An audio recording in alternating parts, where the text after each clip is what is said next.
Good morning, everyone. And welcome to the ring. It's very exciting to see you all here, so thank you so much for being here. After 2 years without physical events, the great annual competition of Vodafone Power Lab is back. And it returns without restrictions in a different format, because as supporters of innovation that we are, this year Vodafone Power Lab brings the biggest startup competition in the world, Get in the Ring.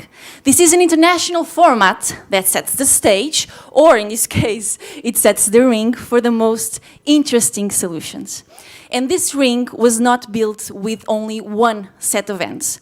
Vodafone Power Lab counted with the support of the amazing partners of this competition, BGI, EIT Urban Mobility, Made of Lisboa, and obviously LISPOLIS. So on behalf of Vodafone, I want to thank them very much for this support. It is very gratifying to see how different entities work together to in the scope of mutual goals, to reach mutual goals. And especially this one that it's so important to us, the support of innovation and entrepreneurship in favor of an increasingly digital society. So throughout the day, we will know 16 amazing startups that have very interesting solutions that can be applied in the scope of 5G development and that fit within the 4 themes of this competition: XR solutions, big data, automation and gamification, and smart mobility. But now, Patricia, what can we expect for today? Okay, so we can expect, of course, a day full of innovation. We start this morning with our thematic battle, so we have 16 startups that will compete in the challenge that Fatima mentioned, that will be right here in this ring in a few moments, competing, and our objective here today is to choose, this morning is to choose 4 semi-finalists, so the best startup per technological challenge.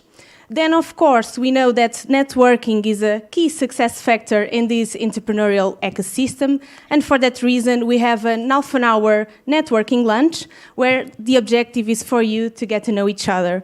Of course, we are promoting some one-on-one meetings with our 16 startups. Some of you register for that, and I believe that you already receive a dedicated email for this effect.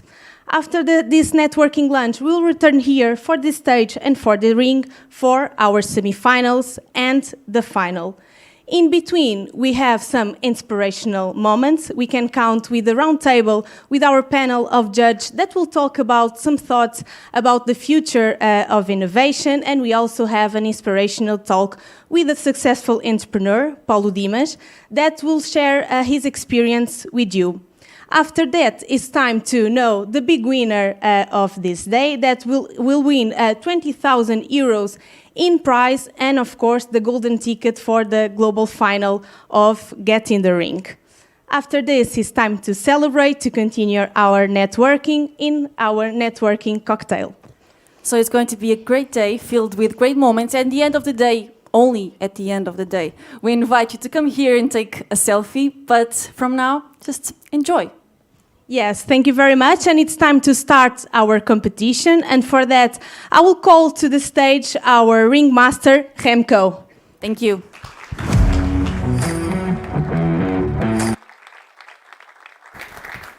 Hello, good morning, everyone. Thanks, ladies, for a great introduction. I'm really glad to be here in Lisbon.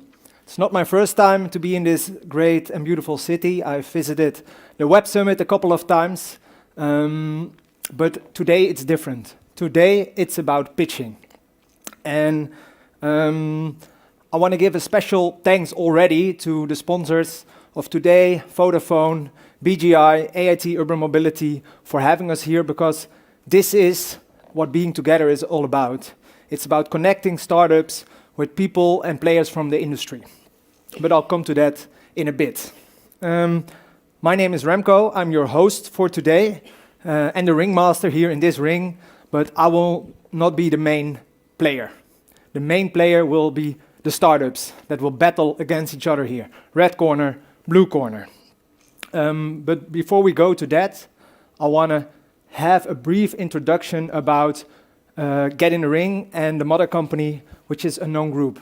Unknown Group is a company based in the Netherlands, and we are supporting founders in their growth to scale. And we do that since 2008 by developing ecosystems.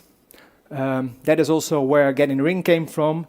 It's by mapping ecosystems. It's by thinking about what is required to bring ecosystems to the next level. And just before, I was speaking with a couple of founders here, and they were saying that Lisbon is at the moment creating a great ecosystem here in Europe. And I think you can all be proud of that. But we're going to see what that will bring us here today. As a non-group, we know that industry players are very important to scale, because not only can startups have the great ideas, they need the scale, they need the money to go to the next level. And that is not always easy, as we know, and that's why we are also investing ourselves, because we know that capital is required to grow. And so we put our money where our mouth is as a non-group. And we have done that not only in Europe, but also in Israel, in Asia. So that also means that we're global. If you look at Get in the Ring, as stated before, it's the most global startup competition. So that means it's not only in Lisbon. We have been in Africa, in Latin America, in Asia, in Europe, in all continents, in over 100 countries, in over 200 cities in the last decade. And I think that is something to be very proud of. And that's also why we have a community. And the ladies already mentioned it before. The winner of today also get a ticket to our yearly global meetup, where all the winners of all events and also startup challenges that we host will come together and have one melting pot of inspiring innovators. And that will be in November this year in The Hague in the Netherlands. But it's also, Get in the Ring is also about making true impact. And making true impact with all the challenges that we're having at the moment in this world. Crisis in Ukraine, food problems, climate change, which is going really rapidly. And how can we make a dent together? Well, as you have seen here, we have found solutions across the world, across industries, to solve those challenges. And sometimes the solutions come quicker than you might think. If you look at the climate crisis, it's going rapidly, I think, at least, in the wrong direction. But I'm pretty sure that there are also a lot of founders that have great ideas that can contribute to solving this. But enough about Get in the Ring. I think it's time to go pitching. Are you all excited? Okay, I think we can do better. Guys, are we all excited? Oh, okay, better. Thanks. Before we go to a small video to introduce Get in the Ring, I just want to make sure that today it is about pitching, but it's also about having fun together. Startups having fun in the ring. Battling is not only about making the knockout punch to the other, but it's also about looking for how can we help each other. So that's what I'm asking you guys during the networking, during the cocktail at the end. Try to help each other and connect people with the right people. All right, then without further ado, can we continue to the video?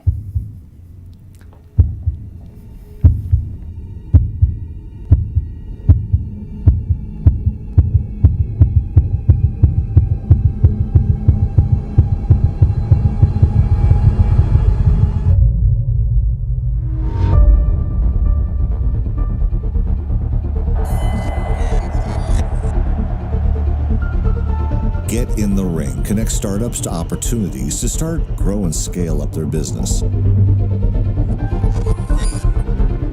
The reason I said yes to this one was because we were coming to the home of Philips and going to spend the day with the Philips executives. All these entrepreneurs that have great energy, they have great tools, and they all want to change the world.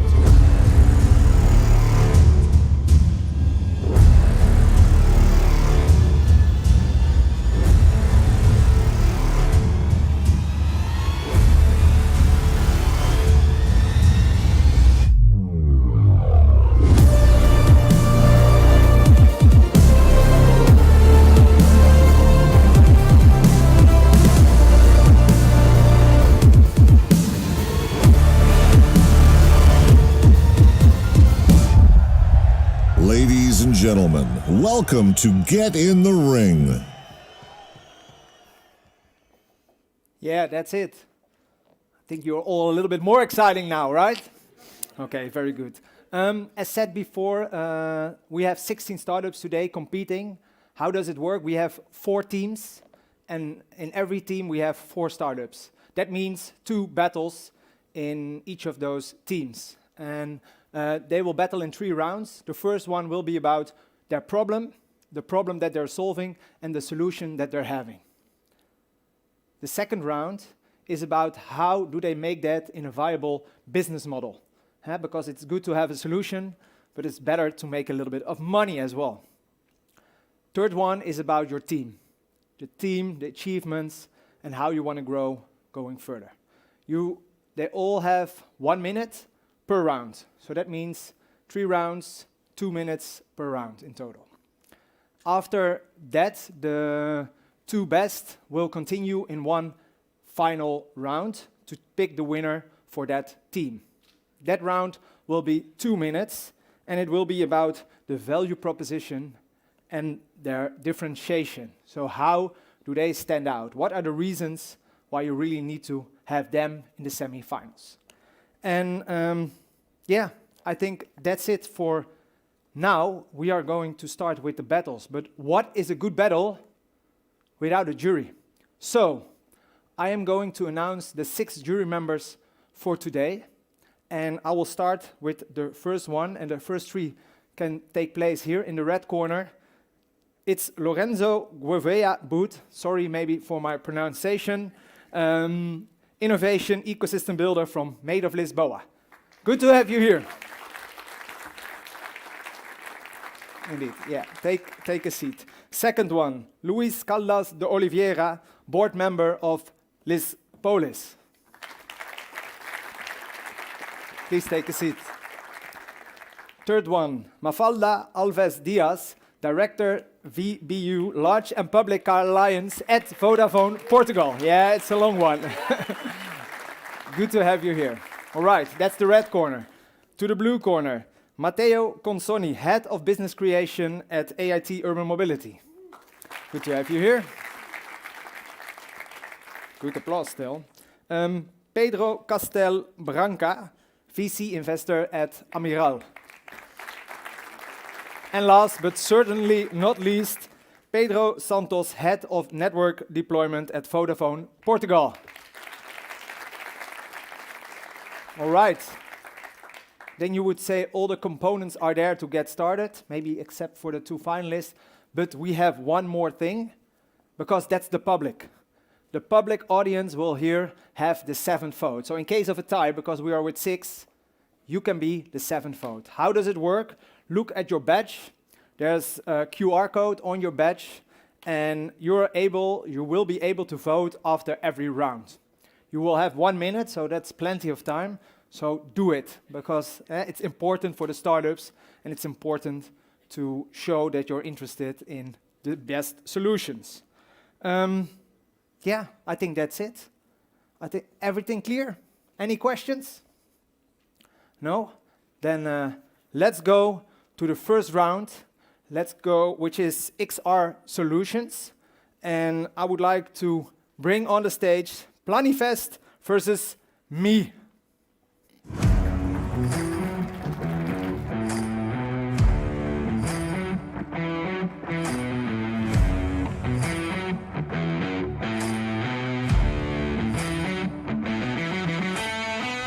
Corner.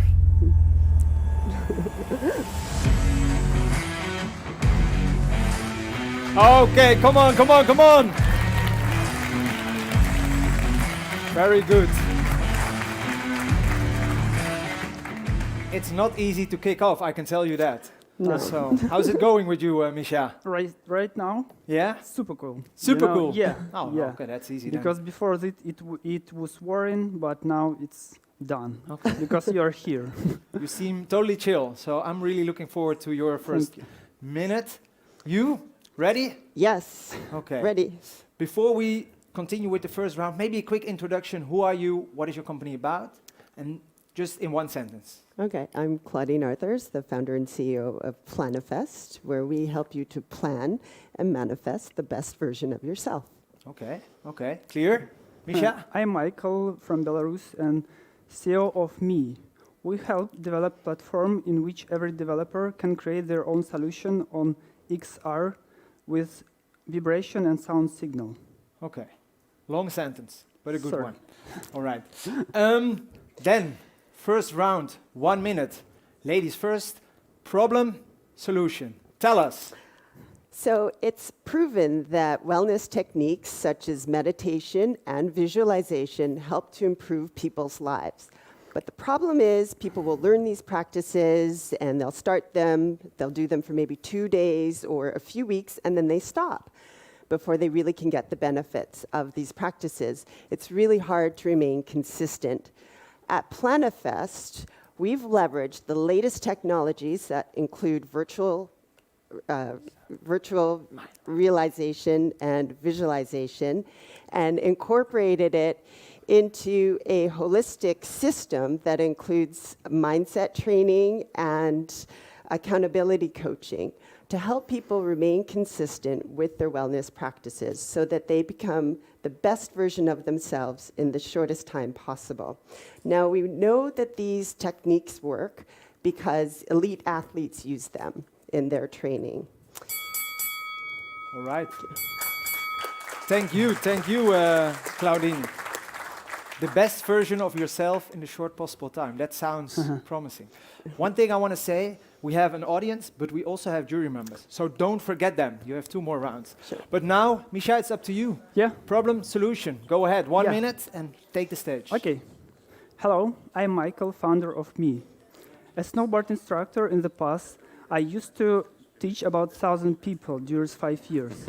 And I realized that there is a huge problem. A lot of people is easy to use, start new sport, but when they realize that a lot of effort, money and time to get the point when they can just enjoy the process and have fun, in most cases they just give up.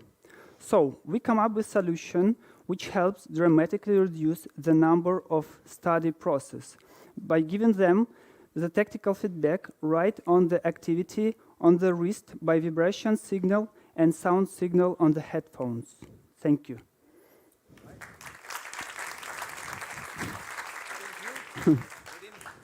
That's always good. Okay. Technic, can we do something about it? They cannot hear it as jury members, right? Okay. At least make sure that we speak loud and we speak towards the jury as well. Okay. Can you hear you, but you cannot hear them. Okay, so it's mainly for these 2.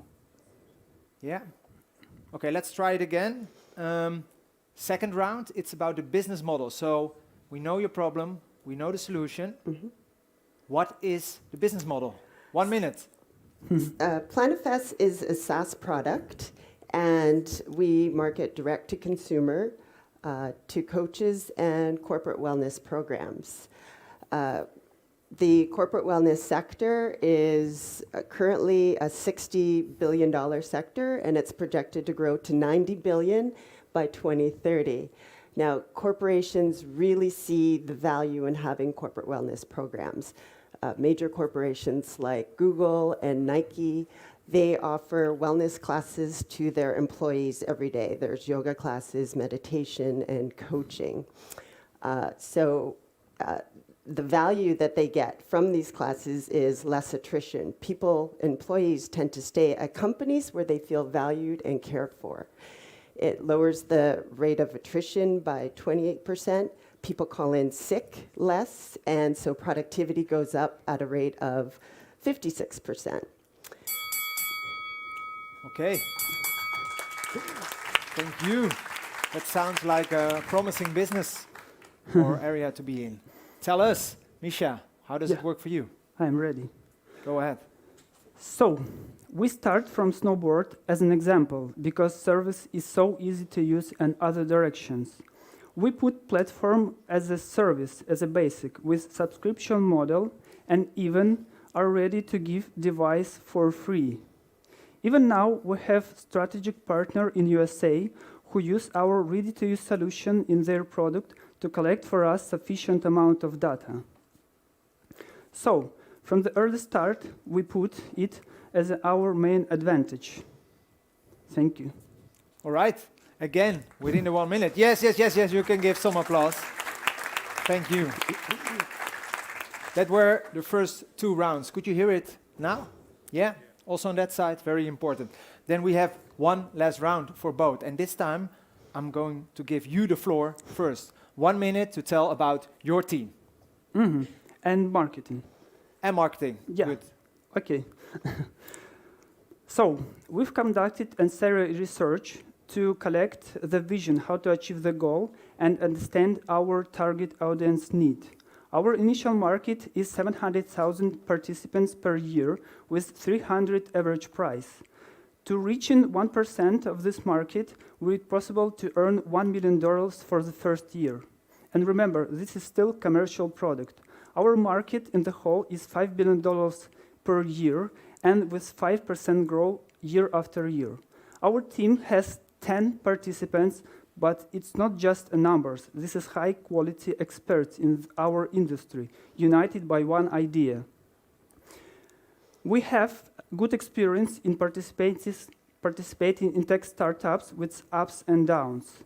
You know, our team face a lot of difficulties right now, but to solve them, we became even stronger and connected. That was it for this first round. Yeah, big applause to you as well. Last round, 1 minute. Go ahead. So when I was 16 years old, my mother gave me this little book. It was called Creative Visualization by Shakti Gawain. And that book set me on a course of practicing things like meditation and visualization. And I credit visualization for helping me to accomplish a lot of the things that I've done in my life, including working here in Lisbon and creating this startup that I'm so passionate about. I've gone on to get certifications in meditation and yoga and other mindfulness practices, and I'm really committed to helping people to live their very best lives. My co-founder is Andy Chen, and Andy is a startup founder. He's one of his companies went an IPO. The other company was acquired for $170 million. He's a Stanford grad, very accomplished. All right. Thank you, Claudine.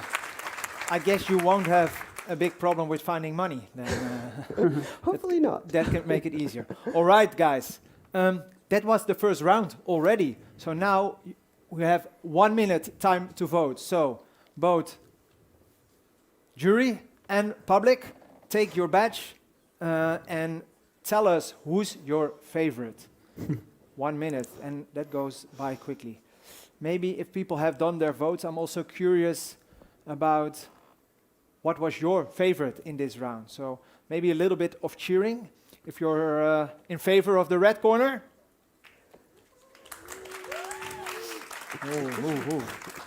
Blue corner.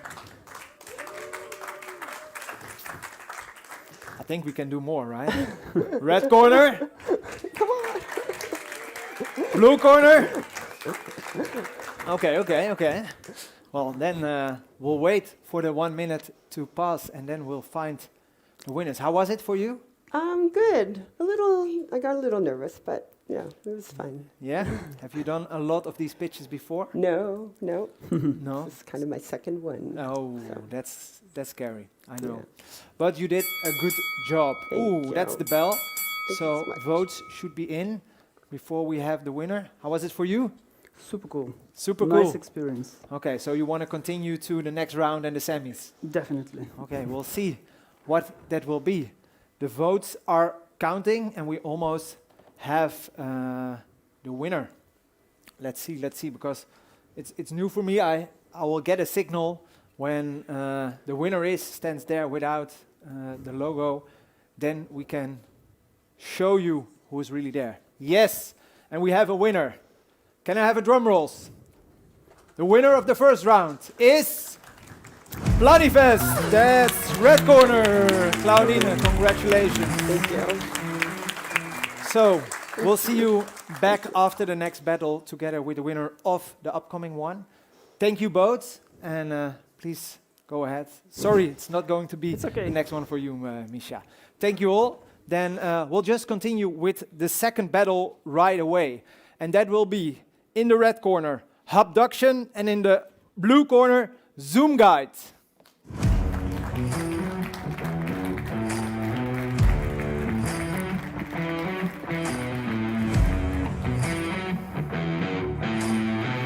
Hello. Yeah, good to have you here. Okay. João? João. Afonso. Yeah. Yeah, that's good. Exciting? Yeah. Yeah, Very. you have seen from the previous battle how it should be done. Maybe you have some learnings as well. At least try to look at the audience and don't forget the jury. We'll just continue right away. Okay. First round, which is again about the problem and the solution. And red corner goes Okay. first. Good luck. 1 minute. Thank you. Good morning. My name is João. I'm project manager at Abduction. We are a small team that develop virtual tours, video games for VR, and that's why I'm having this in my hand. We were born in a chat room on Discord like 1.5 years ago, and now we have a team, we have an office, and you have clients. The problem we are trying to solve is to get people to places that are far away from them. For example, when you are at home, you need to work from a distance. You can use this technology to go closer to your colleagues, or you can take these places to events like this. We can go everywhere in this technology, okay? So the problem we are trying to solve is taking people to places and places next to people, okay? Okay. 10 seconds left. Plenty of time. I think we're ahead of schedule this way. João, thank you very much. You're Up to you. João. Sorry? How do I pronounce it right? João, João.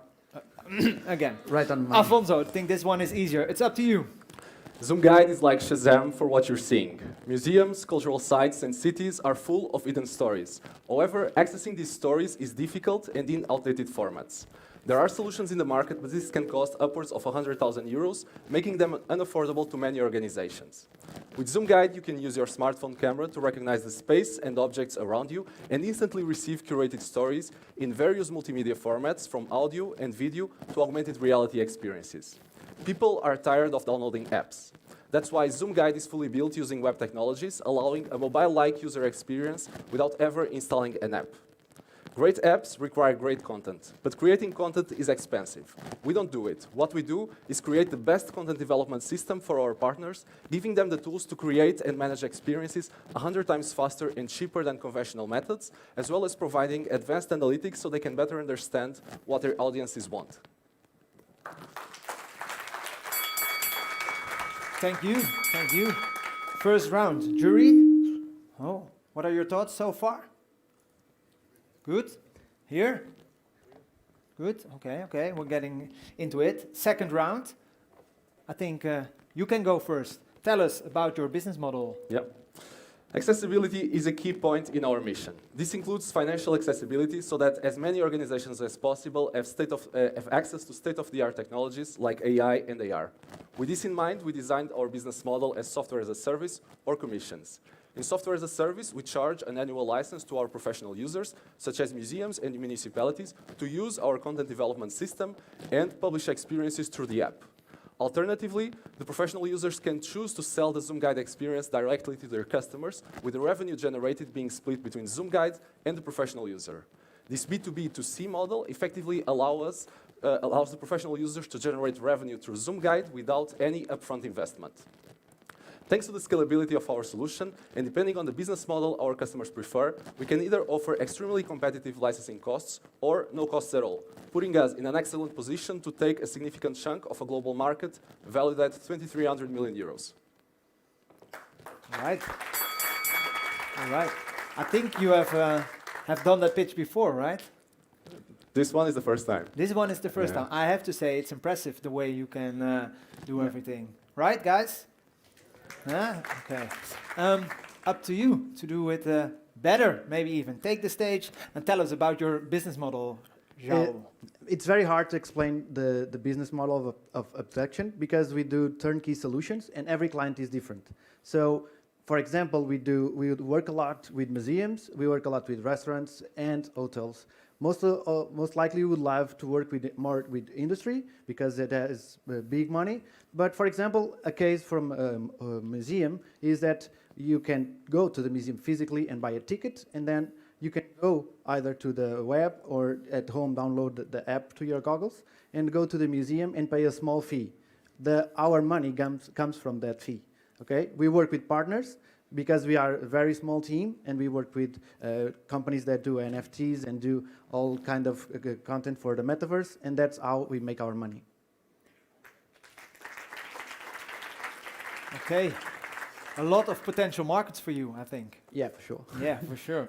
Just getting started. But it's sometimes difficult then to keep the focus, I can imagine. Yeah. Too many people talking to you at the same time. Too many options. Yeah, all right. it's good. Maybe there are some people here in the audience that can bring on your new customer. Third round, last and final one for this battle, and I think you can go first again. Tell us about your team in 1 minute. So we are a very small team, as I told you before. We were born on a chat room on Discord. We are 80% remote team because we have a small space in Aveiro where we all get together once a week. We are very passionate about our work. We will not get rich doing this for sure, but at least what we do, it's very good and pretty and has to be useful. The thing is now, instead of spending my free time on these goggles, I get paid 100% of my time to teach you guys using these goggles, okay? That's the beauty of my work, okay?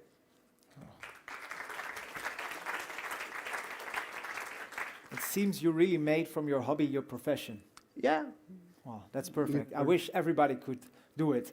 Team, 1 minute for you. Last and final round, Afonso. The three-person team behind Zoom Guide is cross-functional with competencies in the areas of product development, engineering, domain knowledge in the cultural sector, and marketing. We've surrounded ourselves with people and organizations that can help us reach our goals faster, such as the Aveiro University Incubator, Nova School of Business Incubator, and Startup Lisboa, effectively extending our network and facilitating collaborations with universities for technology advancement projects. In the short lifespan of Zoom Guide, less than 1 year, and without any external investment, we've already achieved several milestones. We have a product that is loved by its users, validated in several pilot projects, and that is now commercially available. We've received 5 first places awards in national and international innovation competitions, including being recognized as the best digital solution for culture and tourism by the World Summit Awards among projects from over 180 countries. And we have a growing business with €40,000 in revenue since the beginning of the year and an open pipeline for over 100,000.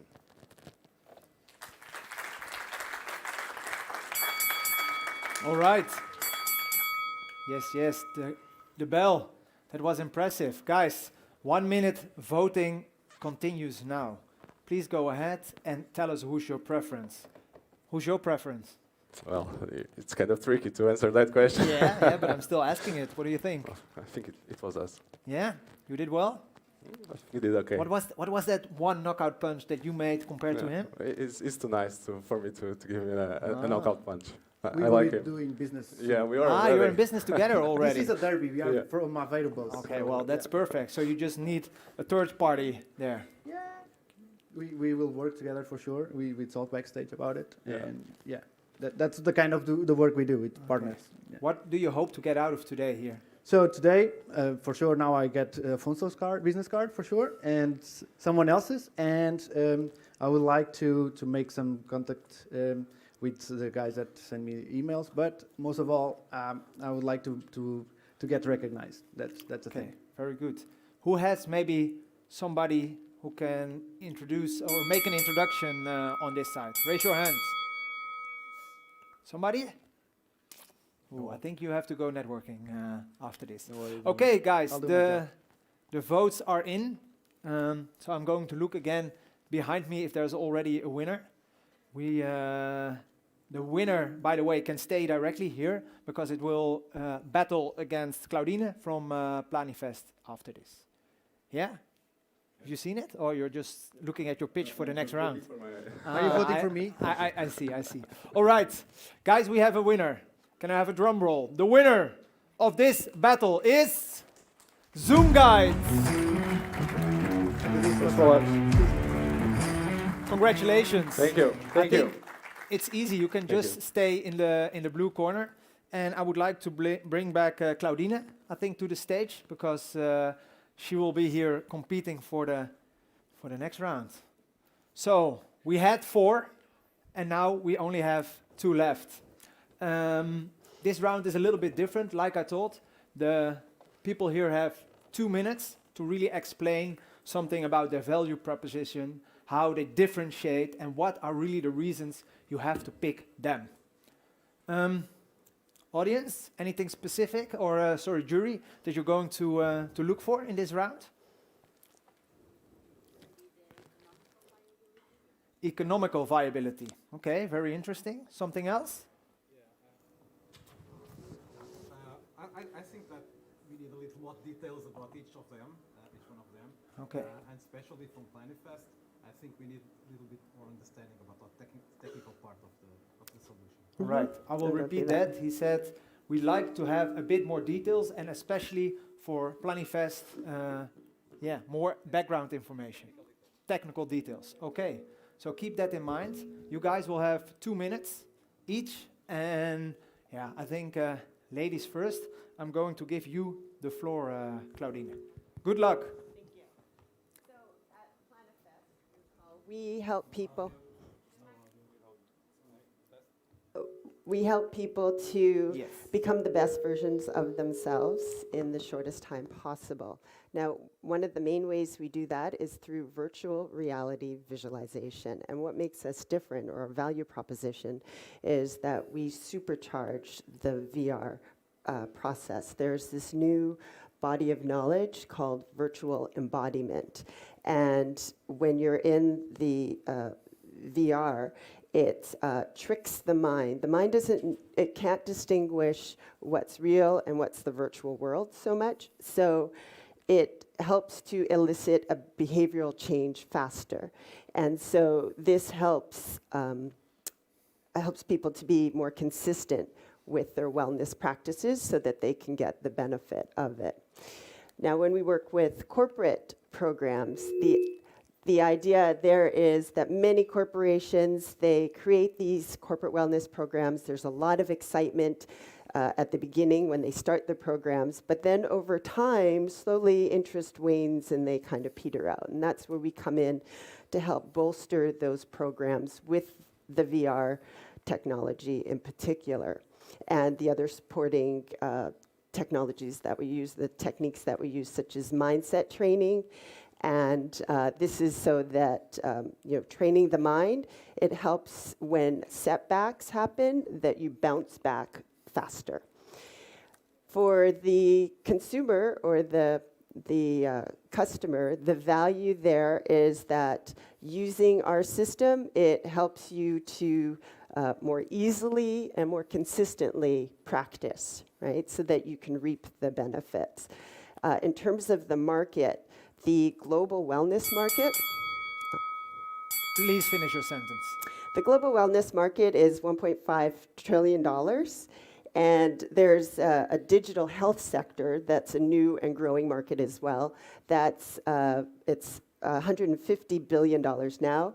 2030, it will be $300 billion. And we hope to be, or we will be a major player in both those markets. Okay. Thank you. A long sentence, but Louise. Good. Give her an applause. Thank you. Maybe we can see if the microphone works, because I'm very curious, Louise, did you get the technical details from Claudine as you wanted? Not in full. No, not in full, okay. Not in full. So I really would like to understand what the companies need to have in terms of hardware. Is it feasible for companies to buy hardware to use your product? All these details that it's necessary for you to provide your value proposition to your customers. Okay. 30 minutes more to answer that. Okay. 30 seconds. Right now, the technology is such that you can use the cardboard glasses with your phone. The idea there is that you could put the company logo on it. It's pretty rudimentary, but with time, as the industry grows, we intend to grow with it. Right now, we just want to get in and be a forerunner in the industry. So it's kind of rudimentary right now, but yeah. It's okay, but I did not understand how. Now I know. Sure. That's Okay. good. Then hopefully you can make a decision after the last round for you. So you also have 2 minutes. Explain. I think what you did very well is look at the right person. So who is very interesting in his solution? Oh, okay. Well, look at the audience. Take your stage. 2 minutes starting now. Thank you for giving us the chance to pass to this round and explain our unique value proposition. ZoomGuide's mission is to help tourists and organizations with stories to tell to solve the lack of information about the cultural heritage, and to accomplish this in the easiest, the fastest, and most accessible way. More concretely, we developed the easiest search method in the market. The technology has an accuracy above 99% and eliminates the need for any physical identifiers, such as QR codes or electronic beacons. In addition, it promotes user interaction, having measured an interaction 470% higher compared with QR codes. The content we provide is curated by experts through our content development system, a system that is packed with digital tools to create and manage experiences 100 times faster and cheaper than conventional methods. The formats of content we support can support any type of immersive experience you want. Text, audio, images, video, 360 media, augmented reality, with multi-language support and adherence to international content accessibility standards, so that all audiences can benefit from ZoomGuide. Speaking of accessibility, we strive to become the most accessible digital solution for exploring a new location. We are achieving this by extending our technology so that it can be used by the visually impaired, by holding their phone in front of them to recognize the environment and trigger content in predefined locations. ZoomGuide promotes access to culture, is a sustainable alternative to museum pamphlets and maintenance-hungry audio guides, is a highly scalable solution that provides state-of-the-art technologies to partnering organizations capable of generating new sources of revenue. Thank you. All right. Thank you very much, Alfonso. We had 20 seconds left, so I thought maybe, is there a microphone here as well?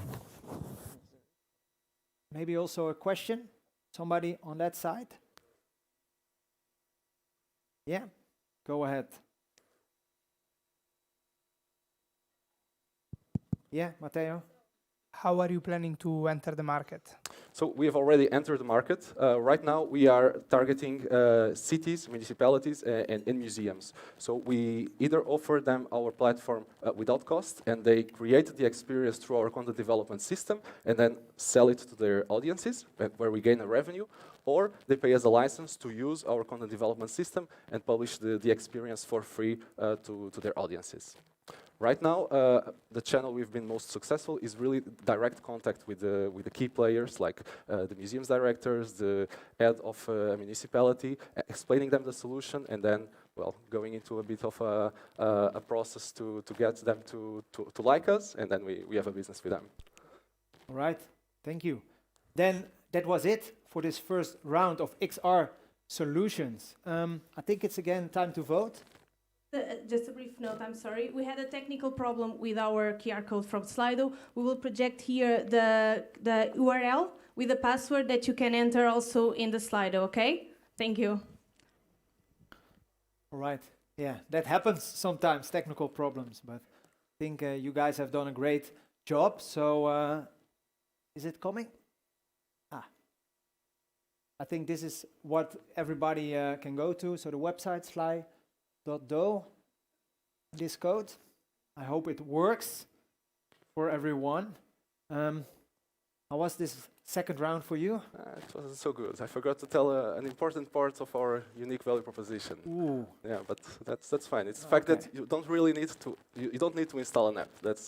I think it's an amazing thing, because most people are tired of it. Yeah. And we're able to get you to an experience in 5 seconds. Yeah. Yeah. No, but now that you asked me, I got the chance to tell it. You're still on time, right? So, is it possible to vote, everyone? Oh, there's nothing here. Check with the ladies. Yeah, I think we're working on it, so it's coming up.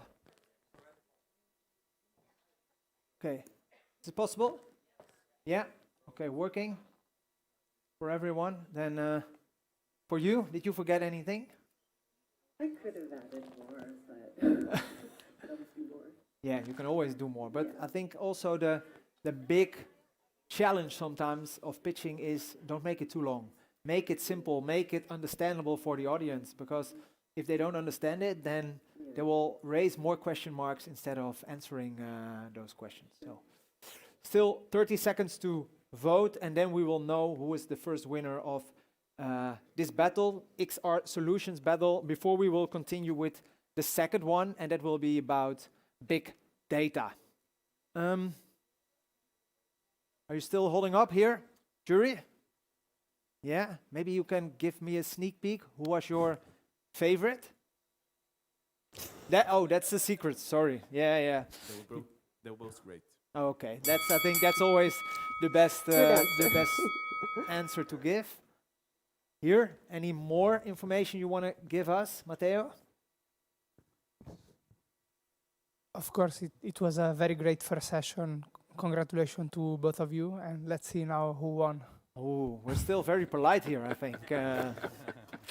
That's not yet the real battle, but maybe we'll leave that for the afternoon. Votes are counting. I think we almost have a winner. Well, let's hear it first from the audience. Red? Blue? Oh, okay. I hear some difference. Votes are still counting. Ladies, we have them. Yes, we have a winner. And the winner is Zoom Guide. Congratulations. Thank you. Yes, the audience already predicted this a little bit. Thank you very much. We'll see you in the semifinals this afternoon. And for you, I hope you can talk with the jury members later on. Thank you very much. Thank you. And we'll continue. Bye-bye. Okay, bye. Big applause. Yes.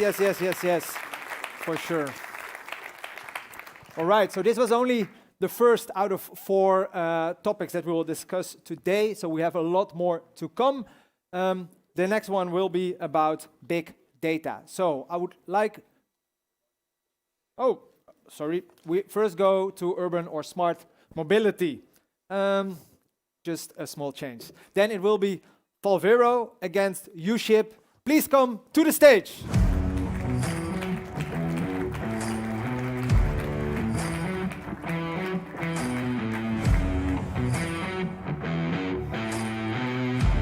Ready? Yeah. Born ready. All right. Good luck. Please go ahead in the ring. Yes. Volvero, red corner. U-Ship, blue corner. Sam and Lionel. Ready to battle? Okay. Yeah. Maybe a quick reminder. This is again 3 rounds. First round about the problem and the solution. Second round about the business model. Third round about the team. And I think we're just getting started. So, maybe small introduction, 1 sentence. My name is Sam, and we are Volvero, and we are redefining mobility through drive sharing. All right, that's quick. This side? Hello, my name is Lionel. I'm from the U-Ship concierge, and we are trying to change how the way the city works. Okay, very good. Curious. Okay, guys, can we check again the sound to make sure it's accessible for everyone? I think we're just going to start. First round here. Problem, solution. Take the stage and 1 minute. Hello, everyone. My name is Sam, and I'm in charge of business development at Volvero. It's summer, but the weather is bad, but it's still summer.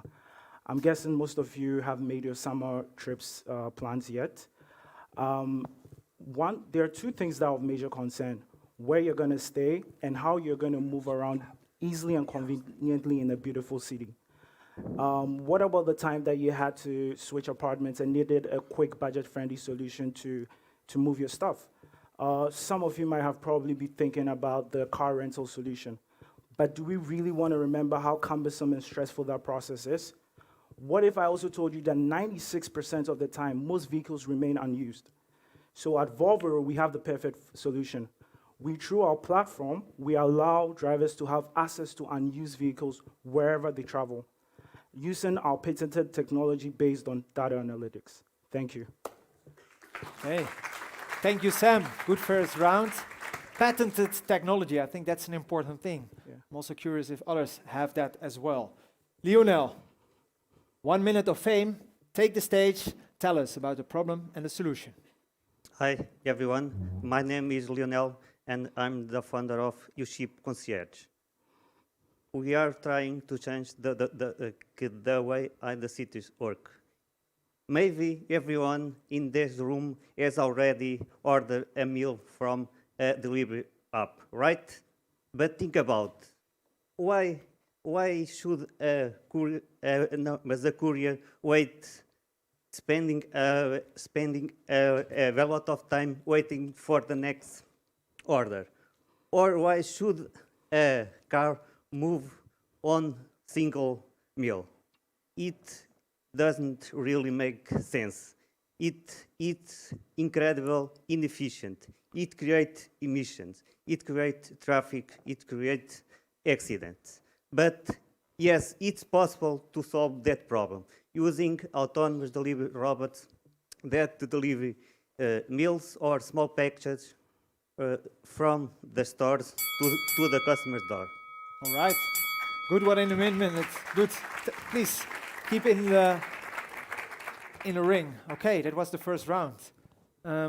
Actually, I'm very curious how you make that into a viable business model. So you can directly go for the second round, 1 minute about the business model. Yes. At UShip Concierge, our vision is that any delivery will be done by an autonomous system. So to do that, we use key delivery robots to deliver any package.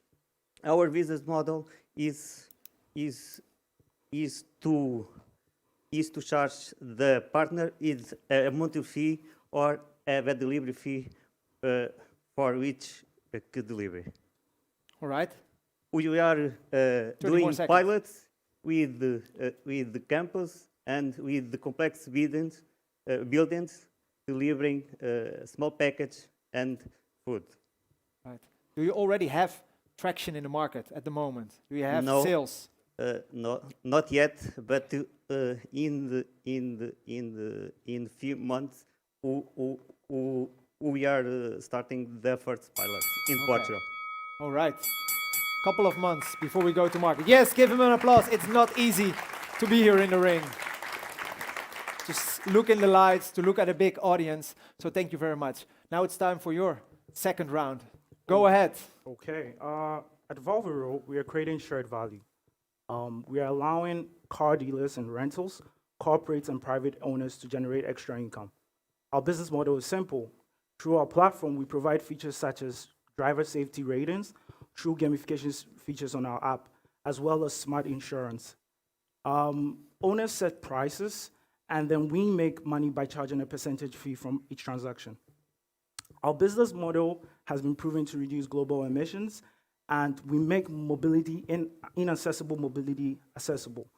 We are currently live in Brussels and in Italy, and our current user profiles are university students, tourists, and families with single vehicles. At Volvo, we are pushing the sustainable mobility drive by making use of available vehicles efficiently and effectively. Thank you. Great. Thank you, Sam. How's it going? Yeah, I was nervous, but now I feel better. You feel better? Yeah, okay, yeah. well, you have 1 more minute to give that knockout punch. Tell us about your team. 1 minute starting right now. Okay. Currently, we are a team of 12 people. We are very multicultural, so 9 nationalities. Myself, I'm originally from Ghana, and I've been in Italy for about 4 years now and been working with the team for a year now. I have a previous background in mobility research and consultancy. Our co-founders are 4. So we have Marco, who is our CEO. He has a strong background in finance. and he has studied entrepreneurship in the Silicon Valley. So he's in charge of team management and numbers. Our technology is managed by Olga, our CTO from Ukraine, and she has previous background also in mobility. Then we have Emre, who's from Turkey, who has already successfully launched 10 apps on the app stores. Our CEO is Kayode, and he has senior level project management experience at Danone and Amazon. For us, we believe in the opportunity now to redefine mobility. There's so many solutions, so many possibilities. But for us, our core, thank you. Finish that sentence. For us? For us, our core is to redefine mobility with drive sharing. Thank you. Okay, very good. Thank you. I thought you would go on forever with your team, like this quality, that quality, this quality. A lot of qualities there. Yeah. How does it work for you within UShip? Lionel, tell us 1 minute about your team. At UShip Concierge, we need to know about many topics. Last mile delivery, logistics, and the robotics. So I would like to present our management team. I and Paulo. I have master degrees in management and computer engineering, and I have more than 20 years experience in mobility and logistics projects. Paulo has a master degree in the robotics and has more than 20 years in robotics projects. So together we have the skills to lead the development team, our operation team, and our market team to change the cities and the way how you get a meal or a package delivered. Thank you. Great, Lionel. All right. 3 rounds. 2 people. Thanks, Samuel. Thanks, Lionel. Maybe come forward a little bit. Can we have the public voting again? The voting, just to make sure. I would say let's just start. I have one question. You didn't say how many people are in your team in total? 10 people. 10 people already, okay. Already. Because I heard about 2 people. Two for the management team. Yeah, and the 8 others? You have the robotics team, the operation team, and the guys of the marketing. Okay, so also a lot of qualities there. Yeah. Good. Is it working, guys, the voting? Yes? It's working. No? Oh. I hear no. It should be working now. Please go again to the website and cast your vote. Jury, is it working for you? No? It is now. All right. Then we'll have 1 minute. Have you done previous pitches, Sam? This is actually my first time in person. Also your first time? In person, yeah. Okay. I've done a lot on the Zoom thing, but this is my first time in person. That's easier, huh? Yeah, that's easier. I have to say, I was impressed. You were standing here, like ready to rock. It's just like Rocky Balboa or something. Yeah, I watched a lot of YouTube videos. Good. Did you also watch Get in the Ring videos beforehand? Yeah, I watched the last edition. So you know what you could expect. Yeah. And for you, Lionel? In public, in that model, yes, this is the first time. This is the first time. Yeah, and it's very it's a little hard to do because I don't have a support PowerPoint. No, indeed. But yeah. I think you're a founder, so you should know it by heart, right? Yes. Okay. Guys, we have 10 more minutes to answer your vote. I'm just curious, maybe one of the jury members. How was this round for you? Maybe also compared to the previous 2 that we have seen? Well, it was great. Pedro? Thank you for both of you. I won't compare, of course, the different topics. So in the afternoon, we'll have opportunity to compare different streams. I was wondering whether, well, if you the one that passed to the next round, to understand what you see as the key risks in your own startup. So what I think we have a couple more moments. Key risk for you in your startup? The risk? Risks. Right? Risks. The risk is also about convincing people to use different, because there's so many mobility solutions. but we are trying to create this specific experience for them. So that's the risk, like convincing them. Yeah. And the risk at your company? Our risks are basically the authorization to use the street. However, the legal framework is coming, and right now is possible to create a test bed or use as ELT in Portugal, for example. Okay, thanks. I think we have a winner. So, if we can stand here, drum rolls. The winner of this round will be Volvero, red corner. Thank you. Good luck. We'll see you again. Thank you as well. Thank you. All right. 3 out of 8 battles done, and we're just going to continue with the next.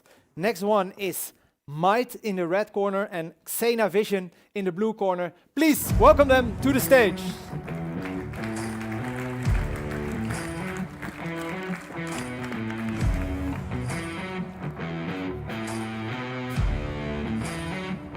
Pumped up? Hi. Come on. Let's do this. What's up? All right. 2 more. New, fresh. But you guys have seen the concept, so it's easy. Just 3 more rounds, 1 minute each for each round.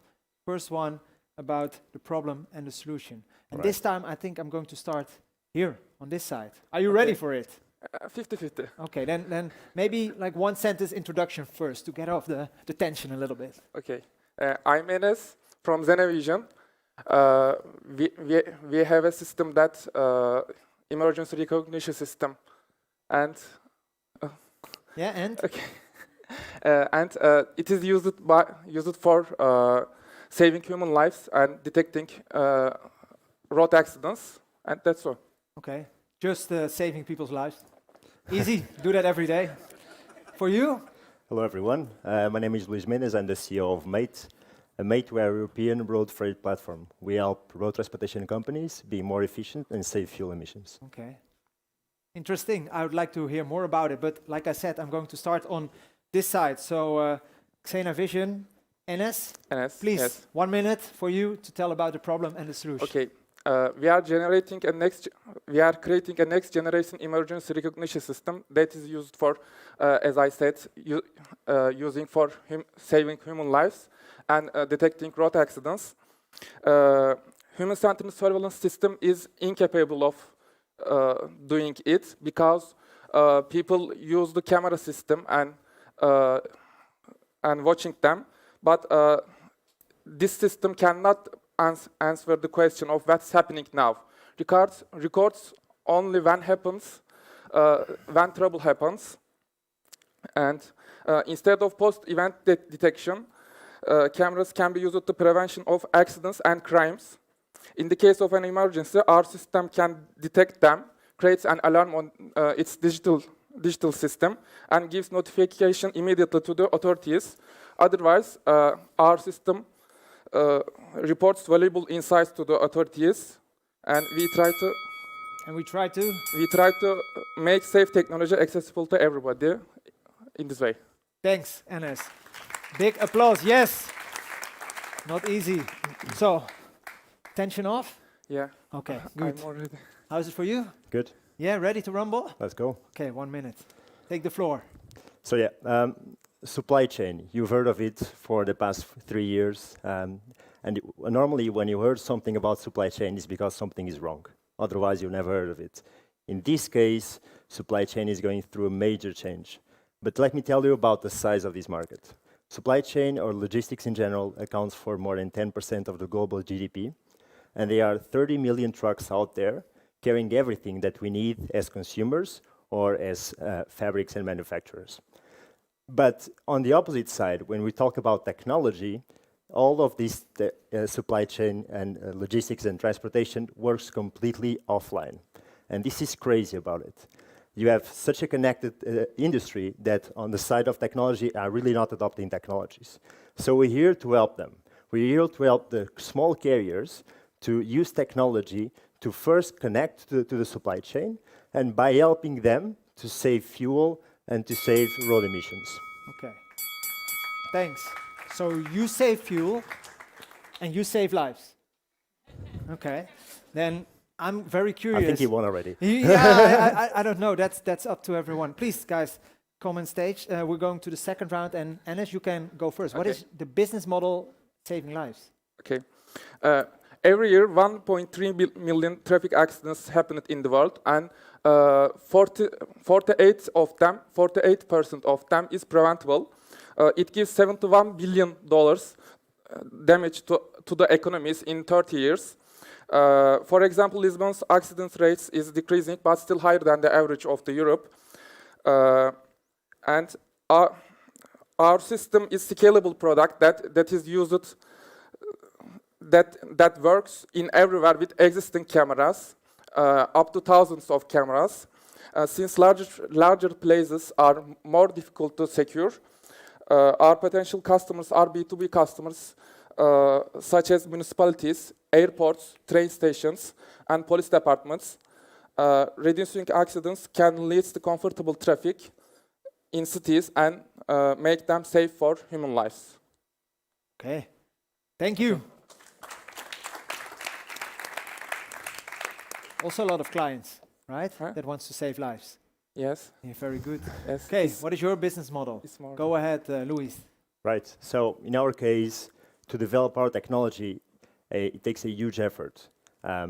We have to have lots of trucks connected to our systems, collect all the data to develop the algorithms. But the other side, on the application of technology, it's very easy. With a single smartphone app, we can allow our carriers to be completely connected to the system. We call this Mate Driver app, and we sell these as a SaaS business, as a license per month. The ROI to our small clients is above 5x. We measure ROI by helping them understand not only fuel, but also routes, compliance, documentation, pretty much everything that's happening in the field. We're helping them to digitize everything that's happening. And this is our business model. Thank you. Thank you. You, Luis. All right. Jury, could you hear it here? Yeah? I think we can still play a little bit more around. Like we have a really big ring, Sorry, we have a jury there, we have a jury there, an audience there. So let's try to use the ring to its full potential. Exactly. Yeah? Tell us in this last round about your team. Go ahead. All right. So we are a small team of 9 people and 2 founders. Antonio Reis and me, we both studied mechanical engineering here in Portugal. But then we moved abroad. In my case, I spent 10 years in Madrid to start my first startup there. And Antonio Reis spent the last 4 years in Austria, in KTM MotoGP. So pretty much the technology we have now is what we like to say comes from motorsports. But instead of being the fastest, we're trying to be the most efficient ones. Apart from us, the team of 9 people are mainly software engineers, data science people, so product people. And now we're hiring and we're increasing our people to have these new commercial and marketing functions for Portugal, but also, and most importantly, for Germany, which is our most important market right now. Okay, good. So a team of 9. Where do you want to be at the end of the year? Mainly in Germany, yeah. Yeah, but I mean, how big will the team be? So more or less, it will be around double size, the team. But we're also working with, because the traditional sales model for such an industry is very offline, and we're trying to change this and to do online acquisition. Yeah. And everything is new here. So we're kind of trying to pick and understand what's the best way to do more online acquisition instead of offline acquisition, otherwise the cost is huge. So this is our main challenge this year, and that's why we're growing our team for this. Okay. That's almost an extra minute that you used here. Jury, did you listen carefully? I think we have 1 more minute to go. Okay. Enes, are you ready for it? Yes. Okay. About the team, go ahead. Okay. We think it's time to automate the emergency recognition system in order to prevent the accidents and minimize the human-centered mistakes. And the video analytics system market is growing fast and will reach $14 billion in 2026. And about our team, our amazing team is 7 people, and we are growing. and we are raising seed investment to scale. Now we are in POC stage with Edmonton Police Department in Canada. Our engineering team has graduated from top quality universities, and they are expert in AI. Our graphic designs are ready and integrated with our AI system.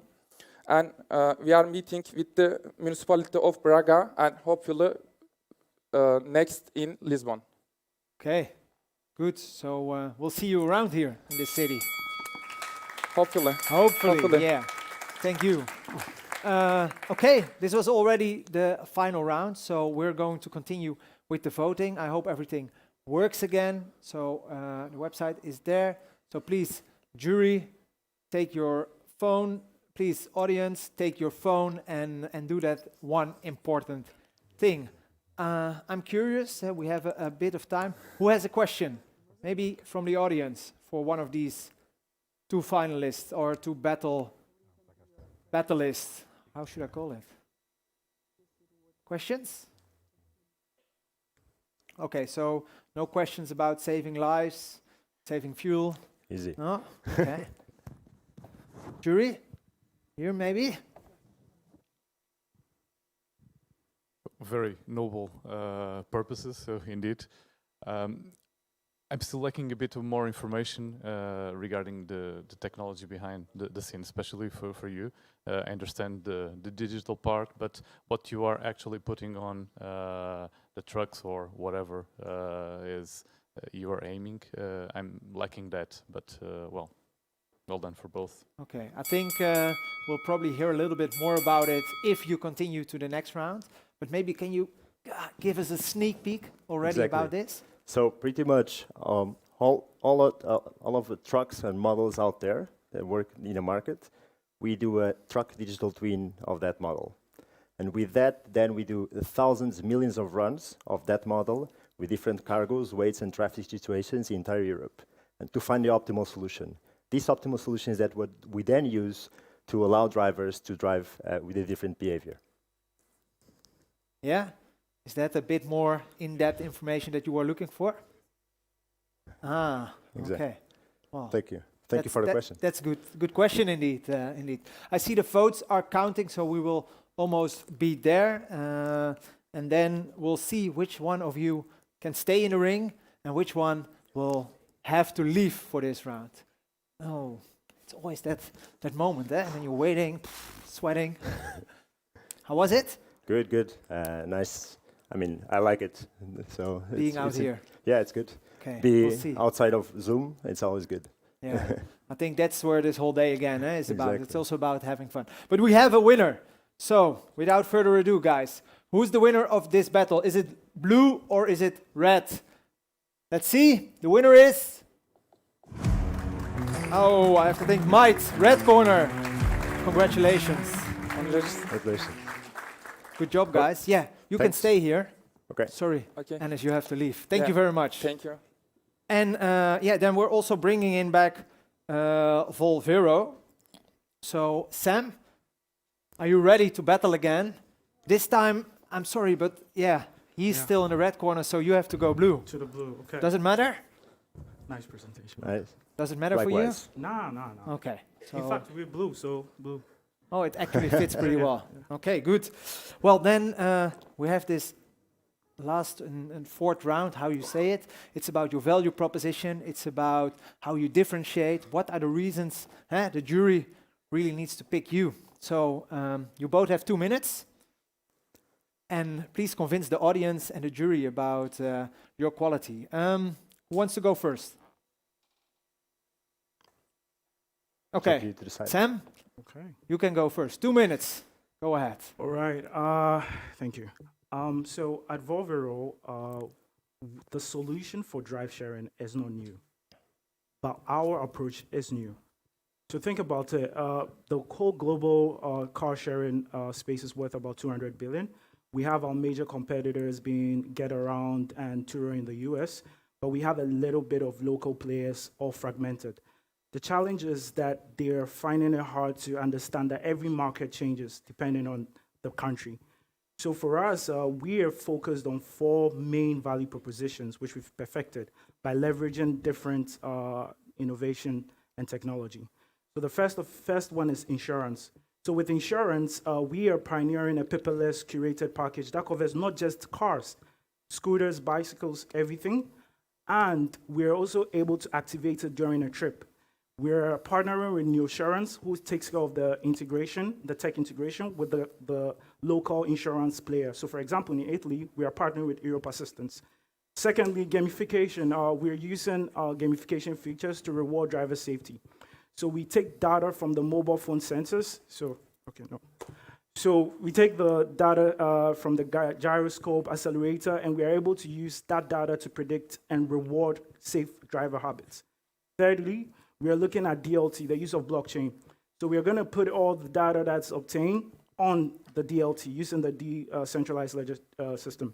So for that, we have more security, more transparency, and more reliability. And then finally, collaboration. For us, we are, I don't know, if you've ever gone to a new city and you just try to Google a car rental, you'd find out that some of them are so traditional. They don't have any digital presence, nothing like that. So we are collaborating with them because we are allowing them to also generate income. So we put them on our platform, put their cars there, and then we also allow them to also access everything. So for us, thank you. Wow, wow, wow, wow, wow. I think you can go on forever, right? Yeah, good one. I'm curious, can you do it just as good? 2 minutes for you as well. I'll try my best.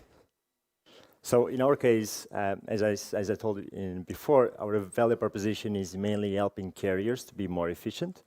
But of course, specific to fuel is the biggest problem and the problem that has been for the longest also. So of course, they tried many solutions to solve this problem. The easiest one is probably choosing a better truck. A better truck provides more efficiency because the truck has better systems to allow drivers to have a better driving also. And then you have also telemetry, raw data from telemetry that can allow carriers to understand where trucks are and so on and so forth. But none actually allows drivers to offload their responsibility to the fleet managers. And that's what we're doing here. By using our technology, the fleet managers, so the people working at the HQ, they are setting everything up, and the driver just have to follow instructions, and they are rewarded after they follow instructions. This is for drivers. Right now, they're playing a game, and for fleet managers, they are in total control of the routes, the way of driving, the ETAs, and the cargoes. And this is completely different. Another thing which is also very important for us, for Mate, to get into the market is that we're not installing any hardware. It's completely software. All other solutions of telemetry, they need hardware. So of course, the scalability is way more difficult in our case, and that's it. Okay, thank you. Yeah, you had a little bit of extra time last time already. Okay, yeah? awesome. So very good. Yeah, then it's time to vote again. So which one of these two we will see back tonight or this afternoon? I mean, in the semi-finals. Guys, you can make that decisive vote here in the audience. I actually had a question because with Get in the Ring, we're trying to really make impact to the world. What could potentially be the impact of the software solution that you have, Luis? Can you tell us a little bit more about that? Yeah, there's a specific number that really motivated us to put the effort on starting this, which is for the trucks account only for 2% of the entire fleet out there in the world, but they also account for 22% of CO2 emissions. So you have a small stake of the fleet, but you have a huge impact, and that's why for us it's also even more interesting. Okay, I think that's very measurable in that sense. So I like that. How does it work for your business model, Sam? This means that the time to vote is over, but I was going to count votes, so we still have a little bit of time. Okay. What is the impact that you can potentially make? For us, for every vehicle shared, you save the emissions made by 6 vehicles. Okay. So for every car we put on our platform and having different people have access to it, we save 6 emissions. You don't need to replace it with new electric cars, but we're using the existing ones efficiently. Yeah, but what does that mean in the long run? Like if you look at CO2 emissions in the world, or if you look at nitrogen emissions? Where does it really impact us? Yeah, directly with every car has an amount of global emissions that contributes to the emissions. So if we are able to take 5 off the street, then with 1 it's less. So we are reducing it by that percentage. Okay, thank you very much. Thank you. All right, then we're counting votes. Yeah, give a warm round of applause to these two, Luis in the red corner and Volvero Sam in the blue corner. Votes are counting, and let's see if we have a winner. Guys, we're almost halfway, so we have 2 more topics to go. And I'm actually pretty exciting. I already announced it. The next one is about big data, so I will do it right now. And the last one will be about automation and gamification. But before we go to that, I think we have a winner. Guys, come on, in the ring. The winner of this battle is Volvero.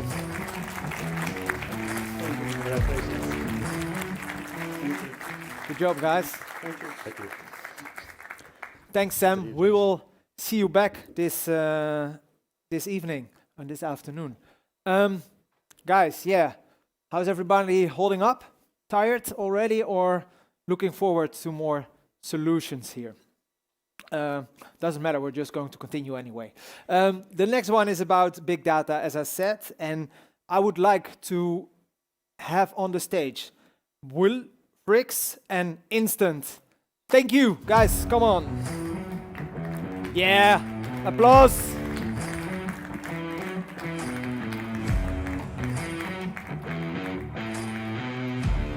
Ooh. I think I have a problem. Let's see. Can I help you? Fix this. Sorry.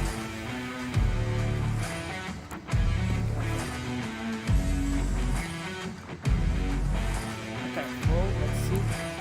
Things should be working. Is it working? Yeah, I think it's working. Okay, good to have you here. Hey, how's it going? Guys, let's come in the ring.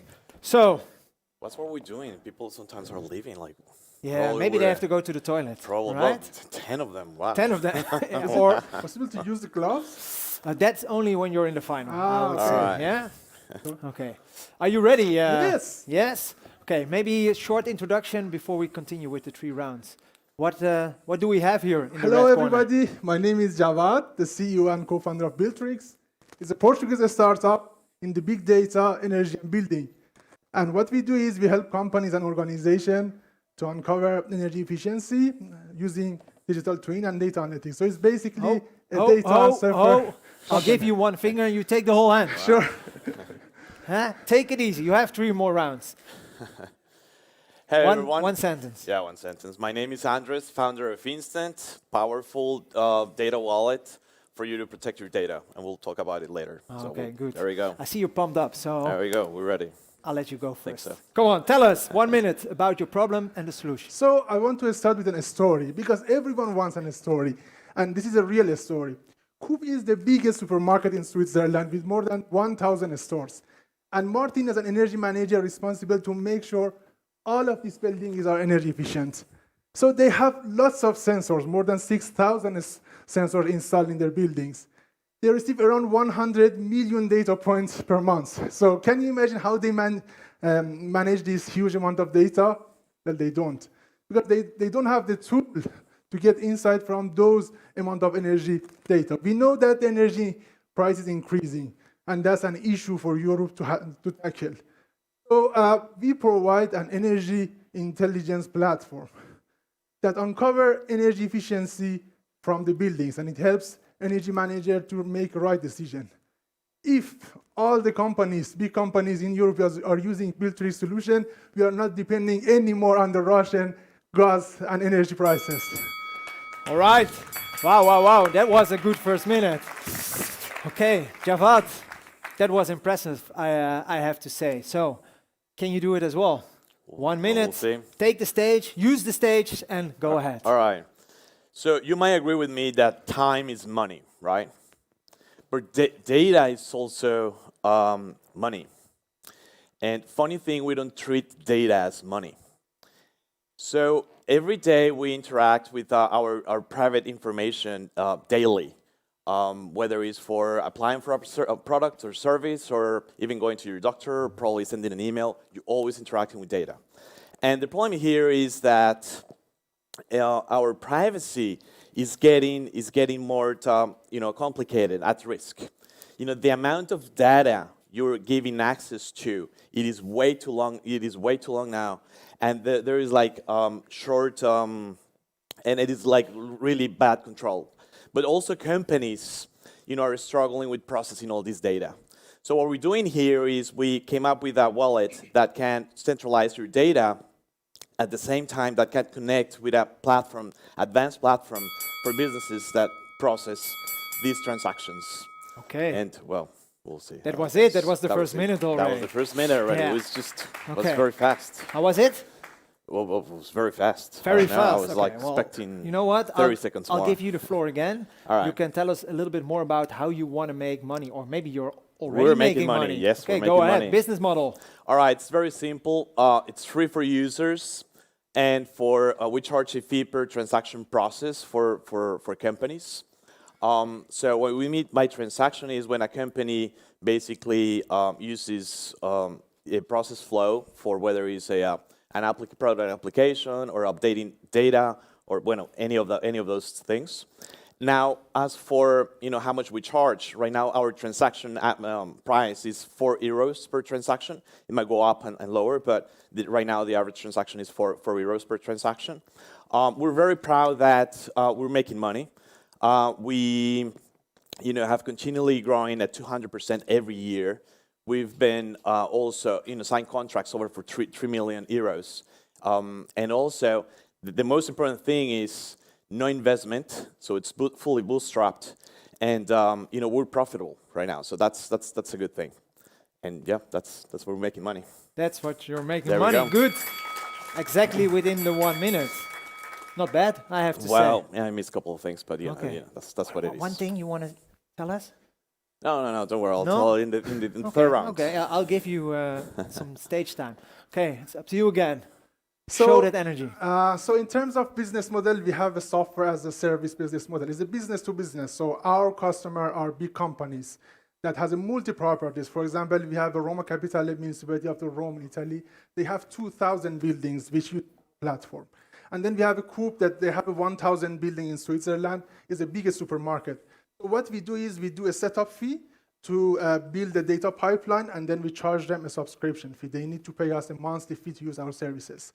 So this is a very validated business model because we work with the customer here in Portugal, in Switzerland, and Italy, and that's where we think the energy efficiency and to be more energy efficient using digital tool is the current challenge of Europe. We have a big challenge. Everyone is facing this challenge. So we wanted to handle this challenge by using digital tools. And I think we have a validated business model. So this is a big market. This is a huge opportunity in terms of helping companies and organizations to bring down their CapEx. And once they wanted to use our platform, they don't need to invest any CapEx, but using as an OpEx to fund the subscription model. Time is done, eh? Sure. Come on. Okay, but active in 3 countries, that's already impressive. So a big market to head to. Oh, you know what? I'll give you 10 seconds less in your next round. Sure. No, I'm just kidding. You can tell us about your team. 1 minute to go. So as you can, I am originally from Iran. I came here 10 years before in Portugal to start my study, and then I built one business. It was an OptiShower startup. We raised around €1 million and I sold this startup in 2020. And the Debitrix is the second startup that we are building. So far, we've raised around €300,000 from private and publics. And we are looking to raise around $500,000 by the end of the year. We have a very multidisciplinary team that has expertise based in business, data science, data engineering. And we have the team we have a Portuguese people in the company, we have a Spanish, and we have other European people in the company. We think we have the right expertise to build a team that deliver this solution. And I think that's the right time to think about how we can digitalize energy solution, how we can use the right tools, because we face a huge pressure in terms of energy prices, and now is the time to use digital tools because the flexibility and efficiency in the market now is the main important issue. Thank you. All right. So actually, if I understand it correctly, the higher market prices for energy are really working in your advantage. Yes. Oh, that's a good thing, right? So no, I'm not going to start about the war. It's your last minute. All right. Tell us about your team. Go ahead, take the stage. Okay, Floor we're is yours. about 20 members, which half of us were working directly in developing the product. But I don't want to bore you with all the credentials of the team. I just want to talk about 3 things. The first one is that we've come from a previous startup, and we've been together for about 8 years now. And finding this cohesion team in a developer's world is quite hard. So you can tell like what type of culture we have within the company. The second thing is that we do have a proven track record on developing software that is used for existing corporations, banks, financial institutions, and so. So we already have products in the market, and we already tested with millions of transactions and so. And third, we have the team that is spread through Latin America, so that lowers our cost for operation. So that also helps increasing the return of investment as well. So that's a cool thing. Thank you. That was it already. Yes, big round of applause for these 2 guys. Yeah, and then guys, it's already time to vote again. I think we had 2 more. Instant. This is 5. Oh, okay, yeah, cheering. I have to cheer. Who's for instant, guys? Yeah, come on. Well, yeah, what are we going to do with they're them? busy voting. Yeah, I guess. it's true. It's true. And who's for build tricks? Well, I don't know if they're not paying attention or Okay. they're just too busy. Voting, they're voting now. They're voting. Okay, I think so. Yeah, we have a bit more time, so I have a question for sure. you. Where are you active? What markets at the moment? Okay, so we're fully operational in Colombia, and we're already integrating companies in Portugal and Spain. So Okay. yes, that's where we are right now. Okay. And for you, I was wondering, because you are looking for investors going forward, maybe we do a quick check. Who is an investor here? 1? More? There? There's an investor. Good. So keep them in mind, right? Okay, You sure. have to talk with them. What are you looking for in an investor? So we are looking for $500,000 by the end of the year, and we wanted to increase the size of the team, so hiring to increase the market penetration on the market that already we have, Switzerland, Portugal, and Italy. Yeah, I think your microphone went Working? off. But Yeah. I don't know about it. Okay, votes are counting. Was it exciting? I saw you were really pumped up in the beginning. I mean, it's fun, it's always, it's not my first time to pitch, and I'm always fascinating and passionate about pitching, so I really enjoy to talking and pitching. Yeah, you can Good see luck it. with it. You can see it. Guys, we had 2 great people here in the ring, but there can only be one winner. So, who is the winner of this round? Drum rolls, please. The winner is Buildtrix. Congratulations, red corner. Thank you. Good luck. We'll see you again. Thank you. Thanks, man. All right. Yeah, there was quite some energy. So I'm curious about the next 2 competitors that will be in this ring. That is, in the red corner, Gluma versus Invisible in the blue corner. Yes, please come to the stage.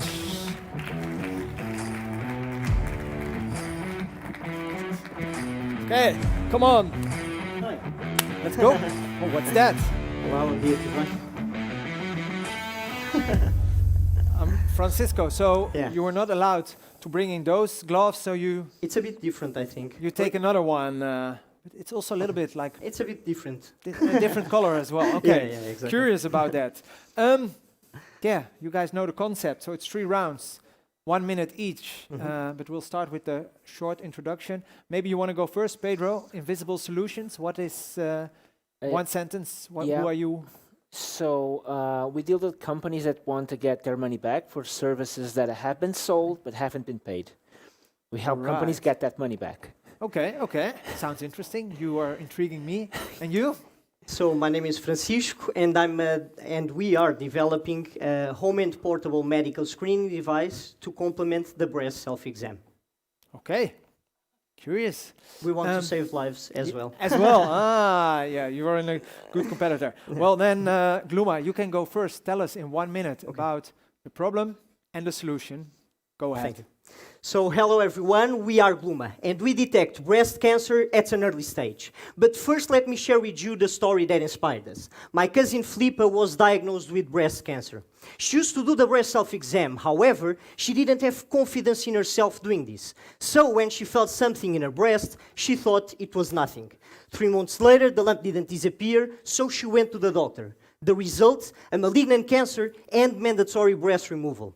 But as Filipa, there are thousands of women who don't have confidence doing the breast self-exam, who don't know how to do it, or who just simply forget to do it. And that's why 37% of breast cancers are not detected at an early stage. So we created a solution, a home and portable medical screening device that complements the breast self-exam and is connected to a mobile app. This device is a glove with sensors that will detect and control abnormalities in the breast tissue together with our machine learning algorithm.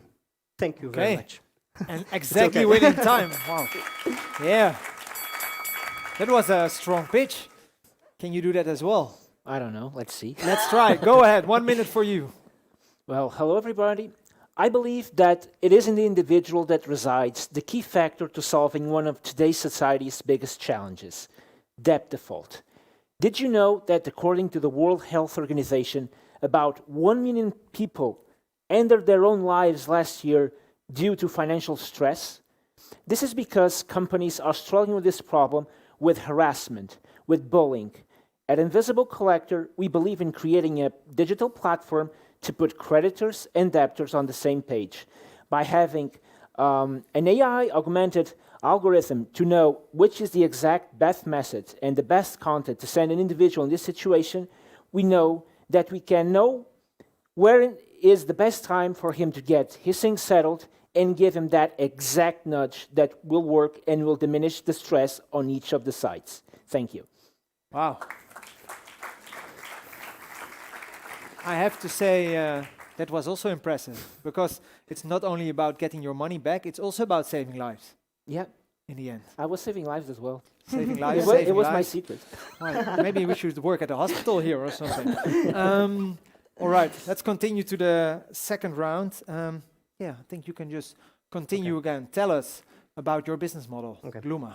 So our solution doesn't replace at all the diagnosis exams or routine appointments. This is just a complement to the breast self-exam. So we want to reach the final user. And we'll be selling our product directly to women, where women can buy our glove directly, so through e-commerce for 99 euros, or they can subscribe at a lower cost for an annual subscription.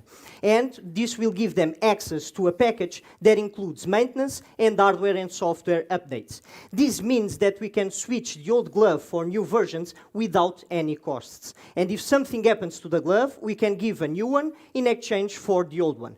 This allows us to reuse and recycle components that are still working. Therefore, our business model will be based on a circular economy. We'll also count with the help of health insurance companies to include our subscription in the regular annual or monthly insurance fee. Okay, thank you very much. Thank you. And I'm curious, which of the two business models at the moment is working best? No, right now we are still trying at clinical trials. So, but this is how we want to reach the market through B2C and through B2B, where health insurance companies will help us to. Yeah, exactly. All right. So still some time to go. A lot of exactly. Second round also for you. Go ahead. Business model. Business model. So I'd like to share a quick story. We started with a SaaS model and we made 0 sales. So though we're an online system, it's something that for our sector doesn't work. So we went to lawyers and law firms and credit collection agencies in, how are you selling? We were like ghost customers, and they say, here's a proposal. And we just copy paste it and cut it in half. So we charge an entry fee for each debt that is uploaded to our system that is of about 50 cents to €1. And then just a small percentage of the value that we are collecting if we are successful in doing so. If you're not, the system works mostly for free. Okay, thank you very much. Mostly for free. Third round, team. Do you have a lot to tell about that? Yes, I Yes? do. Okay, well then, please continue. Team. So we're a mix of IT guys and finance guys. Talking about the founders, I myself come from the startup space for the last 10 years. This is actually my fourth startup, where I have had 2 successful exits and one that didn't go so well. It's part of the story. Huge background on automation. And my 2 other co-founders come from the behavioral patterns studies and financial spaces, where they have worked 10 years in the top credit collection firms, mostly with international credit insurance and collecting money from B2B operations all across the globe. The rest are new guys that are helping us growing up the team, mostly on development and sales. Okay, thank you. That was it already. Yep. I have one question, because you said you had one startup before, but that didn't make it? Yeah, it failed. It failed. Was that your biggest experience? Your best experience, maybe even, looking back? I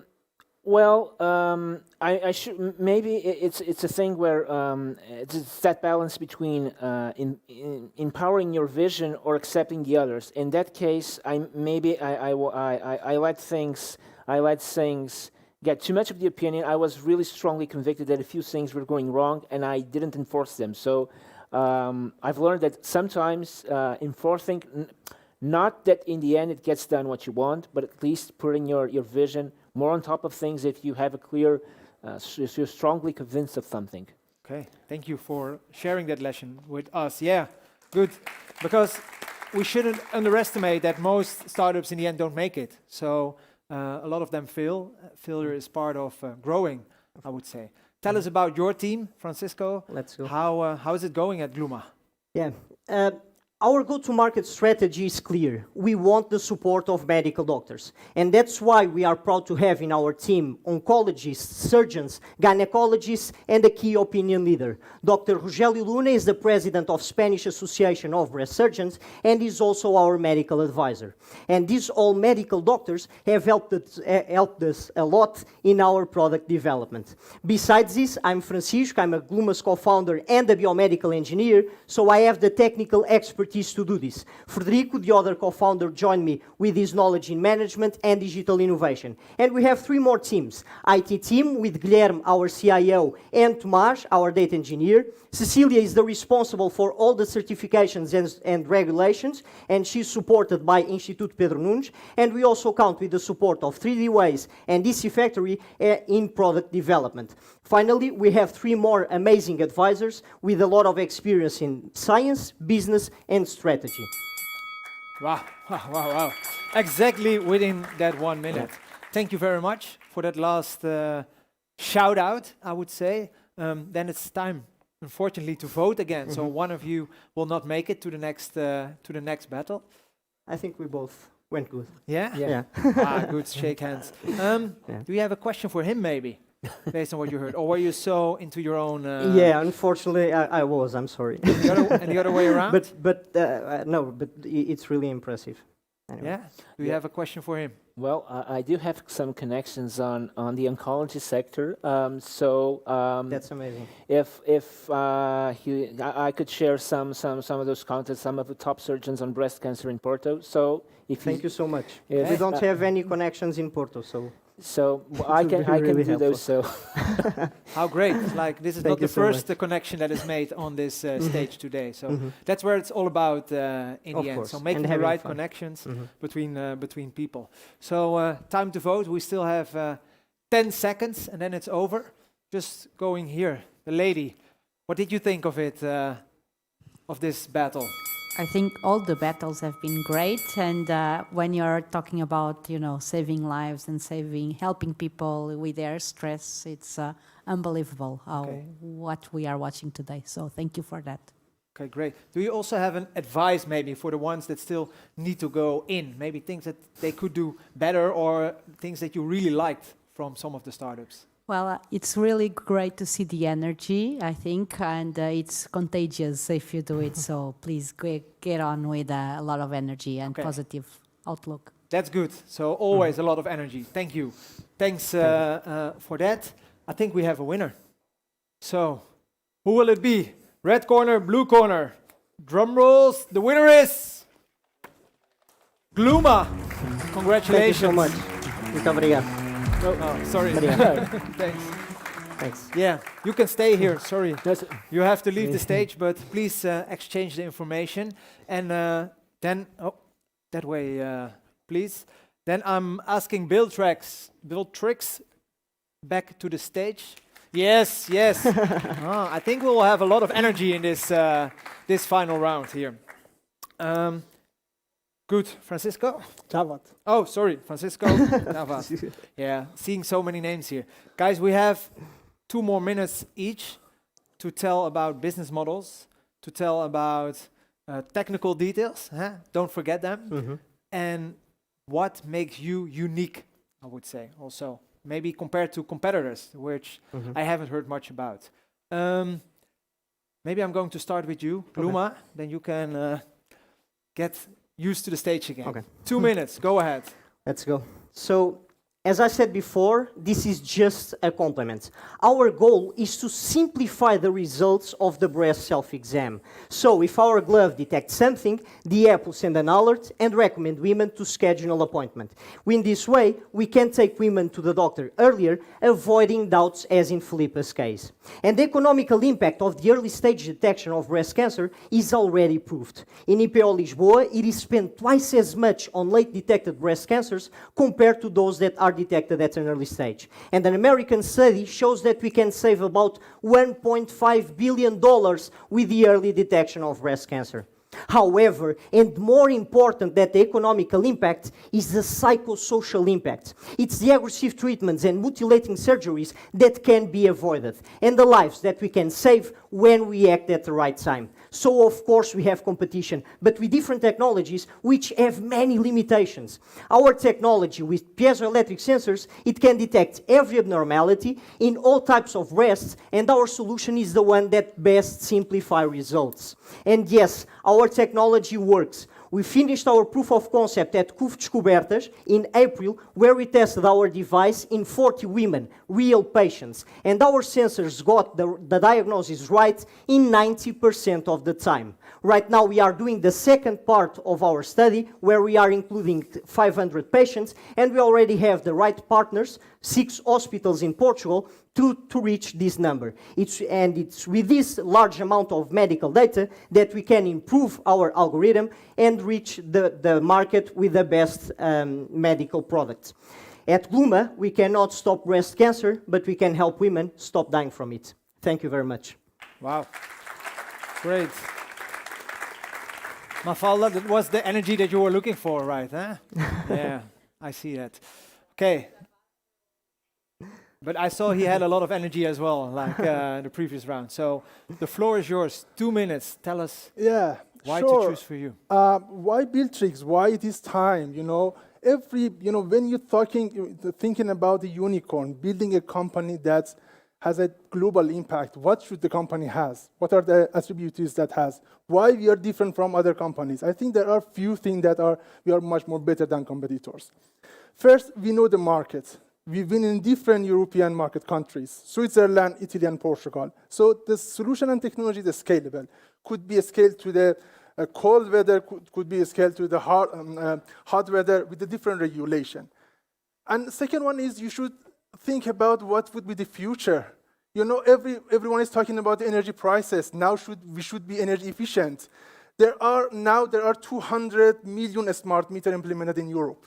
Only in Portugal, there are more than 2 million smart meters implemented in the residential sector, and we expect it to reach to 80% of the market by 2025. So what would be the next? There are lots of sensors, smart meters. We have lots of data, but how we can do this? So the only solution is using digital solution. What we do is we help companies like the CUP, like City of Rome in Italy, like Municipality of Cascais in Portugal, to understand how the energy is consumed in their buildings.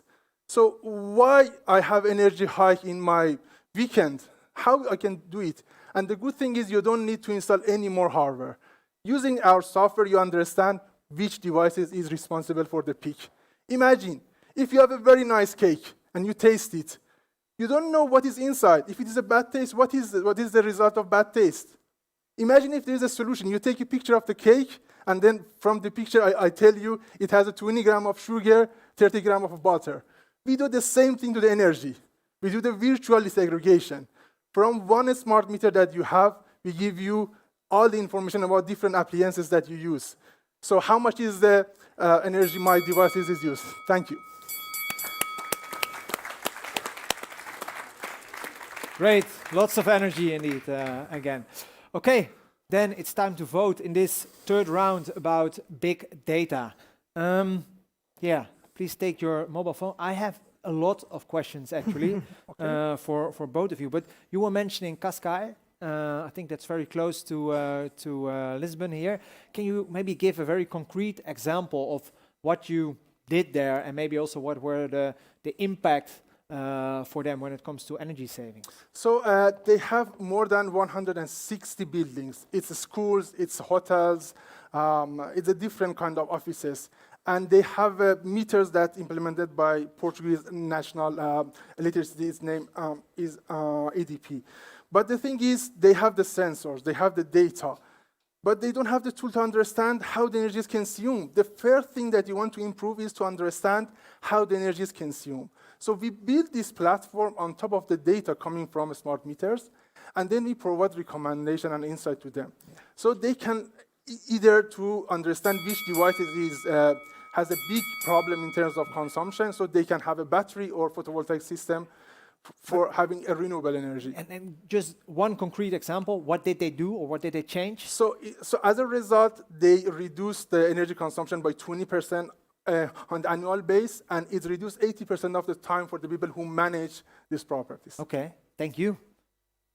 Actually, I live in Cascais, so. Okay. You were having the benefits of his work, yeah, I hope so, I hope so. Okay, It's cool. a beautiful village. Yeah. It's not a city. We have actually been there with Get in the Ring as well 3 years ago for a yearly conference. So this year is not in Cascais, so it will be in a couple of months in The Hague, the Netherlands. So maybe if you're going to be the winner, then you can be there. We hope so. I see the votes are counting.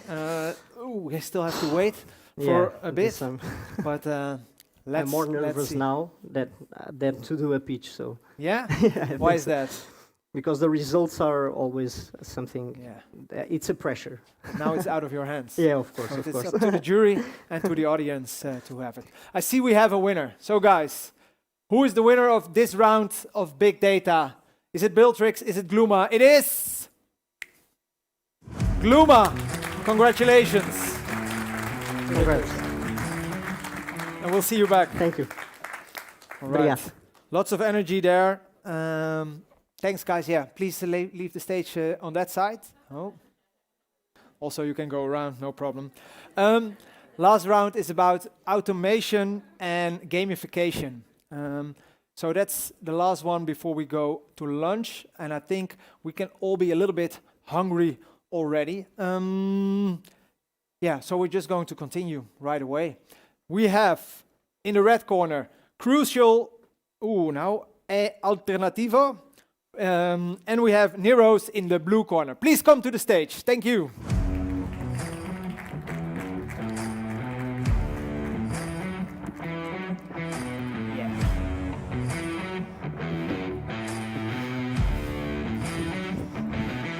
Yes, hello. Yes. Good to have you guys here. Hello. I'm sorry, I'm just not really good in Portuguese, I guess. That's okay. Yeah? Okay, you can forgive me. But please, maybe you can shortly explain in one sentence who you are, what you're doing here. Go ahead. Okay, thank you very much. My name is Bruno. I'm a gamification designer at Crucial, and we use the power of games to change the world. Wow, to change the world. And for you, are you also changing the world, Yeah, Pedro? of course. My name is Pedro Pestana. I'm CEO of Neros, and we are a revolutionary neurotechnology company. Okay, I guess that has something to do with that weird thing you're having on your Maybe, head, right? maybe. Okay. I guess we'll hear more about that as well. Actually, let's just go to that right away. What is the problem and what is the solution that you're having at Neros? The stage is yours. So I am Pedro Pestana, and I was really unhappy, and I hated myself as a child.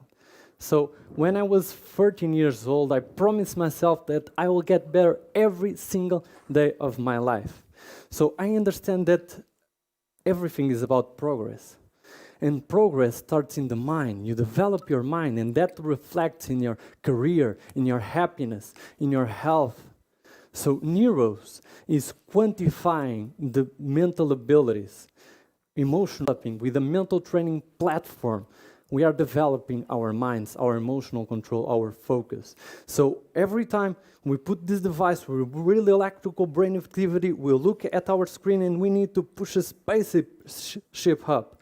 We use strategies like thinking in positive things. And when we are doing that, we are developing our brains, we are developing our minds. Okay. A lot of body language there, Bruno. Can you do that as well? 1 minute. Floor is yours. Thank you very much. My name is Bruno. I'm a gamification designer at Crucial, and I want to present you Alfred. Alfred is our gamification engine that was built to change behavior and to change business results. Engagement is a very big problem that we know that has to be solved. And with less engagement leads to less productivity, higher turnover costs, and even training gets less effective.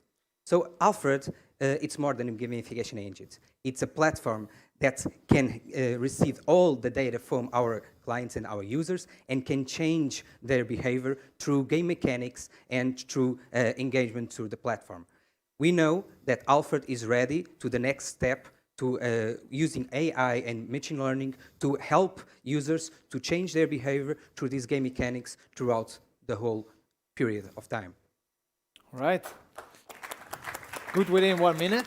And you say you're ready to change it. But do you also have a viable business model for that? Yes, I think I have. Yeah?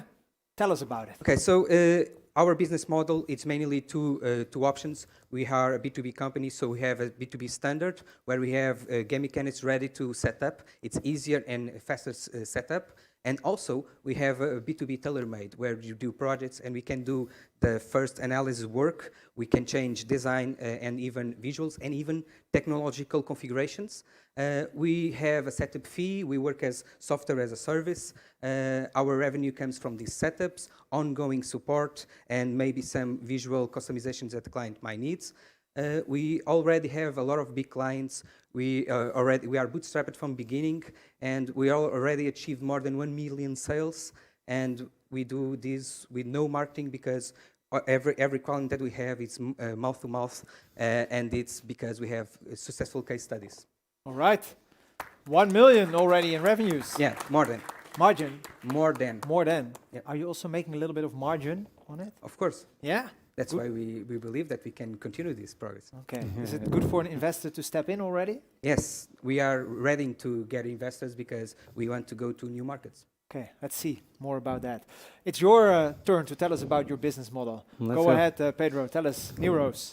So we have a business-to-business solution as a service business model that includes the device, the brain quantification of the mental abilities, and also the development of the mental abilities with our mental training platform. That is like being on a gym. You are in a gym, pushing a weight at a gym, building that specific muscle. With our solution, because of neuroplasticity, the same thing happens in the brain. 2 times per week, 23 minutes per session, and you can go from 4 different packages. 50 euros per user per month, where you can develop and quantify one mental ability, to 500 euros per user per month, where you can develop all your mental abilities and quantify them. So that's basically our business model and how we function. All right. That's your business model. But are you already having some business? Yes. We are making some thousands per month for now, and we are in the beginning, starting growing and growing. Yeah. Scaling, that's the challenge now. All right, good. Maybe you can tell us a little bit more about your team and its achievements so far. Let's go. So we have a multidisciplinary team of neuroscientists, medical doctors, experts in neurofeedback, developers, and also experts in business. So our team already won the Best Innovative Research Award in an international scientific conference, Physioma, and we have several use cases in different domains like sports, Olympic athletes, corporate, health, with really good results. So our team is really focusing in progressing, in developing the brain. So if you believe in progression, if you believe that you can duplicate your mental abilities, how different would be your life? If you believe in progression and if you believe in yourself, vote Neuros. And I promise you, I will not let you down. Ah, very good. Yeah, at least you're asking the audience for some input. But before we go to that, it's your last minute on stage, or maybe not. We'll see. Who knows? Go ahead. Tell us about your team. Okay, so we have a very experienced team. Our founder and CEO, Tiago Perdigão, our business devil, comes from Jerónimo Martins and Adidas with more than 20 years of experience. We also have Manuel Pimenta, our CXO, is my Portuguese guru from Gamification. He is also a software development. And we have our CTO, David Duarte, our coding Jedi, that he also have more than 20 years of software development. Myself, I'm Bruno Ribeiro. I'm a gamification designer, a game designer from the last 20 years. And I think we have a very nice team that already won prize, even a Vodafone Power Lab in the past, and also HR winner prize with Vorten. So we are ready to change the world. All right. So if you're ready to change the world, then it's red, and otherwise it's blue. Yeah, then again, it's time to vote. I do have a question for you.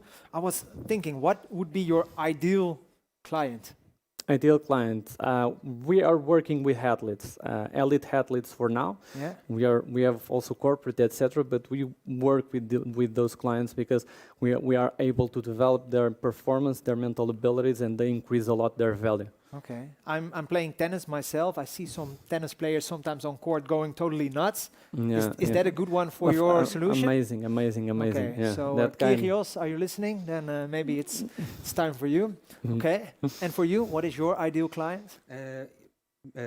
Maybe big companies or medium business. Yeah. Because we usually work with HR teams or innovation teams. So these are the type of business that we start to approach. Can you mention a couple of names, maybe? Maybe we're having some connections here. Yeah, we already have clients like Via Verde, Sonai, Altice, and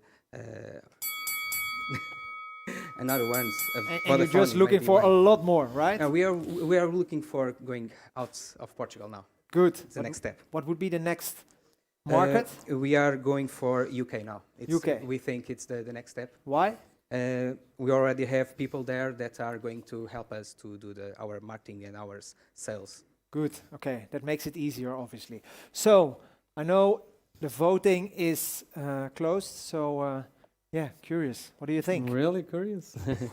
I'm expecting to pass and make progress. You know. You're expecting to win. Yeah, obviously. Yeah, you have to be prepared for the best. And you? I'm ready also. Okay, then there will be a little bit of disappointment on one side or the other. No, it's a very good project. So. Okay, very good. Let's see. Do we have a winner? Yes, we have.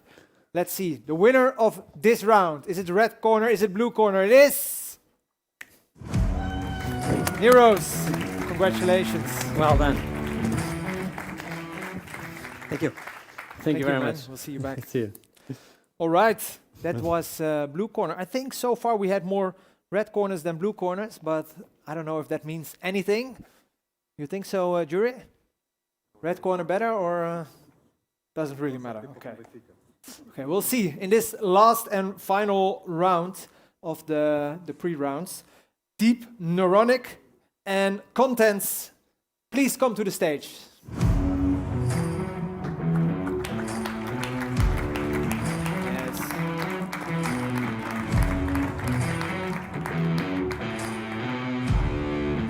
Right, ready to battle? Please step in, step in, step in. Yes, last but not least, they say. Yes, exactly. Does it feel like that?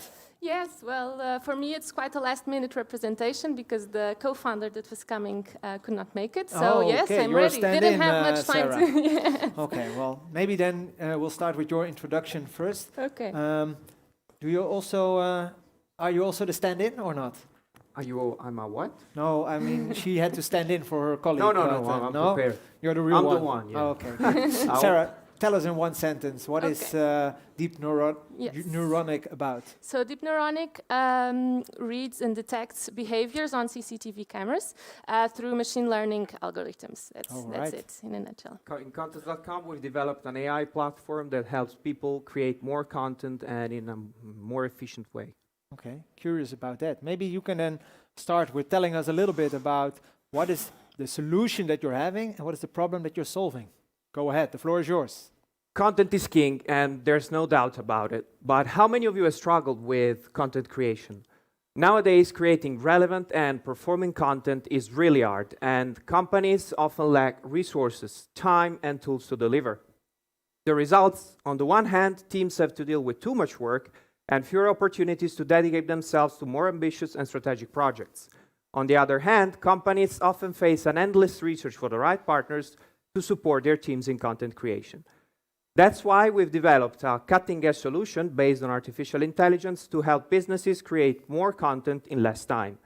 We give access to the most advanced natural language technologies, and our primary purpose is to support our customers in automating their whole content workflow in different languages.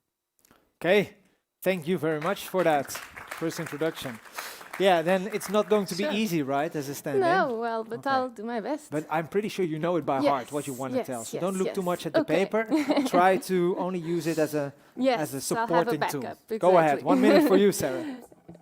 Oh, No? is the sound working? It's working? Yes? Is it working Okay. now? Working? Okay, go ahead, 1 minute. Okay, so first of all, I'd like to ask you to remember the first time that you saw a surveillance camera. So in a school, a hospital, a supermarket, and so it has been a long time, I imagine. And so imagine everything that you have evolved and developed through since then, and so until today. So meanwhile, someone was responsible to supervise these cameras, and they were spending their time supervising, where most of the time nothing dangerous, nothing abnormal happened. So this was pretty boring, as you can imagine. So and this comes with problems, so such as losing attention and of course late responses. And this is exactly what deep neuronic is here for. So focusing in detecting and recognizing more than 20 and counting dangerous situations and automating surveillance systems. Right. Thank you very much. Have you maybe had some personal experience as well? Sorry? Have you maybe had some personal experience as well? From the CCTV experiences? Well, yes, of course. So since you see the time passing since you see a surveillance camera and then the personal experience is not really seeing much things happening in if you have to see 8-hour footage of. No, that's true. That's true. Can you hear it? Important? Yes. Yeah, you can hear it now. Okay. Then we'll just continue with the second round. Sarah, I think you can just go back to the stage again and tell us about the business model. Okay, sure. So the business model, Deep Neuronic now has 4 pilots, and the business model is basically based on monthly subscriptions per cameras with the service, the software as a service through our cloud framework. And we also have on-premises solution with a local service on our clients. Additionally, Deep Neuronic is focused on licensing and royalties of our software embedded directly on our clients' cameras. For example, a company which sells video surveillance products. In each product, the clients are able to easily personalize their model. So it's a highly personalized service throughout different subscriptions to better fit the environments and the type of actions that the cameras are surveilling. Right. Thank you very much for that. Stefano, are you impressed? Yes. Yes? Very But can you do better? Let's hope. Okay. Let's see. Go ahead. Business model. Okay. So our vision is to democratize access to the best-of-breed language technologies. And this is reflected in our simple but effective business model, which is made up of 2 connected souls, our cloud platform and our enterprise offering. Our cloud platform is a one-stop shop solution based on a subscription model with a constant flow of revenues aimed at supporting our customers in managing their whole content workflow, from ideation through creation to transformation. Our enterprise offering instead is mainly conceived for larger corporations who are on the hunt for high-end and fully customizable solutions to automate their content workflow and let the AI do the groundwork. That's it. That's it. We have 15 seconds left, but no more time needed. Do you have already business sales? Yeah, sure. Yeah, we how currently much? have 100 active customers on our platform, and we're also developing some bigger projects with, as I said, larger corporations. Okay. And what is the monthly revenue? Monthly revenue, well, okay, you can think about it. Yeah, maybe it's better. In the meantime, tell us about your team. Why is it the winning team? Yeah.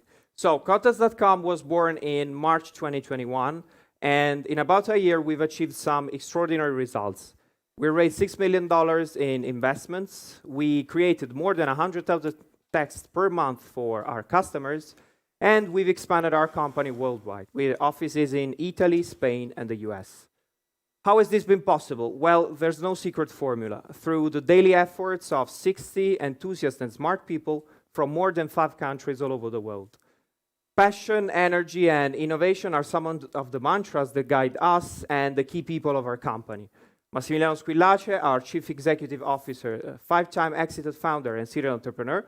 Francesco Bagnocavallo, our Chief Product Officer, former director of Hearst Magazine. And Alejandro Sanchez, our Country Manager for Spain and Portugal, former Country Manager of FreeNow.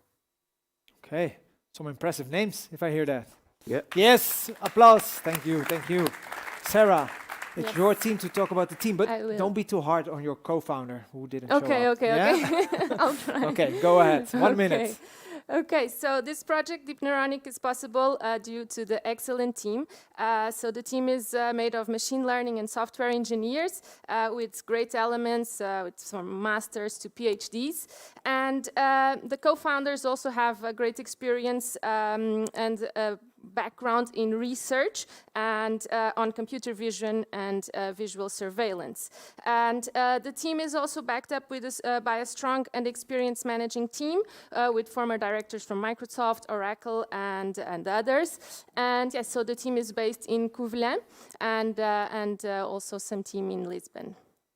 That's it. For Okay, the that's team. it. Yes. Thank you. Well, that was it already for this round. So please remember, guys, you have 1 minute to use. Yes, so yes, that's sometimes that's difficult. Okay. Then the voting is open again for this last round. I had one question for you. You said you were running 4 pilots. Yes. Am I correct? Can you tell us a little bit more about it? So there is one pilot in a hospital, so all in the area of Covelin, which is in the north of Portugal, in university, and also now starting a pilot in Aveiro, the city as well. And what do you hope to get out of it, or where do you hope to be at the end of the year, Yes, I think so, and I think it will be a great start, and now this that is starting now in Aveiro will be a great kickoff. Yes. Okay, good. Curious about that. Do you have a question for her? No. Now, what's the technology you're implementing to detect? Well, I'm not the Okay. best person to talk about the technology, I have to say. But yes, it's based in machine learning, computer vision algorithms. Okay. And how is that for you? The technology? Our technology is natural language generation, where we have some of the most cutting-edge natural language generation technologies, and at the same time, our data scientists do some fine-tuning based on the customer needs. Yeah. Easy. Right? No, not that much. I'm not in charge of that. So okay, good. I have no experience with it as well. I see the votes have been counted, or at least they are in. Guys, what do you think? Is it for this round blue corner or is it left corner? Please cheer for the red corner. Oh, not bad for standing. Blue corner. All right. Well, I don't know about it. Let's see. Yeah, Yes. let's see. Jury, Are you certain? Did you have the same one as a favorite? No, yeah, I think they missed two things.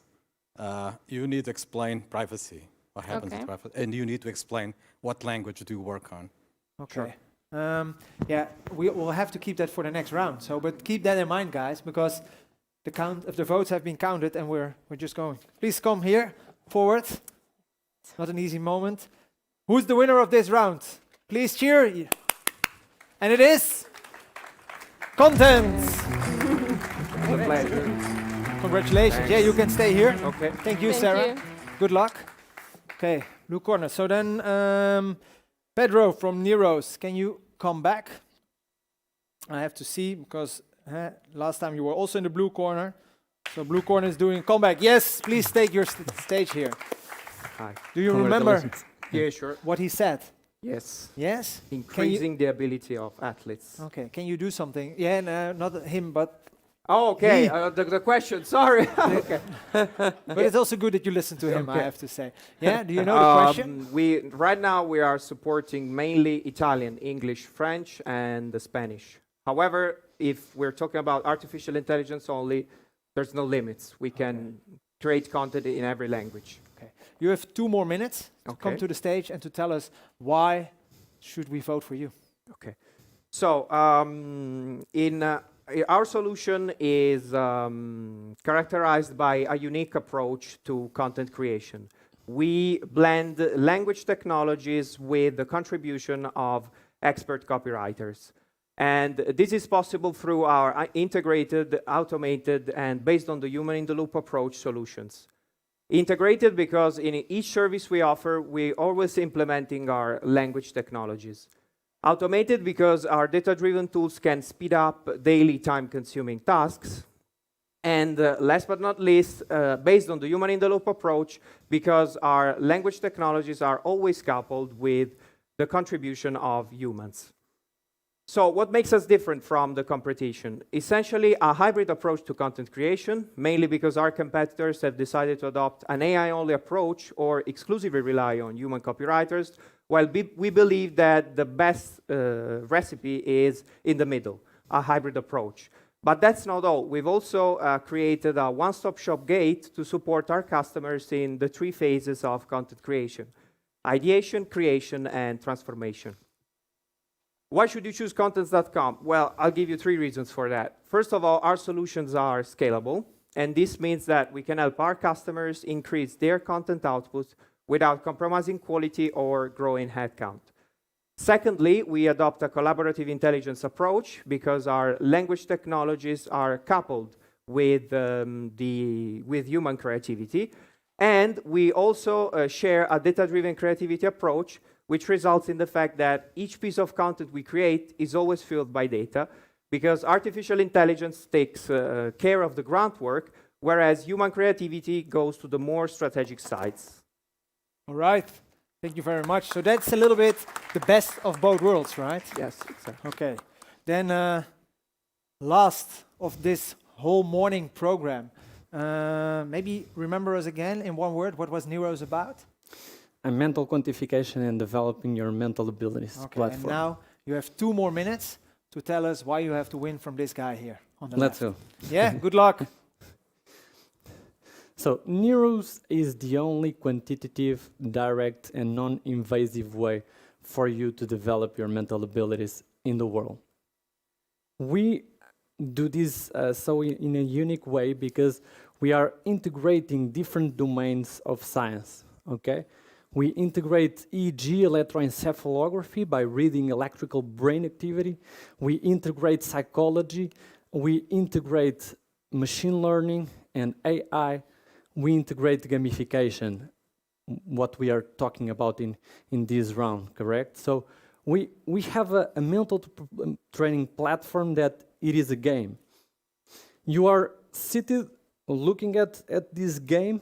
We have a spaceship that you need to move up, and you need to pass different levels, and this game is adjusting to yourself. You need to act and use your mind to think in positive things, relax, etc. If you're training, for example, emotional control, you need to do those kinds of things.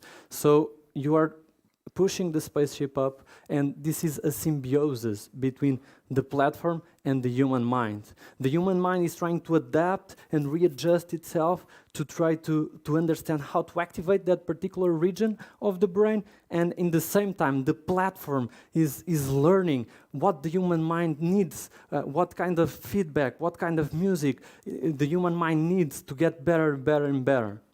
So the potential is enormous. The market is enormous. We can look at sports, corporate, health, neurogaming. There's a huge potential. We are talking in more than 100 billion in those markets. So we are focusing right now on sports, and we train with athletes. We have a lot of clubs in Portugal, also international clubs, as Celta de Vigo, for example. All right. Thank you, thank you, thank you. Would it be something for you to use his tool? During my paddle sessions, it would be interesting. Interesting, yeah. I'm not an athlete, but well, amateur level. Maybe you can beat the become one, competition. at least mentally, right? Yeah, exactly. All right. Guys, it's time to vote again for the last time this morning. Who will be the winner of the automation and gamification round? Will it be here, Pedro from Neros, or will it be Stefano from contents.com? Yes, we'll see it. Is there maybe one last question from one of the jury members? No? Guys, are you hungry? Yes, a little bit. Okay, I see that. I'm hungry as well, but maybe before we are going to hear which one of those two guys will be the winner, I would like to thank the jury for being here this morning. This afternoon, I think we'll have another jury. So thanks all. Big round of applause, please, for these 6 jury members.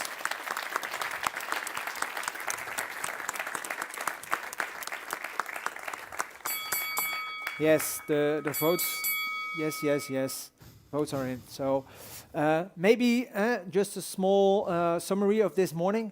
So we had in total 4 teams, 16 startups, but only 4 will continue to the semi-finals this afternoon. And we already have 3 winners. The last one will be chosen here. And that means this afternoon we'll have more battles to come, because those 4 will get in the ring here again, and in 2 semi-finals and 1 final decide who will be the final winner. It's not there yet, so we'll tell a little bit more about it this afternoon. There are some exciting things that will also change next to the jury, but we'll tell you more about it after lunch. For now, I think we're just going to announce the winner. So, hands here. Who is the last one that will continue to the semi-finals? Is it red? Is it blue? The winner is Neros, sorry. Congrats. Well done, man, well done. Thank you, man. Sorry. So, we'll see you back this afternoon. Yeah. Thank you very much. Okay, guys. Yeah, like I said, I think that was a little bit the round of this morning. I hope you all enjoyed it. A lot of interesting things. The winners here, Zoom Guide, Volvero, Gluma, and Neros. We'll see them again. I don't know if you guys already have a favorite. Would be curious. One thing I would like to highlight again, today it's about having fun, it's about networking.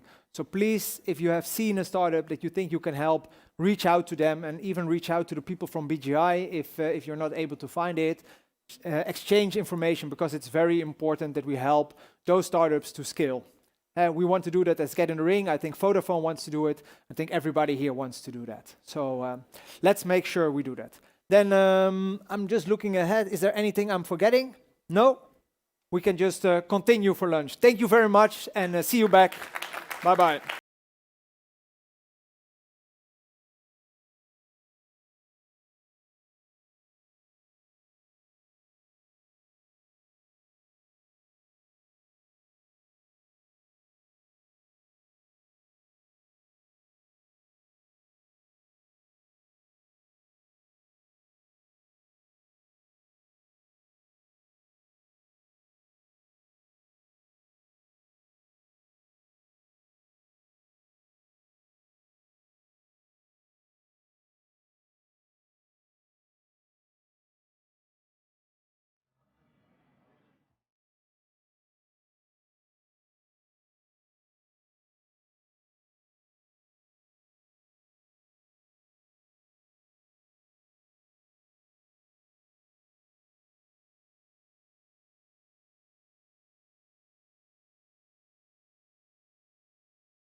Hello, everyone. Are we ready for another afternoon? Yes, Lisbon, are you still awake? Okay, very good. I'll just would like to start with a small recap where we started this morning, where are we now, and where are we heading towards. This morning, 16 startups were participants in this Get in the Ring Vodafone Power Lab. And at the moment, we have only 4 remaining. Those 4 will go again to battle it out here in the ring, and only 1 winner will be left over at the end. And we have the names here. In the XR solutions, it's Zoom Guide, Smart Mobility, Valvero, Big Data, it's Gluma, and in automation and gamification, it is Neros. I see some new faces here. I also see a lot of faces that I also saw this morning, which is good. It means that you haven't left.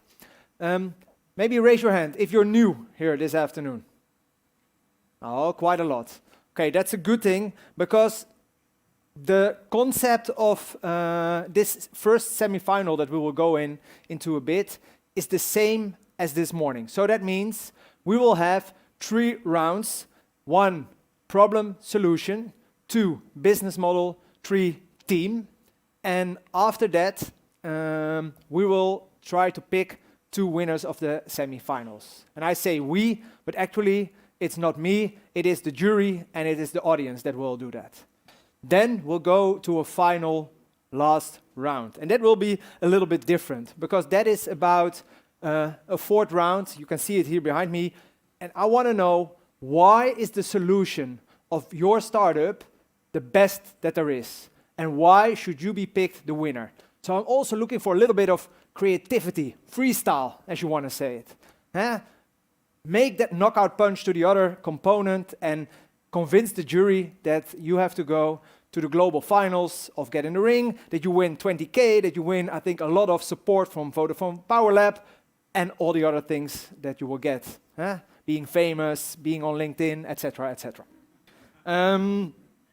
And obviously, I think in the final round, also the jury will play a bit more an active role than this morning, because they have the opportunity to ask a lot of questions. We have, I think, in total around 15 minutes to ask questions, so I would like to ask the jury to really be critical on that and think about some good questions that will also answer the questions that maybe the audience will have. So, curious about that. That's not all, because there are also a couple of other components this afternoon that we will see. We'll have a roundtable discussion hosted by Vodafone Power Lab. We have an inspirational talk, so a lot to come. And obviously, at the end of the day, we have the networking drinks.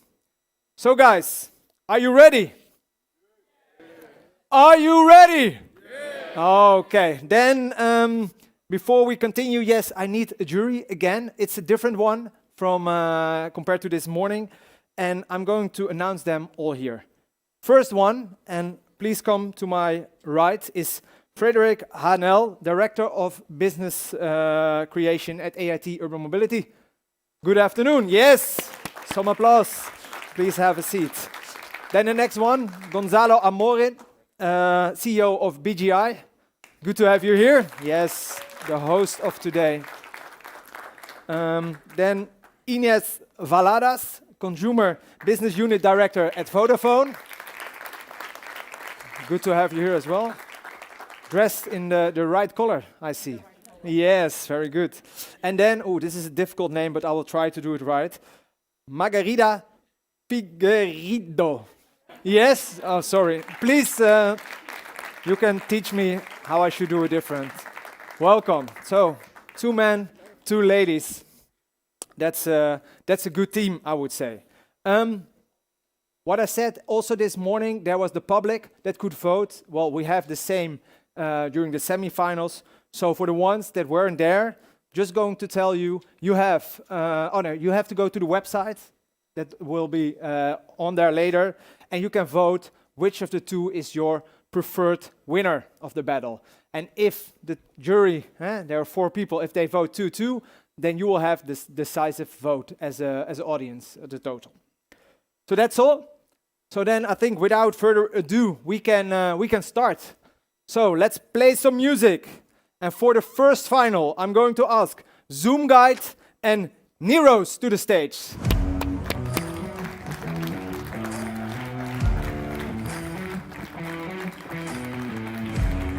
All right, let's go for it. Ready? Ready. Born ready. All right. Good, good. Now you're still friends, right? We are. Yeah. Let's see at the end. Yeah. Let's see at the end. Oh, Good. good. Well, guys, it's very easy. You know the concept. And I would like to just tell you one thing.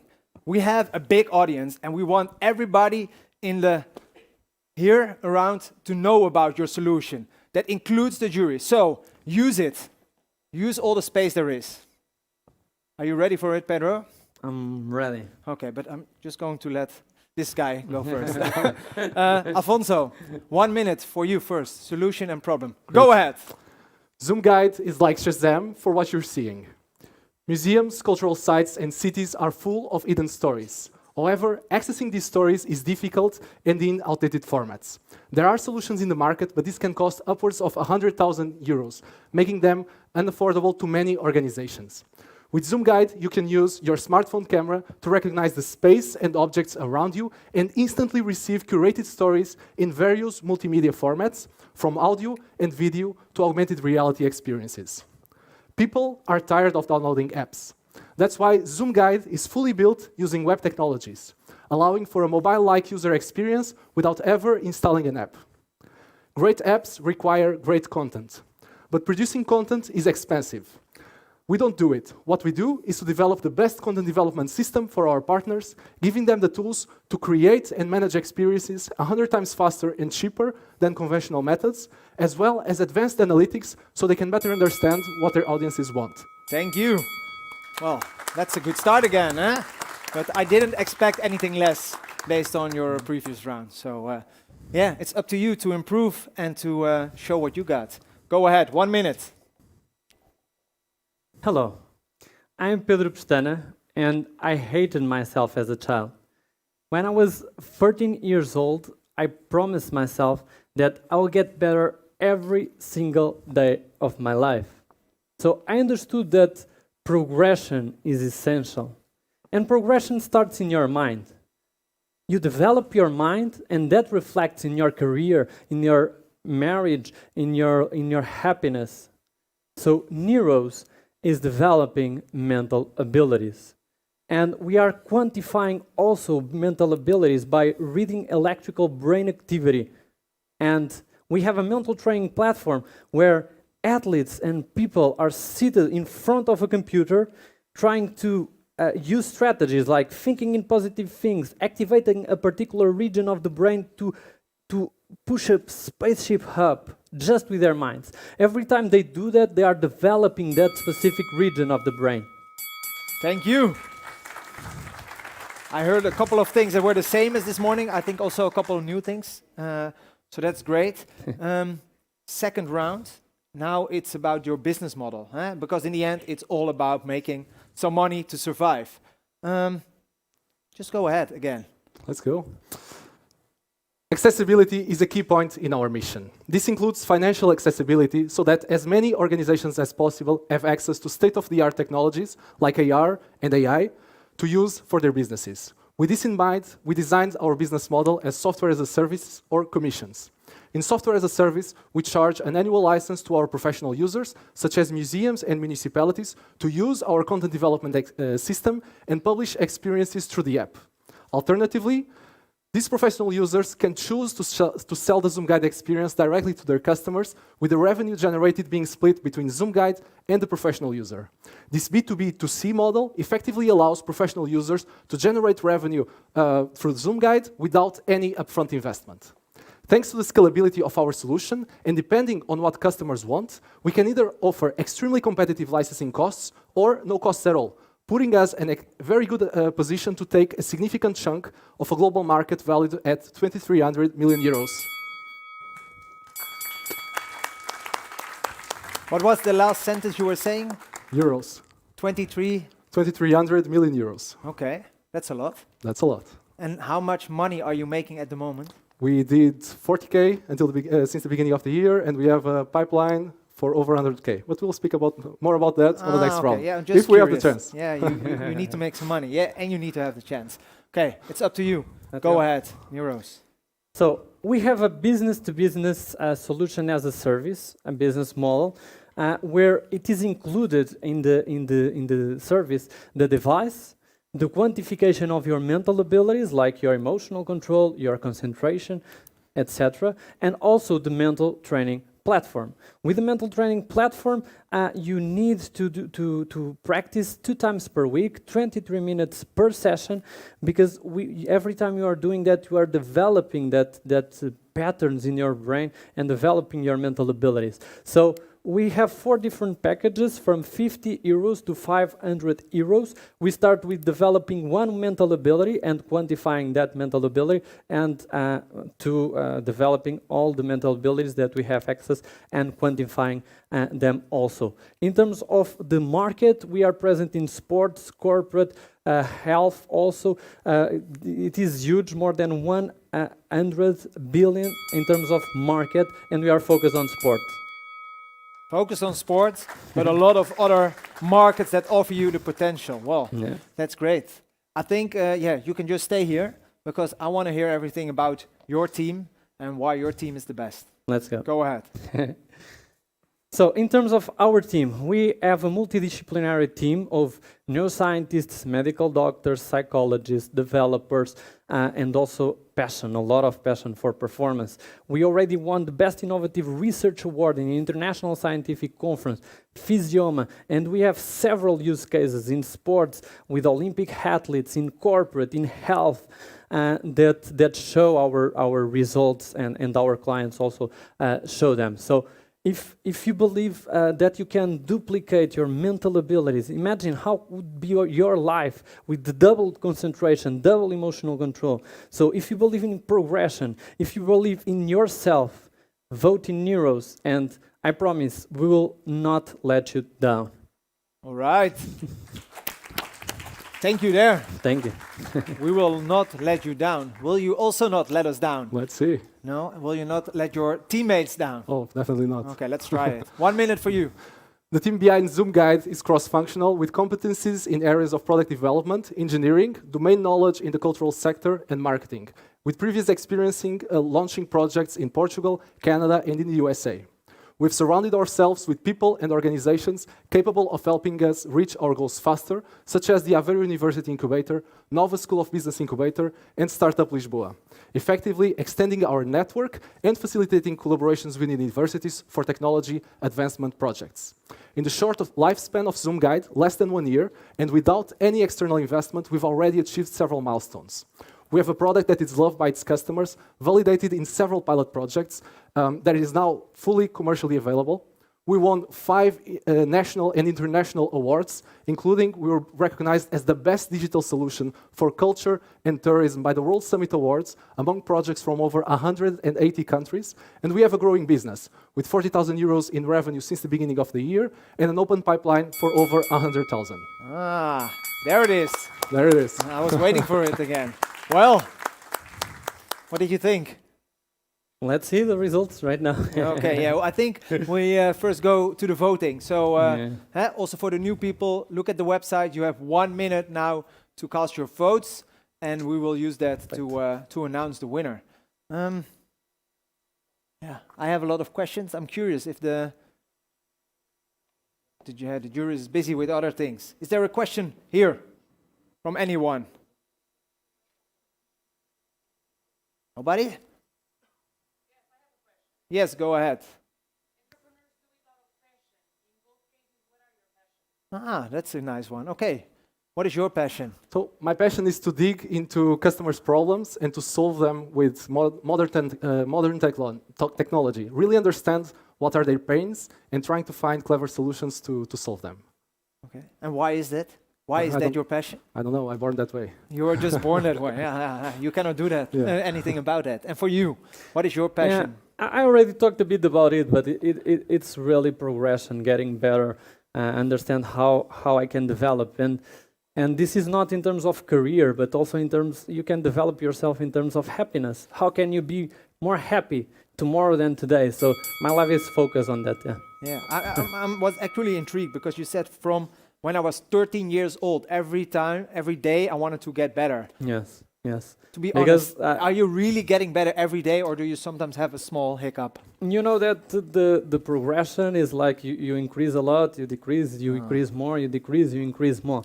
It's like the stock market. It's like the stock market. I was thinking the same. But in a linear progression way, you know. Only up. Yeah, but if you focus that every day you need to be doing something better, it is good. Thanks for that. Thank you very much. Okay, I think the votes are in. Just thinking here from Vodafone, is there any question that you have, or you want to leave it for the next final round? Can you use the...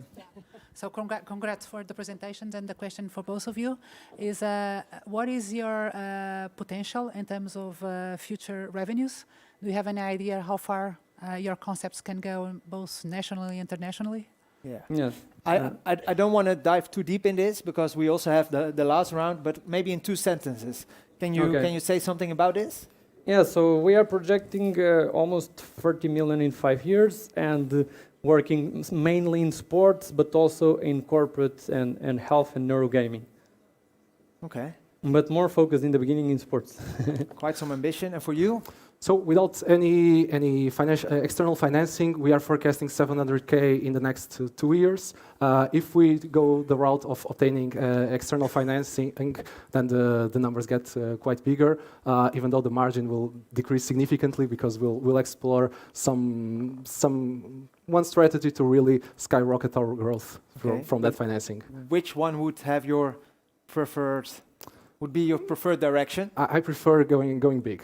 You're going big. Yeah. Okay, so investors, this is your guy. I think we'll probably have a winner. Vote counting. Just thinking, not yet. Ooh, ladies.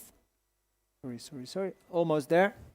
Okay, then maybe there's another question from this side. If I may. Yes, go ahead. Thank you very much for the opportunity. So, Pedro, you mentioned there's a lot of energy in the air, lots of focus.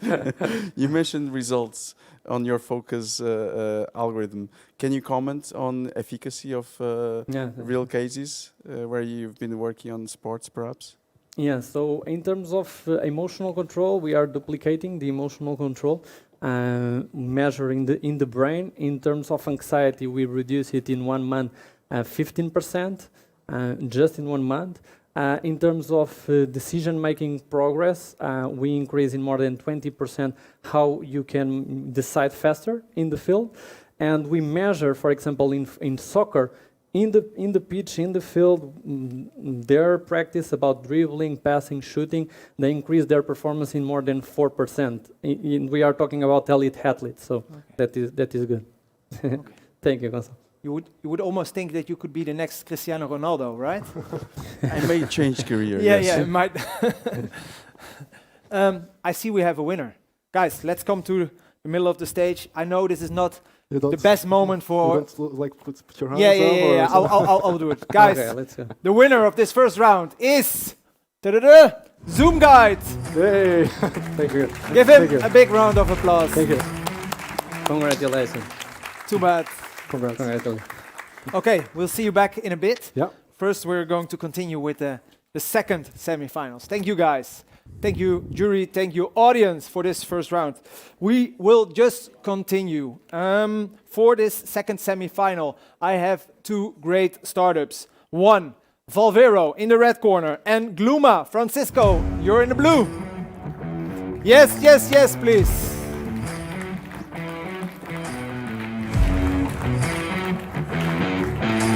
Right. Come on, go for it. Hello. All right. So, just as excited as this morning, or is it the shit getting real? Yeah, it's getting real for sure. Yeah, it's getting real. You have the same feeling? The same. Have you thought about what would you do with the 20K? Yeah, for us, I think it would be really helpful to develop our mobile app. And actually, we are seeking for investment right now. So if there's someone, yeah, you need more some money. investor, I yeah. understand. No, okay. right now our biggest needs is to grow our team, to reach more hospitals, and to develop our mobile app, and to finish this product. Okay. So product development. You need as some well. more money. I Yeah. understand. All All right. right. I need it. We need guys, it. you know it. From this morning, 3 rounds. Yeah, you just talked a bit. So I think you can go first, Sam. 1 minute about your problem and the solution. Go ahead. Okay. Hello, everyone. My name is Sam, and I'm from Volvo, charge of business development. It's summer, and obviously a lot of us have summer trip plans. But when you're making a summer trip plan, you think about 2 things. Where are you going to stay, and how do you move around easily and conveniently in a beautiful city? What about the time that you needed to rent a car to make a quick transfer of your stuff when moving your apartments? Some of you might have probably thought about the car rental solution. But do we really want to remember how cumbersome and stressful that process was? What if I also told you that 96% of the time, most vehicles remain unused, just there? So at Volvo, we have the perfect solution. With our app, we allow drivers to have access to unused vehicles wherever they go. So we are here redefining mobility with drive sharing. Thank you. All right. Thank you very much for that. 69% of the time, cars are not 96. used. 96, sorry. Yeah. That means we're only using it 4%. 1 hour per day on Yeah, average. Exactly. That's not a lot. Yeah. Okay, it's up to you. Go ahead. Gloomba. Gloomba. Oh, sorry. No problem. So, hello everyone. My name is Francisco. I'm one of the co-founders of Glooma, and we detect breast cancer at an early stage. But first, let me share with you the story that inspired us. My cousin Flipa was diagnosed with breast cancer. She used to do the breast self-exam. However, she didn't have confidence in herself doing this. So, when she felt something in her breast, she thought it was nothing. 3 months later, the lump didn't disappear, so she went to the doctor. The results? A malignant cancer and mandatory breast removal. But as Flipa, there are thousands of women who don't have confidence doing the breast self-exam, who don't know how to do it, or who just simply forget to do it. And that's why 37% of breast cancers are not detected at an early stage. So we created a solution, a home and portable medical screening device that complements the breast self-exam and is connected to a mobile app. This device is a glove with sensors that detects and controls abnormalities in the breast tissue together with our machine learning algorithm. Thank you. Again, just like this morning, very strict pitch. I think you're doing well, so you can just continue with the second round. Okay. Tell us about the business model. The business model. So our solution doesn't replace at all the diagnosis exams or routine appointments. This is just a complement to the breast self-exam. So we want to reach the final user, and we'll be selling our product directly to women through e-commerce, where women can pay 99 euros for the device, or they can subscribe at a lower cost, where we will offer the glove, and this will give them access to a package that includes maintenance and hardware and software updates. This means that we can switch the old glove for new versions with no associated costs. And if something happens to the glove, we will give a new one, replacing the old one. This will allow us to reuse and recycle components that are still working. Therefore, our business model will be based on a circular economy. We'll also count with the help of health insurance companies to include our subscription in the regular monthly or annual insurance fee. Thank you. Thank you. Great. I'm actually curious about a couple of things, but we will get to that later. I think it's first your turn. Sam, can you tell us a bit more about the business model? And don't forget the jury. All right. Think shared value. We at Volvo are creating shared value by allowing corporates, car dealers and rentals, private owners to be able to generate extra income. Our business model is simple. We, through our platform, provide features such as the smart insurance and also driver safety ratings using gamification features on our app. So basically, the owner puts the vehicle on the application, sets the price, and then we make money from a percentage fee for every transaction. Our business model has been proven to reduce global emissions, and we also make mobility accessible to everyone by allowing everyone to have different kinds of vehicle. Our user profiles include young professionals, families with single homes, and then families with single vehicles, and tourists. We are live in Brussels and recently launched in Italy. Thank you very much. Right. Thank you. Just within time. Yeah. Very good.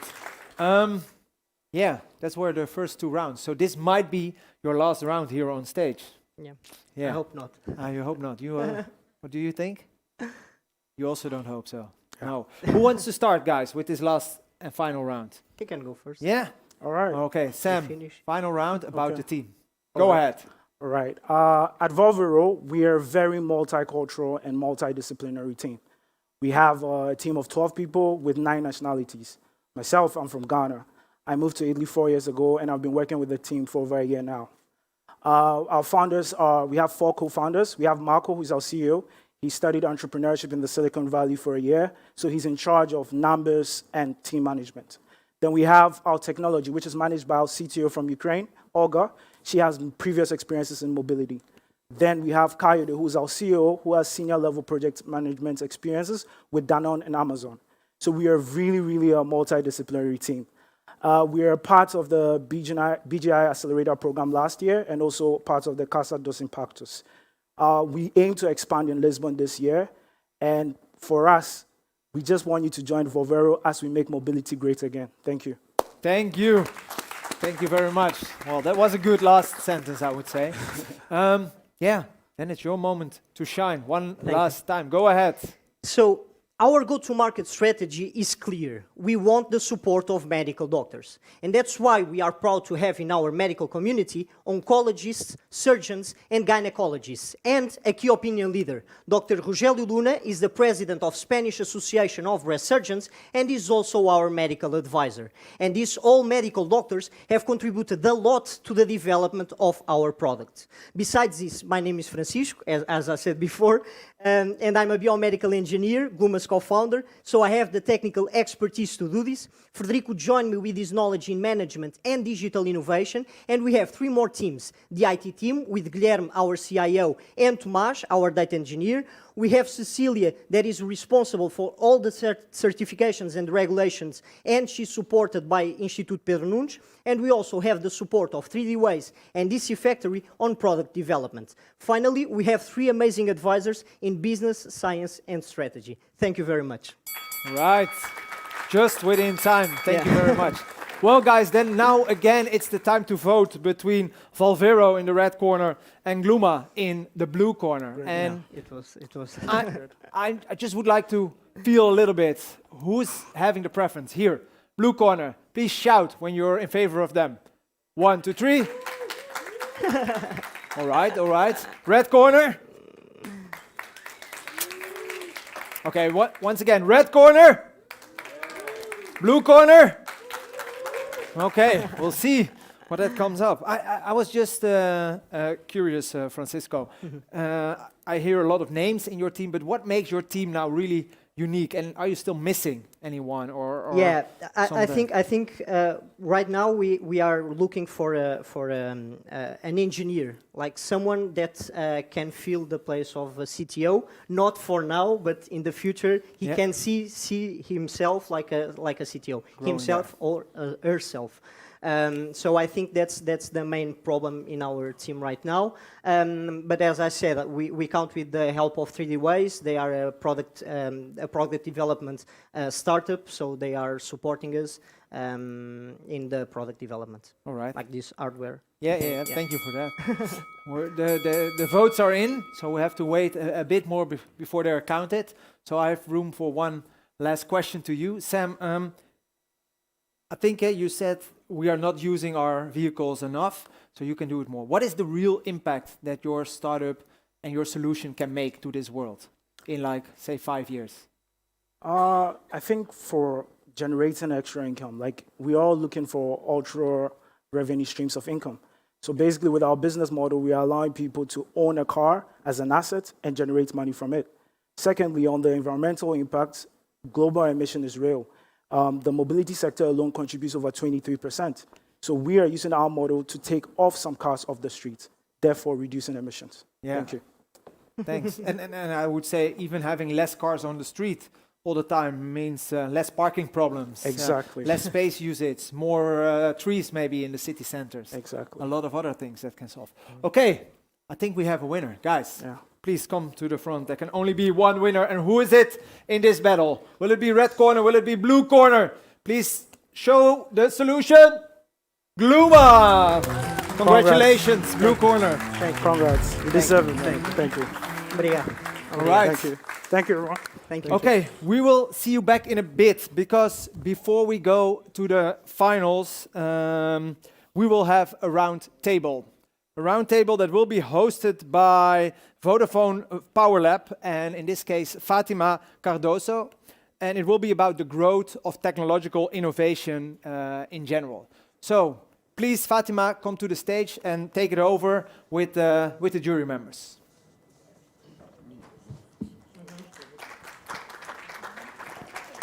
This is much difficult than.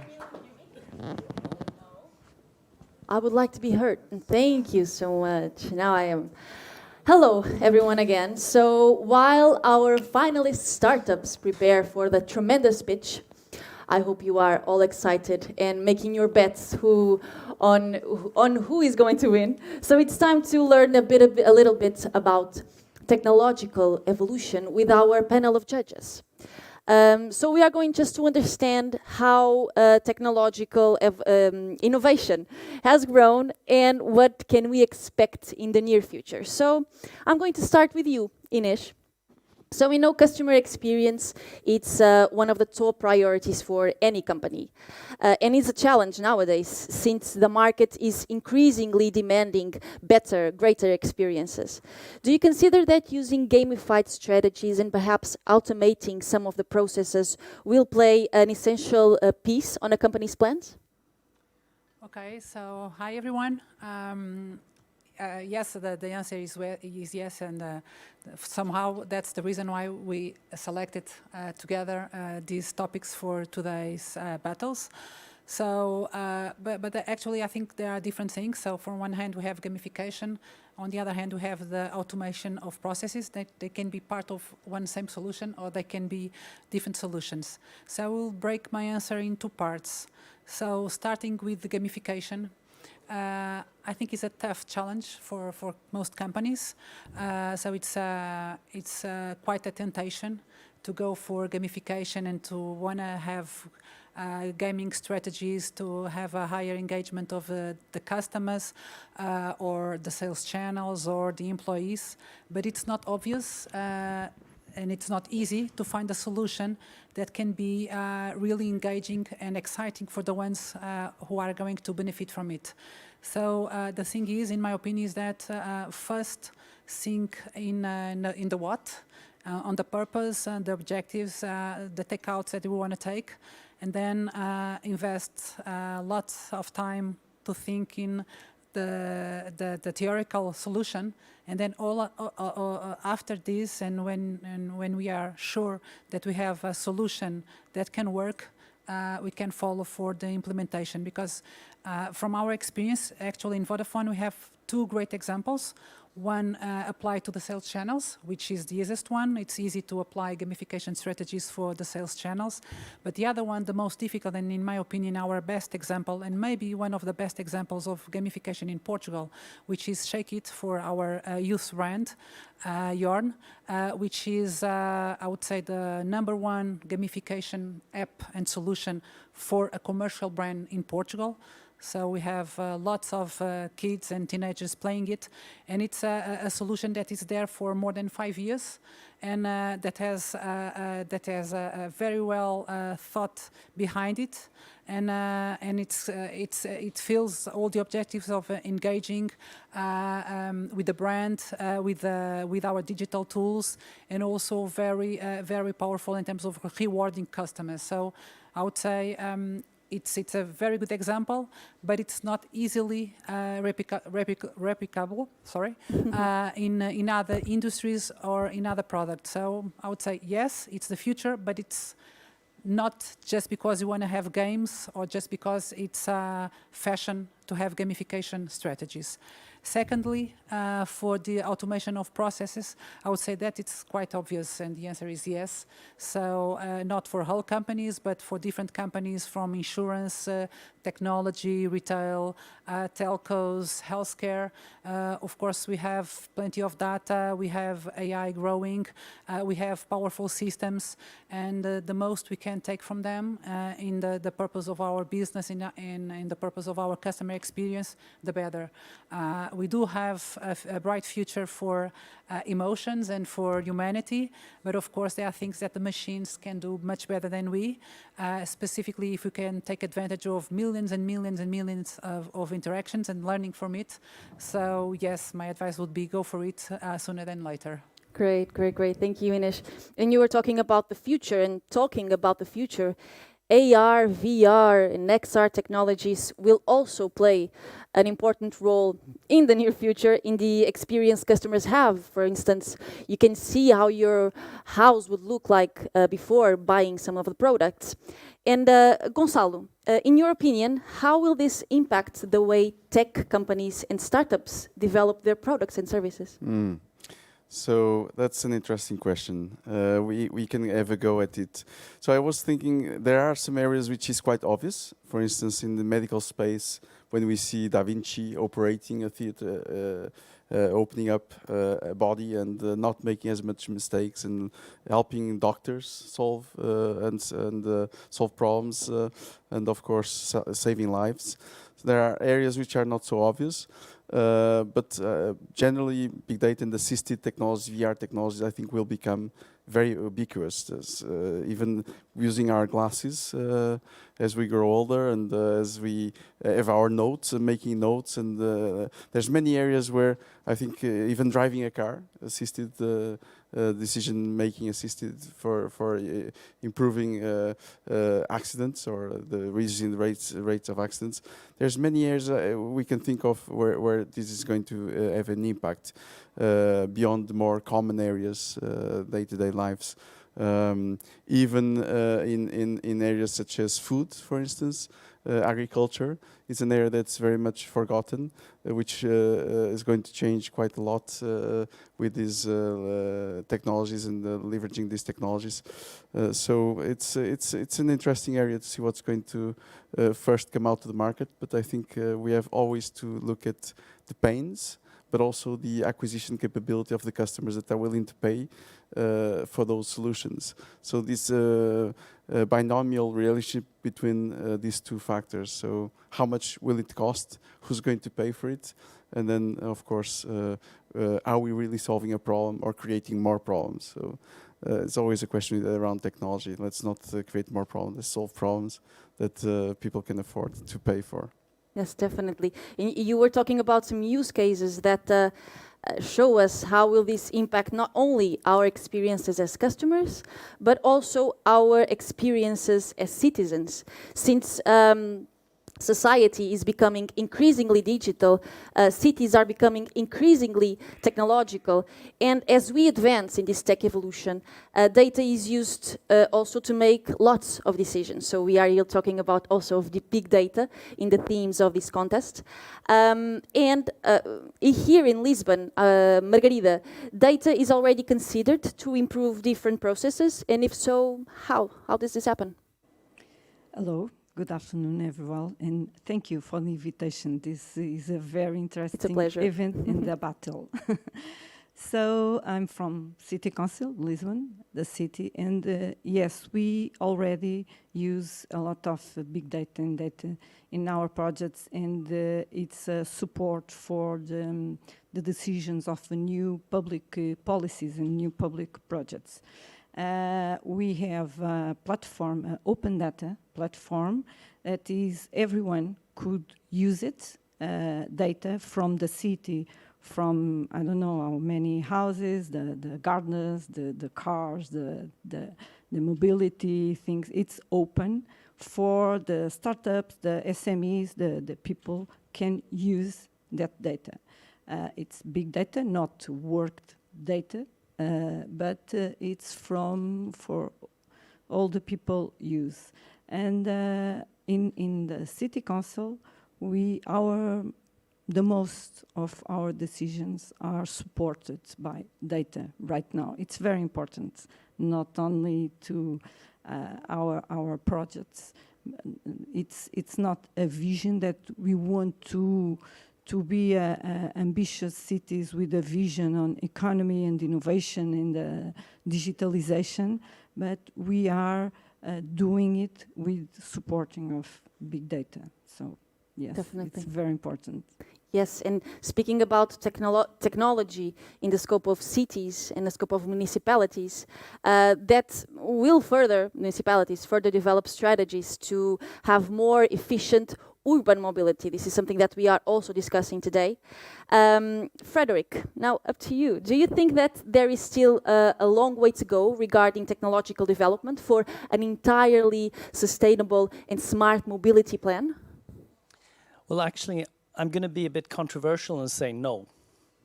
But mainly because the most efficient solutions we've seen out there in cities are usually extremely low-tech and don't require innovations or big data or anything. Cities shut off streets, prevent cars from coming in, and this generates a lot of really, really good effects, of course, in the cities.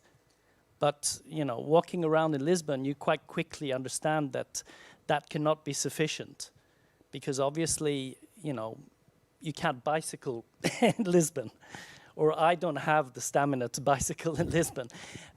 So you need tech, you need electrification, you need other solutions to remedy that. And of course, it would be nice, maybe this is controversial, it would be nice to shut off the cities completely and have alternative, sustainable modes of transport for everybody.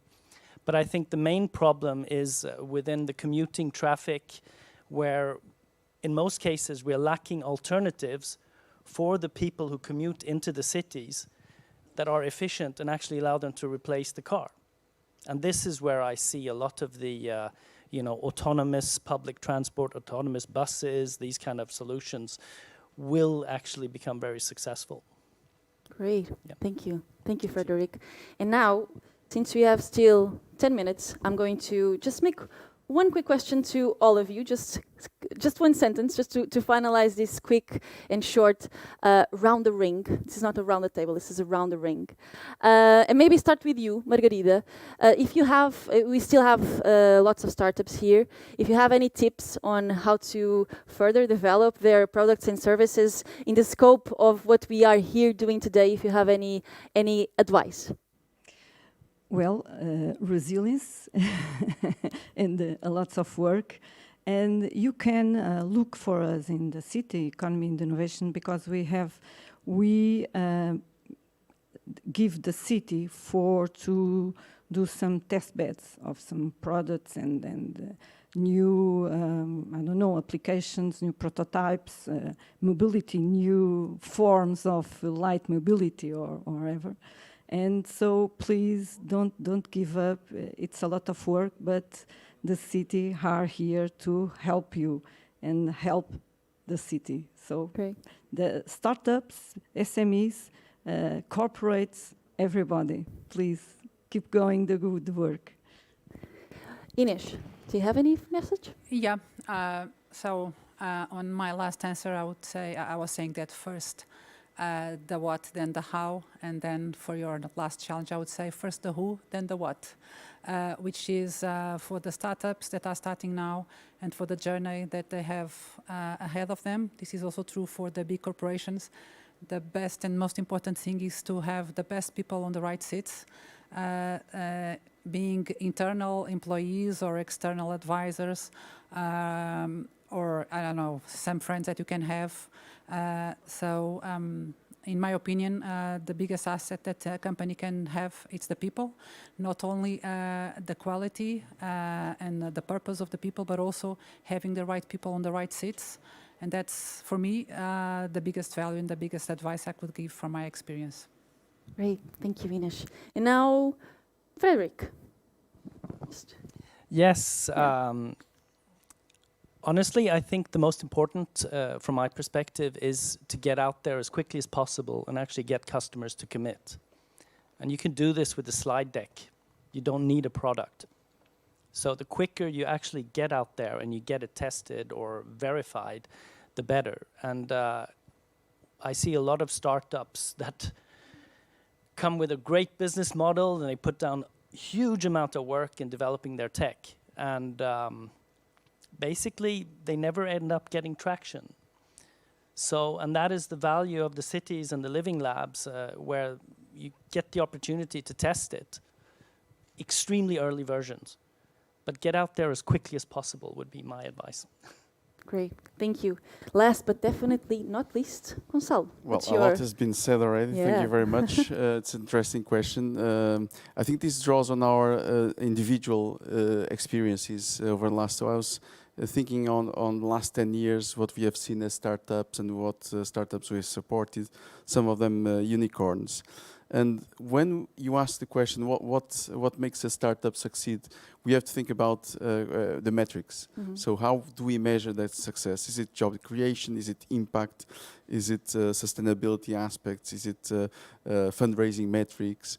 And there's many, of course, variables. And probably the right answer is not one or the other. It's a mix, of course, of also how they contribute to the startup entrepreneurship and the entrepreneurial ecosystem.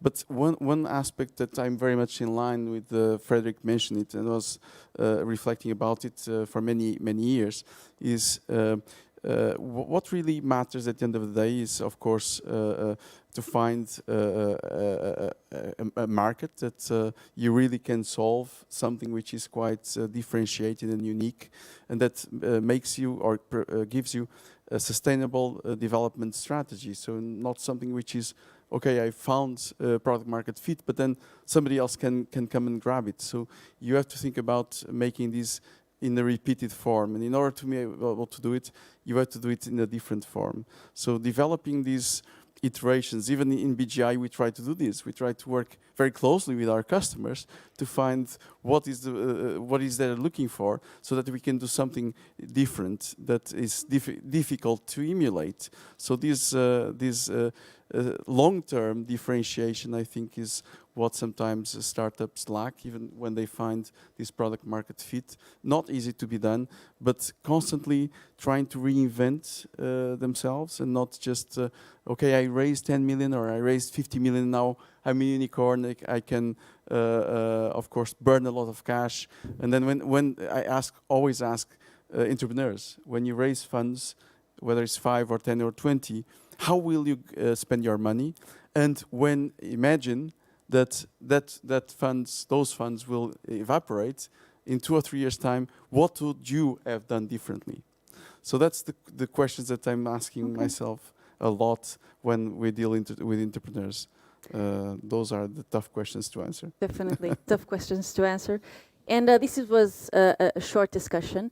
And we don't have here any more time for questions, but you can memorize the faces of our outstanding panel of judges. You can reach them also in the networking cocktail. But it's time to move on. I know you are all eager to know who is going to win Get in the Ring Vodafone Power Lab. So I will say goodbye for now and pass on the stage again for Remco. Thank you so much. Thank you. Yes, thank you, Fatima. Out of the back, I heard some quite interesting learnings, I have to say. So, and one really stick to my mind. It's good to be back here, by the way. That is, go out there and validate your solutions in the market. And I think indeed startups, some really go to market fast, and others, especially the more technical people, they tend to keep everything to themselves because it's difficult to go out there and it's not yet perfect. But I think the strength from startups is actually just to go out, try it, and maybe fail, but at least you're not spending 5 years of your life doing something that will maybe fail anyway. But that given said, I think we're going to the final battle of today. Is there still some excitement in the... Yes, very good. So then I would like to ask to come to the stage the 2 finalists of today. In the red corner, Zoom Guide, and in the blue corner, Gluma.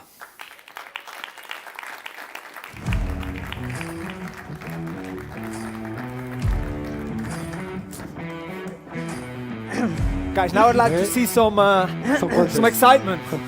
I think I'm not able to use this level Oh, to fight. So this might be a hard one to get with some pieces of hardware in it. I don't know if you would survive. Let's see.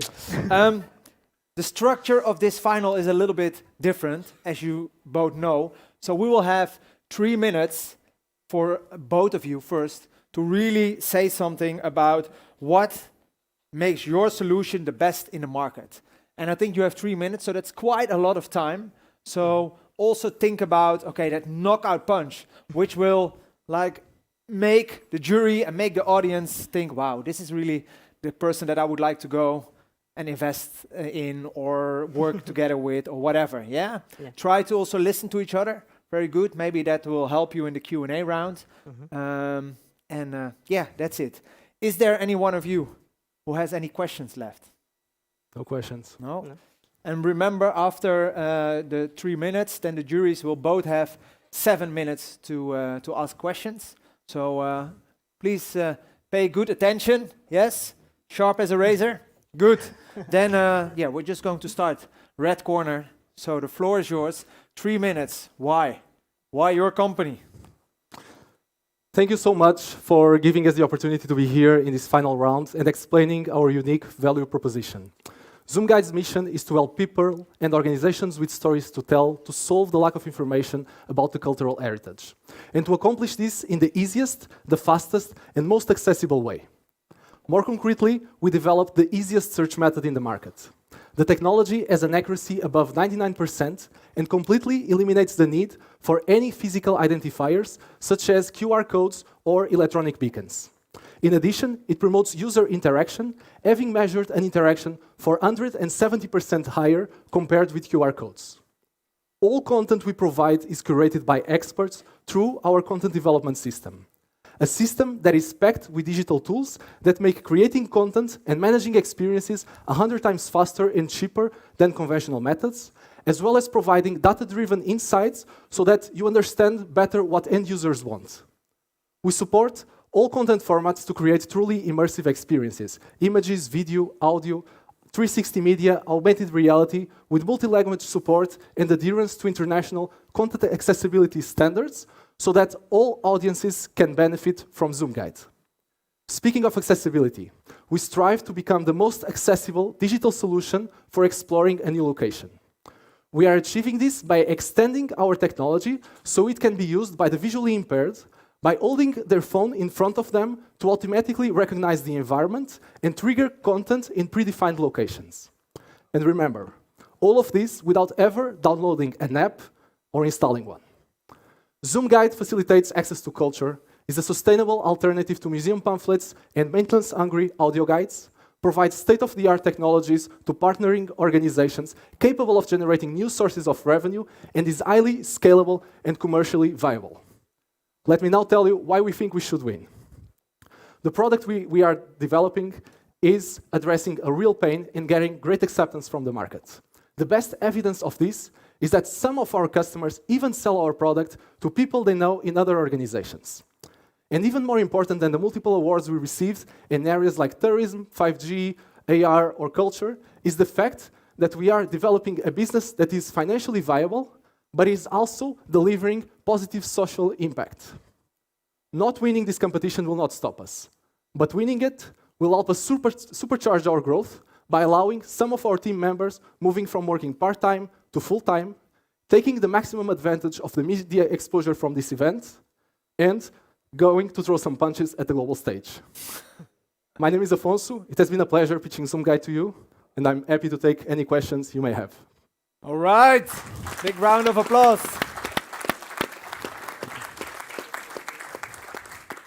That's a valuable use of your time, I would say. Very good. I don't know how much time you had left, but not a lot. Yeah, can you do it better? Or can you do it just with the same quality, the passion, the love that he gave it? That's our promise. Yeah? Go ahead. Thank you so much. So, as I said before, this is just a complement. Our solution, our goal is to simplify the results of the breast self-exam. So if the glove detects something, the app will send an alert and recommend women to schedule an appointment. And in this way, we can take women to the doctor earlier, avoiding doubts as in Felipe's case. And the economical impact of the early stage detection is already proved. In IPO Lisboa, it is spent twice as much on late detected breast cancers compared to those that are detected at an early stage. And an American study shows that we can save $1.5 billion with the early detection of breast cancer.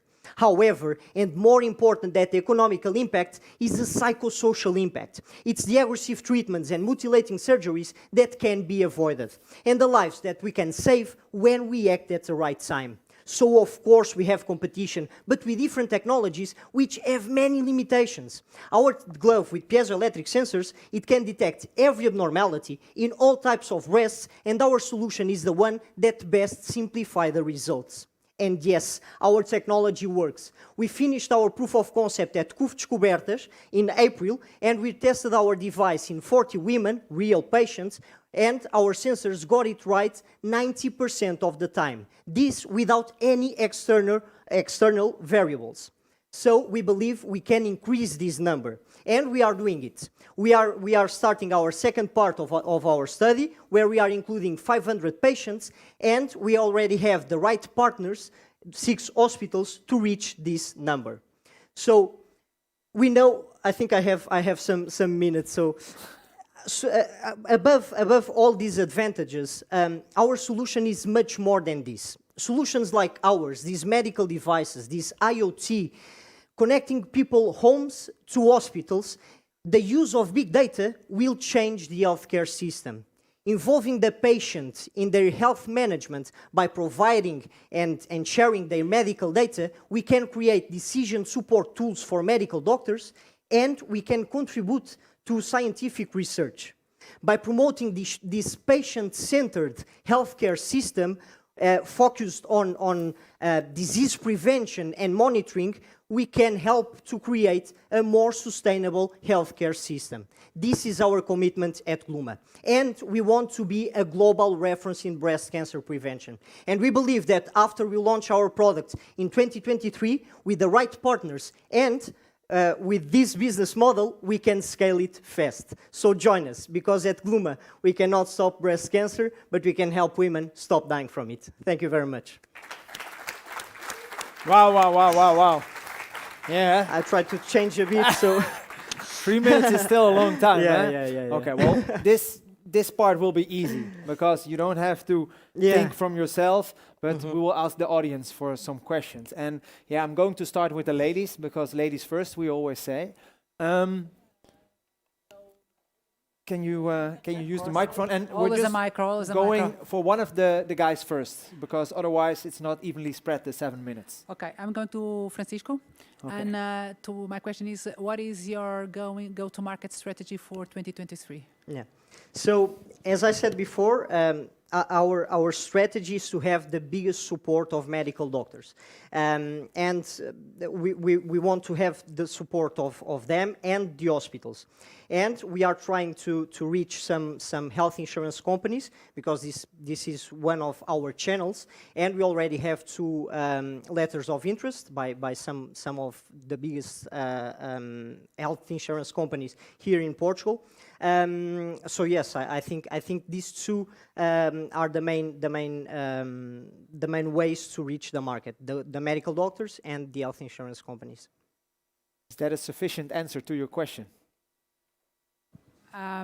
Yes and no. So I will rephrase it.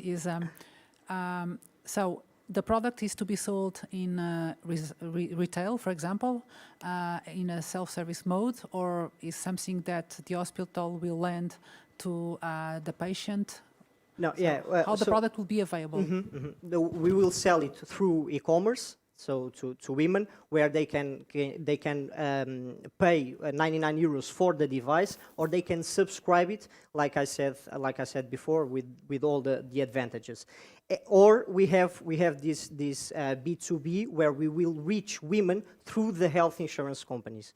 So we want to partner with other companies, big companies that have a lot of women in their as collaborators, and we want to reach them through the health insurance companies. Yeah. Margarida, do you have a question for Francisco as well? Yes, a small one. Maybe just come here a little bit, and then also the audience sorry. can see. Yeah. If the glove can be shared between the woman in the same household or friends or family. Yeah, of course. That's one of our goals. So we want to have always a sustainable business model and a sustainable value chain. So we want to have this subscription model, and we will try to implement a lower cost for family members. So women can share the glove, but the mobile app has to be personal, because every woman has their type of breast, so the baseline is different. So the mobile app is different, but the glove is the same, because the technology is the same as well. Thank you. And how does that affect then your business model? Because I can imagine from a sustainability perspective, I fully see that. But from a commercial perspective, you also want like a lot of people to ask, or does it just mean that maybe the subscription price can be different? No, I think the main as many women as we get with our product, it will be the best. For so, sure.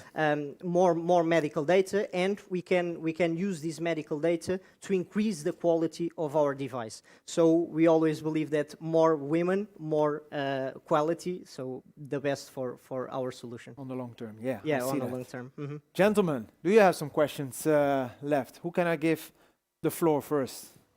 Yes, Francisco. Maybe this is tough, but what failure rate is acceptable? Yeah, so that's a great question. Actually, we have this 90% without any external variables. So, for example, we didn't have the age of women, and the breast of women changes a lot, and so we want to have the best accuracy of our algorithm. Right now, we have 90% without teaching the sensors. But the good thing here is that we just have false positives, and we didn't have any false negative. A false negative for us is a killer. We can't go to market with false negatives. False positives are bad. That's why we are trying to lower them. But they will always appear. But that's a thing that we have to live with it. Okay, thanks. Great answer. Yeah, good answer to your question, Frederick. Then Gonzalo, do you have a question? I have one question for each of them. Yeah, let's do start Frederick with first. Goma. Okay, then, Frederick. Yes, Francisco. So Francisco, yes. No so you mentioned the self-tests, yes. So that's is this a potential killer for you? In other words, if I'm a user, how can I get the tests correct and wrong?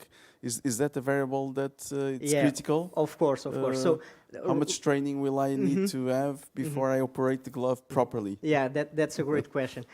Right now, at our clinical trials, for example, we will start right now at Hospital Distrital de Santarém, and we will ask women to use the glove after the medical doctor.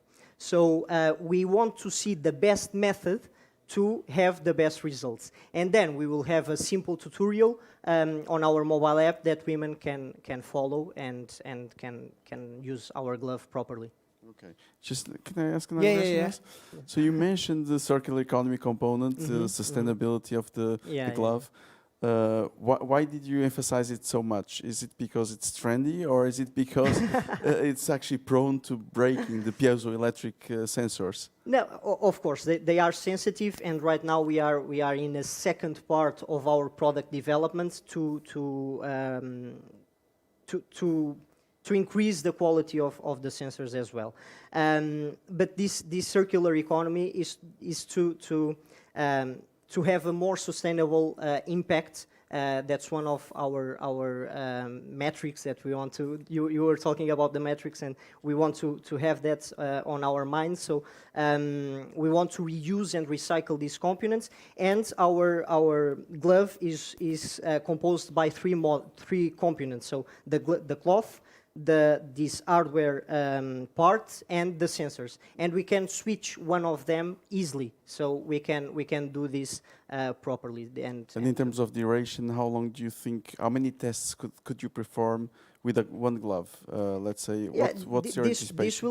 This will have the more the same lifetime as a smart band, for example. Yeah, basically. Okay, thank you. All right. Thank you. Time's up. Thank you so much. guys. Big Thank applause. You. Thank you. Thank you. Francisco, yes. Okay, then we go to the other finalists. This time, I'm starting on that side. Is that okay, ladies, for the questions? Who has a question? Frederick. Yes. Okay. So I'm trying to understand who fundamentally needs this. Mm-hmm. Is this a nice to have or a must have? Is there somebody that really, really has to have it? So I'll give you an example in a place that is quite close from here. The National Museum of Archaeology has huge rocks. The thing is, they're not rocks. That's the reason why they are in the National Museum of Archaeology. But most people, in fact, I'm going to throw in a percentage, but 95% of the people that go through the museum do not understand what they're seeing. They pass through the most important cultural heritage related to archaeology in Portugal in 5 minutes, and they do not understand what they're seeing. With Zoom Guide, people spend like up to 40 minutes in the exposition, and it's like having the museum curator explaining them what they're seeing. For me, this was a fantastic experience when I had the chance to have the real museum curator at my side explaining, for example, why one of the rocks had a toilet behind it, why it was used in 3 different houses for different purposes. And I think this is important for us to understand our cultural heritage, where we're coming from, and to educate ourselves in our culture. So basically, what you're saying is that the experience, the visitors have a much better experience. Oh, of course. From the museum because of your product. Yeah. Okay. And this includes also people with accessibility issues. For example, if you are deaf or you have a visual impairment, with Zoom Guide now you can access these pieces of information and understand why it's there. Okay, got it. Thanks. Yeah, Frederick, are you happy with that answer? Yes. Yeah. Looking forward to seeing the product in real life. We can see it. It's available. If we go to the museum right now, we can use it. I'll go tomorrow. Yeah, let's go. Let's do that. That's a good invite. Yeah, Gonzalo, do you have a question? Yes, I do. So you mentioned no need for an app or interface. So how do I interact with your solution? I said no need to download an app. Okay. What we did is to develop our solution fully using web technologies. Okay. So you access it like any standard website, like if you're accessing google.com.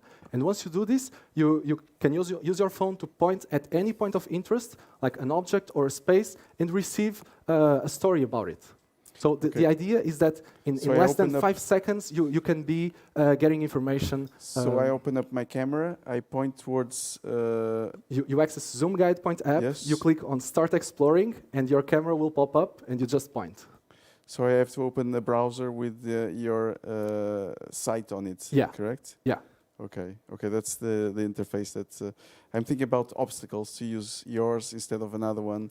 And yours, you're focused on these faster, less clicks to interaction. I'll tell you why. At the beginning of the project, we spent days at the entrance of the museum, and we had an app to show to people. People never downloaded the app. And we asked people, and they said, oh, it's too boring, it takes too much time, my phone doesn't work, I don't have the data for it. So we developed, once we realized that problem, we decided to fully develop using it web technologies, which is much harder than a mobile application, but allows you to, in 5 seconds, to be having these experiences and break this barrier. Okay. Can I ask another question? I'm first going to the ladies, because otherwise there's no time left, and I don't want to mess with the ladies. You go first. Okay. I go first. Okay, first is 2 questions, actually. First is, who do you consider as your competitors? Specifically, your opinion about Google. that today we Google images and automatically we have the behind information. So, and the second one is you've been speaking about cultural venues like museums. Your target in terms of content is only museums, or do you see or foreseen any additional content to work? Yeah. So for the first question, the product I think you're referring is Google Lens. So it's a camera that you can point to anything and recognize the object. The thing is, if you use Google Lens to point at any object or space in a cultural venue, it will not work. And most likely, it will give you recommendations of T-shirts to buy. With Zoom Guide, you just point and you get a curated story that's unique about that thing you're seeing. So our algorithm is much more accurate for our use cases, and it delivers the right information instead of just a web-scraped information. Regarding the second question, so can you repeat that again, please? Can you use the microphone? The contents are, sorry, me and the micros. Yeah, me and the micros, we have a problem. Both of us. If the content that you work, it's over museums and galleries, or if you foresee any kind of additional contents to work over. So we started in the cultural sector, in the tourism sector. In fact, we already have museums, monuments in one city, Aveiro, but we think this technology has several use cases. So imagine everything that uses a QR code, we could potentially recognize it with Zoom Guide. It could be even plants or moles on the skin. It can be used to be recognized by our technology, but our focus for now is culture and tourism, and that's why we are targeting museums, monuments, and cities. Margarita, it's a rapid question. Your last. So Lisbon is open lab. Like it is possible to use already this. Yes, so we have National Museum of Archaeology in Lisbon. We're launching this or next week on the Museum Bordal Pinheiro.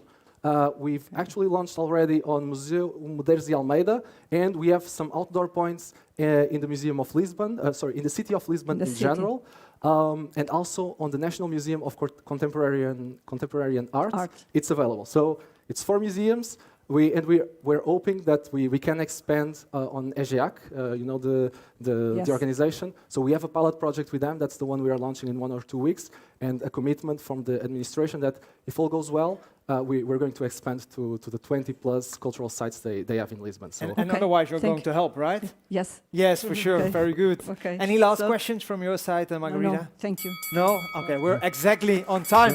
Perfect, guys. Perfect.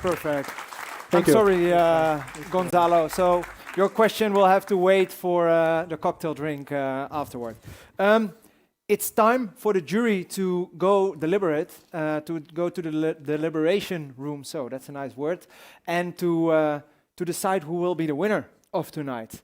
And in the meantime, we will go to announce another speaker, which is Paulo Dimas. He will inspire you, hopefully, all about anything. Sorry, he's the vice president of product innovation at Unbabel, and he has a lot, I think, interesting things to share with you. I just don't know if, yes, we can continue. We'll put his presentation here on. You guys will see back in a couple of minutes. Yeah, thanks. Thanks very much. And for you, there's a hard and tough decision to make, right? Okay, go ahead. Good luck, and put you on stage. Good luck.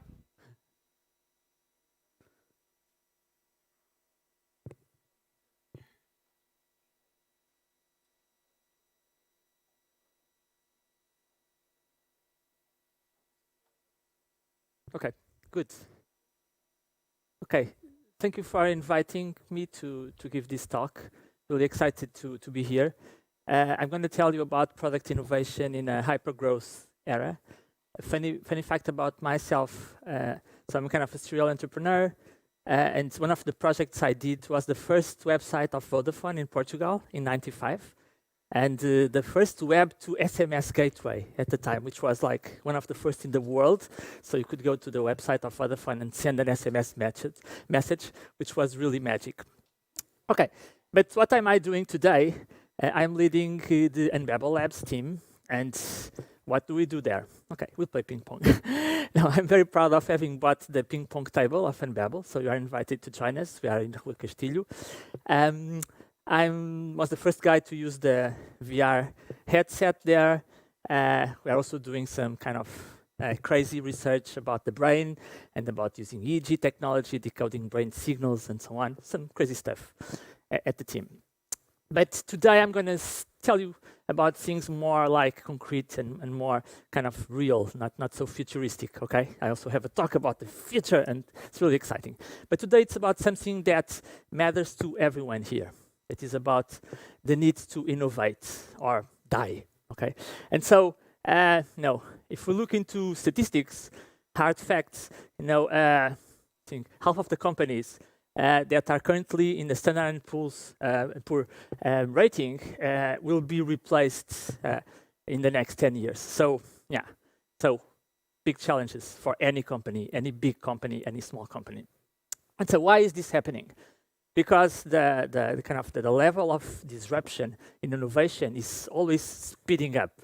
So each time new technologies come in that disrupt existing players, and so we need to tackle that. We need to address this challenge, always changing stuff. And so how can we strive? That's what I'm going to tell you about. What's our secret to strive in this world that is always changing? And so, yeah, I'm going to start with asking you something.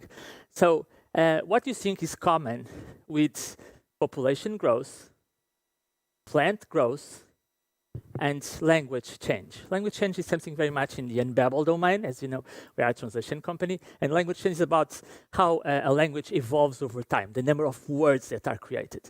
And what you look at is my kids, 11 years old kids, were looking at this slide yesterday, and Father, what's common here? They're already learning English. Yeah, the common pattern is what you can also observe on the adoption of innovation. It's this curve that has been theorized on a few books. So if you just want to read a book after this talk, I would recommend Crossing the Chasm. And it's about the famous S-curve of innovation. So innovation happens always in S-curves, okay? Which is like a strange pattern. Why S-curves?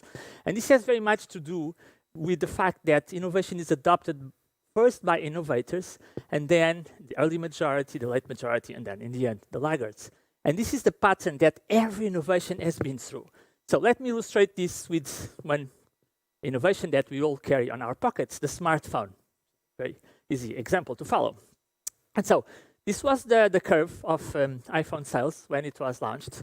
And as you can see, it's going into a curve, an S-curve. And so we can look into this S-curve and divide it in 4 steps, okay? So, or 3 steps. So first, getting the technology to work. Second, finding the product market fit. And I believe that's where you are at this point, most of your projects. And then finally, exponential growth, okay?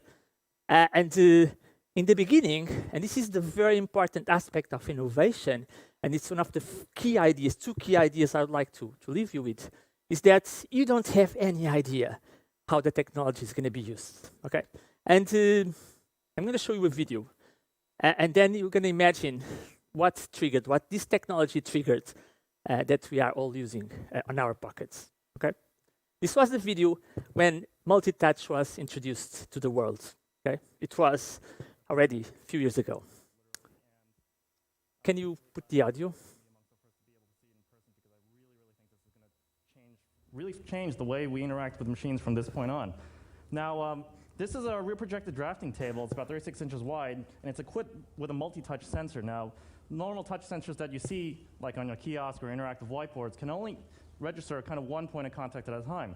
This thing allows you to have multiple points at the same time. I can use both my hands, I can use chording options, I can just go right up and use all 10 fingers if I wanted to, go like that. Now, multi-touch sensing isn't completely new. I mean, people like Bill Buxton have been playing around with it in the 80s.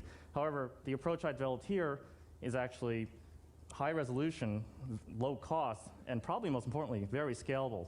So the technology isn't the most exciting thing here right now, other than probably its newfound accessibility.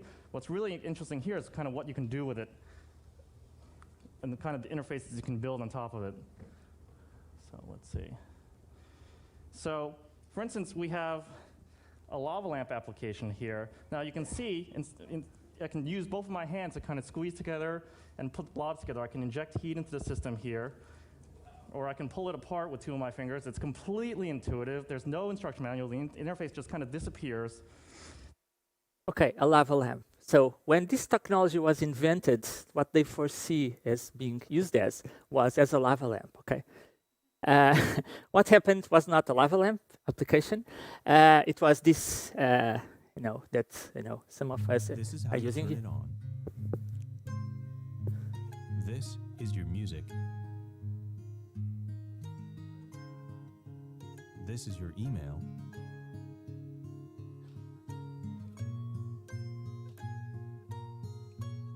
This is the web. And this is a call on your iPhone. So this was the first ad of the iPhone when it was presented in 2007. And yeah, but still, if you remember what the video just said about, it was about email, web, seeing the weather, reading the news. Do you use your phone just for this? Yeah, that's the point. So when you start an S-curve, you have no idea what's going to happen. Okay, you don't know how it's going to evolve. You don't know what will be the applications of the future. Okay, and yeah, and that's what you need to discover. So first, you have to discover when you are on a new S-curve, you have to be a first mover at that point. But you also have to explore what's possible in the end. And so some of us use the iPhone or a smartphone for Instagram, for Uber. Some of us maybe for Tinder. So yeah, so nobody imagined that would be possible when the iPhone was launched. And this is the magic of innovation. And so an S-curve always follows another S-curve. And so we have to be ready for the next one, always. So now people talk about crypto and so on. I'm going to tell you about an S-curve that is at the focus of Unbabel. That is AI. And so 2 main questions. So when you get to the maturity level of the S-curve, to the end, to the top, you have to think about what you should build. Okay, what's possible when the platform is already there in place? What are the new possibilities? What's the next, Instagram, the next Uber? And then the second, what's the next S-curve? What am I going to pick up later? And yeah, my personal S-curves, I'm much older than many of you in this room. And so I've been through a bunch of them already. So these are all my S-curves. I started with personal computing, then the web, then multimedia, and so on. No, multimedia before the web. Yeah, at Unbabel, I'm leading the labs team. This is one of my favorite photos. You can see there's a guy there that's, okay, just move this down. Okay, now we can see everyone. Yeah, and this is the Unbabel Labs team. And so how do we innovate? How do we create the next game-changing product for Unbabel? Because that's our mission, okay? And so we do that by having a team of empowered people. It's really important that everyone on this team really feels empowered. It's very important for us to work together. And we are big advocates of co-location. Sorry about people, fans of remote work. We believe that co-location is when serendipity happens, when magic happens, by just randomly. We are cross-functional. We have a designer, a product person, we have an AI person, and a full-stack person, so diversity, really important. And we have superpowers. We believe we have superpowers, okay? If you don't believe that, I'm going to tell you about our superpowers. Okay, this is the team. And then, as you can see, the first is AI first, okay? So everything at Unbabel Labs starts by having an AI first mindset. Because why? Why is that? Because we are currently in the AI S-curve. And so we have to think about what's changing in the world driven by AI, okay? Maybe some of you will be working on crypto. Maybe you will be working on other waves. But yeah, we are AI first. We start with AI. And so what is the AI curve about? So initially, when AI was introduced, similarly to the lava lamp, people were amazed because a neural network was able to recognize cats. Okay, amazing stuff. So where it had it on the cover, it was not really recognize cat. It was able to represent a cat by watching YouTube videos with cats. And so people were, wow, I remember giving a talk at Technical and saying, you know what? Now a neural network can represent a cat by watching YouTube videos. And they're, what, is that possible? Nowadays, applications built on top of this S-curve. And Babel, our translation engines are driven by AI, Alexa, GPT-3, other applications.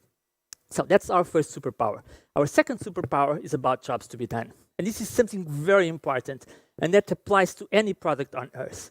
That is about solving the real needs of your users, of your customers. Okay? And this is very much illustrated by this quote, one of the quotes I like the most. Okay? So when you go to buy a quarter-inch drill, you don't want the quarter-inch drill, you want the quarter-inch hole. Okay? This is very important to understand. It really shifts the perspective. And it's also about with whom you are competing. This is absolutely key. What are your competitors? And I really like the interview that Reed Hastings, the CEO of Netflix, gave. Who do you think are the competitors of Netflix? Who do you think? Do you think it's Amazon Prime? Do you think it's Apple TV or Disney Plus? Let's see what he says. So, video games. Video games compete with Netflix. A bottle of wine. A bottle of wine competes with Netflix. Okay? And then, the biggest competitors of all, sleep. No. Netflix is competing with your sleep, if you have not thought about that. So that's why they have that thing next episode.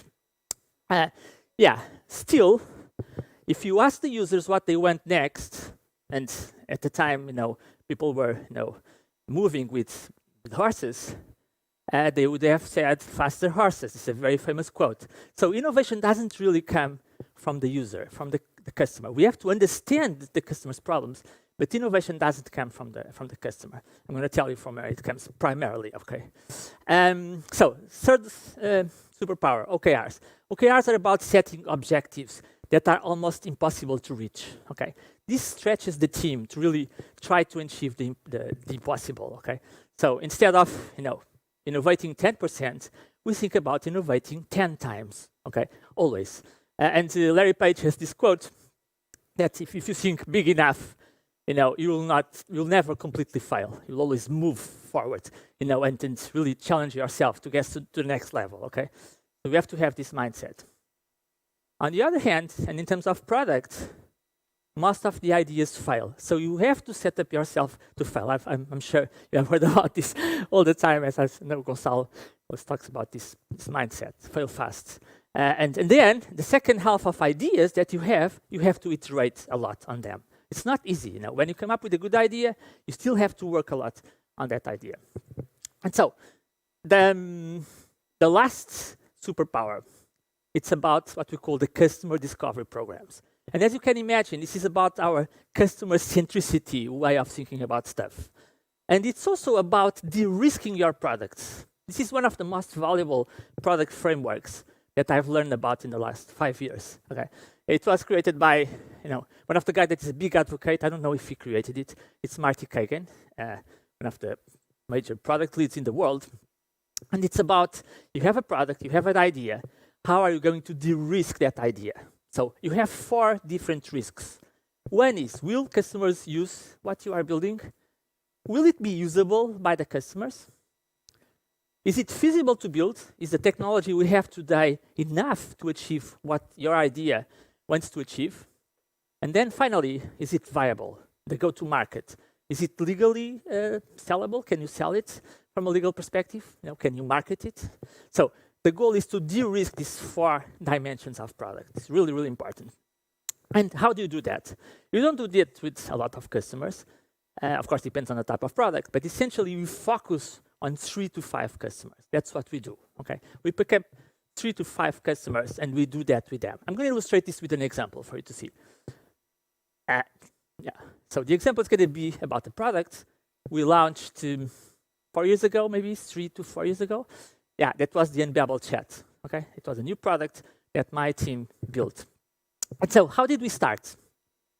AI first mindset. So our research team, our AI research team, was making very important advances on a technology called quality estimation. They were writing papers that no one would understand, okay? And Bell and Sample, a stack combination of linear systems, 3 different deep neural networks, mixing, feed-forward, convolution. Okay, most people don't get this, okay? But we were achieving some breakthroughs. We were becoming the best in the world in competitions. And so we thought about, this was the ranking of one of the competitions. We beat Alibaba and a team from CMU, which was really cool at the time. And then at my team, we were thinking about, okay, how can we pick this technology and transform this into a product, okay? And the best source of innovations are the engineers, the researchers, okay?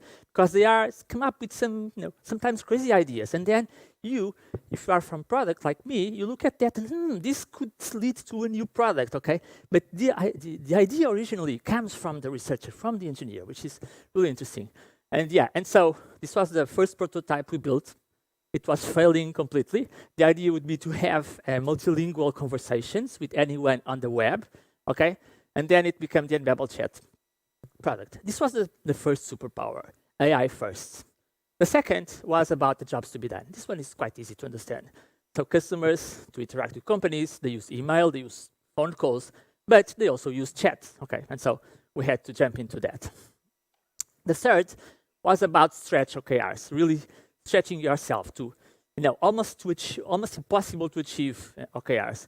These were my OKRs at the time. I'm not going to go into the detail, but they were really ambitious, okay? It's really important. And then to pick the 3 to 5 reference customers, okay? So we did that with MyFitnessPal, the Hut Group, and EasyJet. They were the first to use it.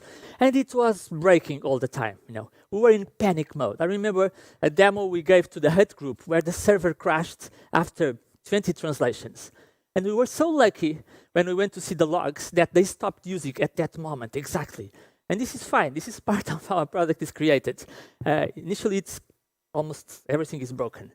But then if the customers really value it, you will feel it, okay? That's the important part. And so just to illustrate the complete timeline of going from idea, this was in June 2016, to launch 2 years later, okay? So it takes time, okay? And you have to learn a lot with the initial customers, with the reference customers, as we call them. I'm not going to go into the detail of the timeline if we had more time. So the product was a success. Thank God it was, because sometimes labs teams need to prove that they really have an impact in the business, in the core business. And so this is the growth of usage. You may ask, so what happened there? Because it went down. It was COVID, because many of our companies are airline companies, and usage just stopped during COVID for those companies. Thankfully, we have also gaming companies, and those ones didn't stop, on the contrary. And so in April 22, we reached 6 million messages. And this product represents now 30% of our revenue, which is really nice. And so these are some of the companies using the product. I think you know some of them. And so one very important aspect of innovation that I'm going to emphasize now in the last part of the presentation is about that most of the times innovation is not understood.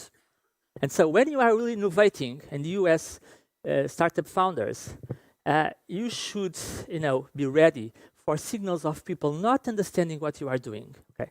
And even the CEO of Unbabel, this is at Web Summit on stage, he said this. I'm going to show you.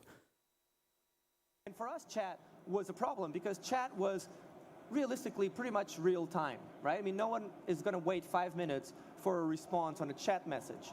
And even I, at the time, and I think I'm a fairly open-minded person, felt that there is no way we're going to be able to do that. That seems like a lost cause. But labs had the autonomy to say, I respect your opinion, but give me time to prove you wrong, right? And they kept pursuing this. And now the chat product represents 30% of our revenue. Yeah, by the way, I'm here. Okay. I was very proud. I was not expecting him to say that, because you can't imagine all the struggle we had, to convince people to do this, okay? And so when he was saying that, is my CEO saying this? Wow, this is nice.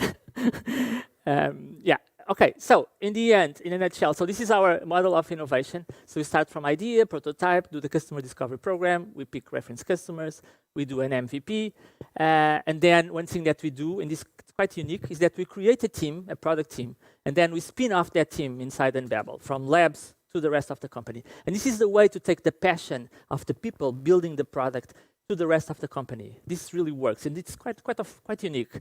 I've not seen this on many companies. For example, Feedzai has a similar model, but I talked with Marty Kagan about this, and he doesn't know many companies doing this, because you have to ship the people to the other side of the company. But I'm not going to go deeper on that. We are running out of time. So one last thing that has very much to do with like people not understanding what you are building. That is culture. You have to have innovation culture. And at Labs, we define 3 key principles that we follow. And principles are everything. Culture is everything. Culture is the way to keep people together for, I've been at Enbabel for 7 years now, okay? Maybe 7 years this summer. And yeah, the first is to always reason by first principles, okay? Never, quit about an idea just because people, those guys tried it, didn't work. So only if you violate kind of the laws of physics, if you try to travel faster than speed of light, then, okay, maybe that's not a good idea to try now. First principle. Second, fast experimentation. You have to experiment quickly. You have to try a lot of stuff. You have to get hard data. You have to expose what you are doing as early as possible to customers. You have been hearing this a lot of times. And then finally, rebel spirit. You have to have rebel spirit. You have to go against most people's opinions. Okay? And this is really, really important. Okay, you have to hold your ideas. Okay? And yeah, and so this is illustrated by these 3 guys that inspire us. I really like that photo of Gandhi, the guy, everyone with a, rain umbrella, and then yeah, he's just stepping ahead, and I don't care, let's go. And yeah, and a final message about the story of innovation by a guy that many of you have heard about, which is kind of an unexpected guy to say something like this. And essentially what he says is that the story of innovation has not changed ever. And this has been like this, for 50 years. It's always about small teams, like your teams, okay, building things that typically are not understood by executives or by stakeholders. It's always about that, okay? You always have to build stuff that some people will not understand what you are building. And the guy that said this was Eric Schmidt, one of the most famous executives in the industry. And yeah, and so this is what makes you all very powerful. Because if you have a small team with the right culture, you can really make things completely amazing, okay? If you hold to these principles. And yeah, that's it. Thank you so much for your attention. I don't know if I'm run out of time. Ladies and gentlemen, give him a big round of applause. Paulo Dimas, thank you. Okay, thank you. Great. And then, after this, I hope, inspiring speech, it's time to once again ask the 2 finalists of tonight to come to the stage. So please enter. And obviously also the 4 jury members who had a very difficult, hard task. I've listened to them deliberating. Could you also please come back to the stage and tell us a little bit about what have been the considerations? Yeah, please.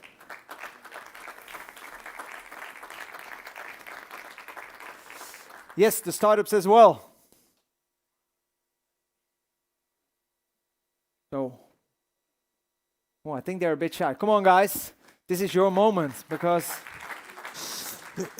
this was a hard decision. I've heard them talk. Yeah. I've heard them discuss, not agree with each other, and throwing punches at each other. I don't know about that, but they didn't have a very easy time, I have to say. How are you feeling? Nervous again. Yeah. You? I'm feeling good. Feeling good. Oh, okay, that's chill. The hard work is done now. Okay. So. Yeah, that's true. It's out of your hands. It's actually in the hands of our jury members. So I'm going to ask them one by one to have some final deliberations, thoughts, considerations, the criteria maybe that you thought about. You want to go first, Ines? Yes, go ahead, Margarita. Someone gets first. Well, first place, I want to congratulate the two of you. It's a very interesting project. Thanks, guys. Congratulations to Francisco. Congratulations to Afonso. Thank you. Two very interesting projects to the city. Well, it's just a recommendation that you keep going with that kind of energy, and that the city are with open arms to your project. So congratulations. Thank you so much. Thank you. All right. Yeah, Next one. so it was a very tough discussion. Very, very tough. We have like another ring on the backstage. But this to say that congratulations to all of you, not only you, but the other startups that were here today. And I think both of you have very, very strong projects. So I just want to wish you the best of luck on your future. Don't stop dreaming. And if possible, always be rebels. Very good. Thank you, Ines. Very good. Yeah, then I'm going to the guys. Here, Gonzalo can have the final say. So, Frederick, it's up to you to say some final things. I have to say as well, it's a really, really tough decision, obviously, and I agree with everybody. I think some of the things that we did discuss were scalability of the solutions. How do we believe, they can penetrate the market? How quickly they can penetrate the market? What is the real traction from the buyers, from your customers? Which actually was some of the discussion points that we had backstage. So I'm not going to reveal anything, but congratulations. It was really, really interesting. Thanks. Thank you. All right. Good. Gonzalo, then maybe you can stand up a little bit and share your thoughts also with the audience, but especially with these two guys here. Okay, so it's true. They are all saying what really happened back there. So we had a tough discussion. Two different cases that we have here today. Very interesting cases, of course, but different markets, different stages of development, and different obstacles to overcome. And some ideas that we were thinking, for instance, in your case, Zoom guides, that was not yet so clear to us is, should you focus on the user side or more on the application for the, let's say, the guides themselves? So in reality, saving the curator's time and of course resources. So that was something that we discussed, and of course competition in our case is tough. We've seen in BGI for many years, 6-7 years. So we were asking time to market for the user side, maybe also an obstacle. And if you go to the Louvre or any other museum, they already have a solution. It may not be as good as yours, but the question is, how can we enter there? So what opportunities is still there? It was not clear to us. In your case, Gluma, very interesting case. We had users, in fact, potential users in the group. And we were asking, would you buy these? And they said, yes, definitely. So you have potential customers within the jury. It's an interesting case. We know that clinical trials will take time. We know that false negatives. Would kill you. We understand that. We're looking forward to trials of the 500 kind of 100 size, which is really important to go beyond a small sample. It's great the fact that you got results for 40. They're encouraging. There's still a lot of risk, product risk, technology risk, and of course some business model. We think that, for instance, business model in the US might be completely different. Maybe the insurance companies will support this. Maybe it's something you can rent or do because I'll be using the glove just once a year or twice. Maybe I don't need it. Maybe I can somebody else can own it and make a business on it on the hardware side. So there's a lot, I think, on both cases for you guys. and it was a tough decision, of course. And I guess I should turn over to you. Yeah, maybe you can come here, stand next to me, because then I think we're just going to announce it together. Okay, right? Let's go for it. So, guys, final decision, and I think you have to shout it in 3, 2, 1. Yeah, 3, 2, 1. The winner of tonight is Gluma! Gluma! Congratulations! Congratulations! Congrats. Muito obrigado. Very good. Please come to the stage, Fatima. Here, jury members, please come to the stage.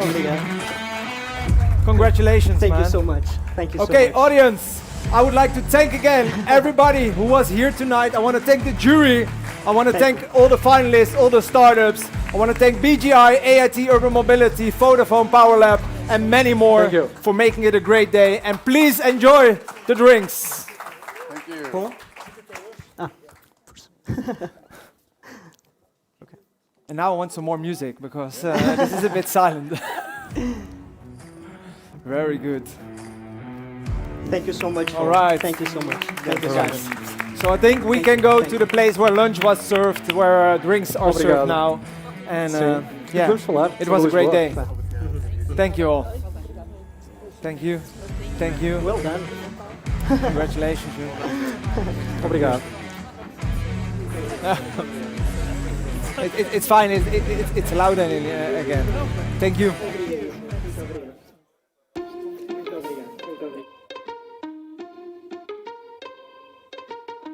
Call me cynical,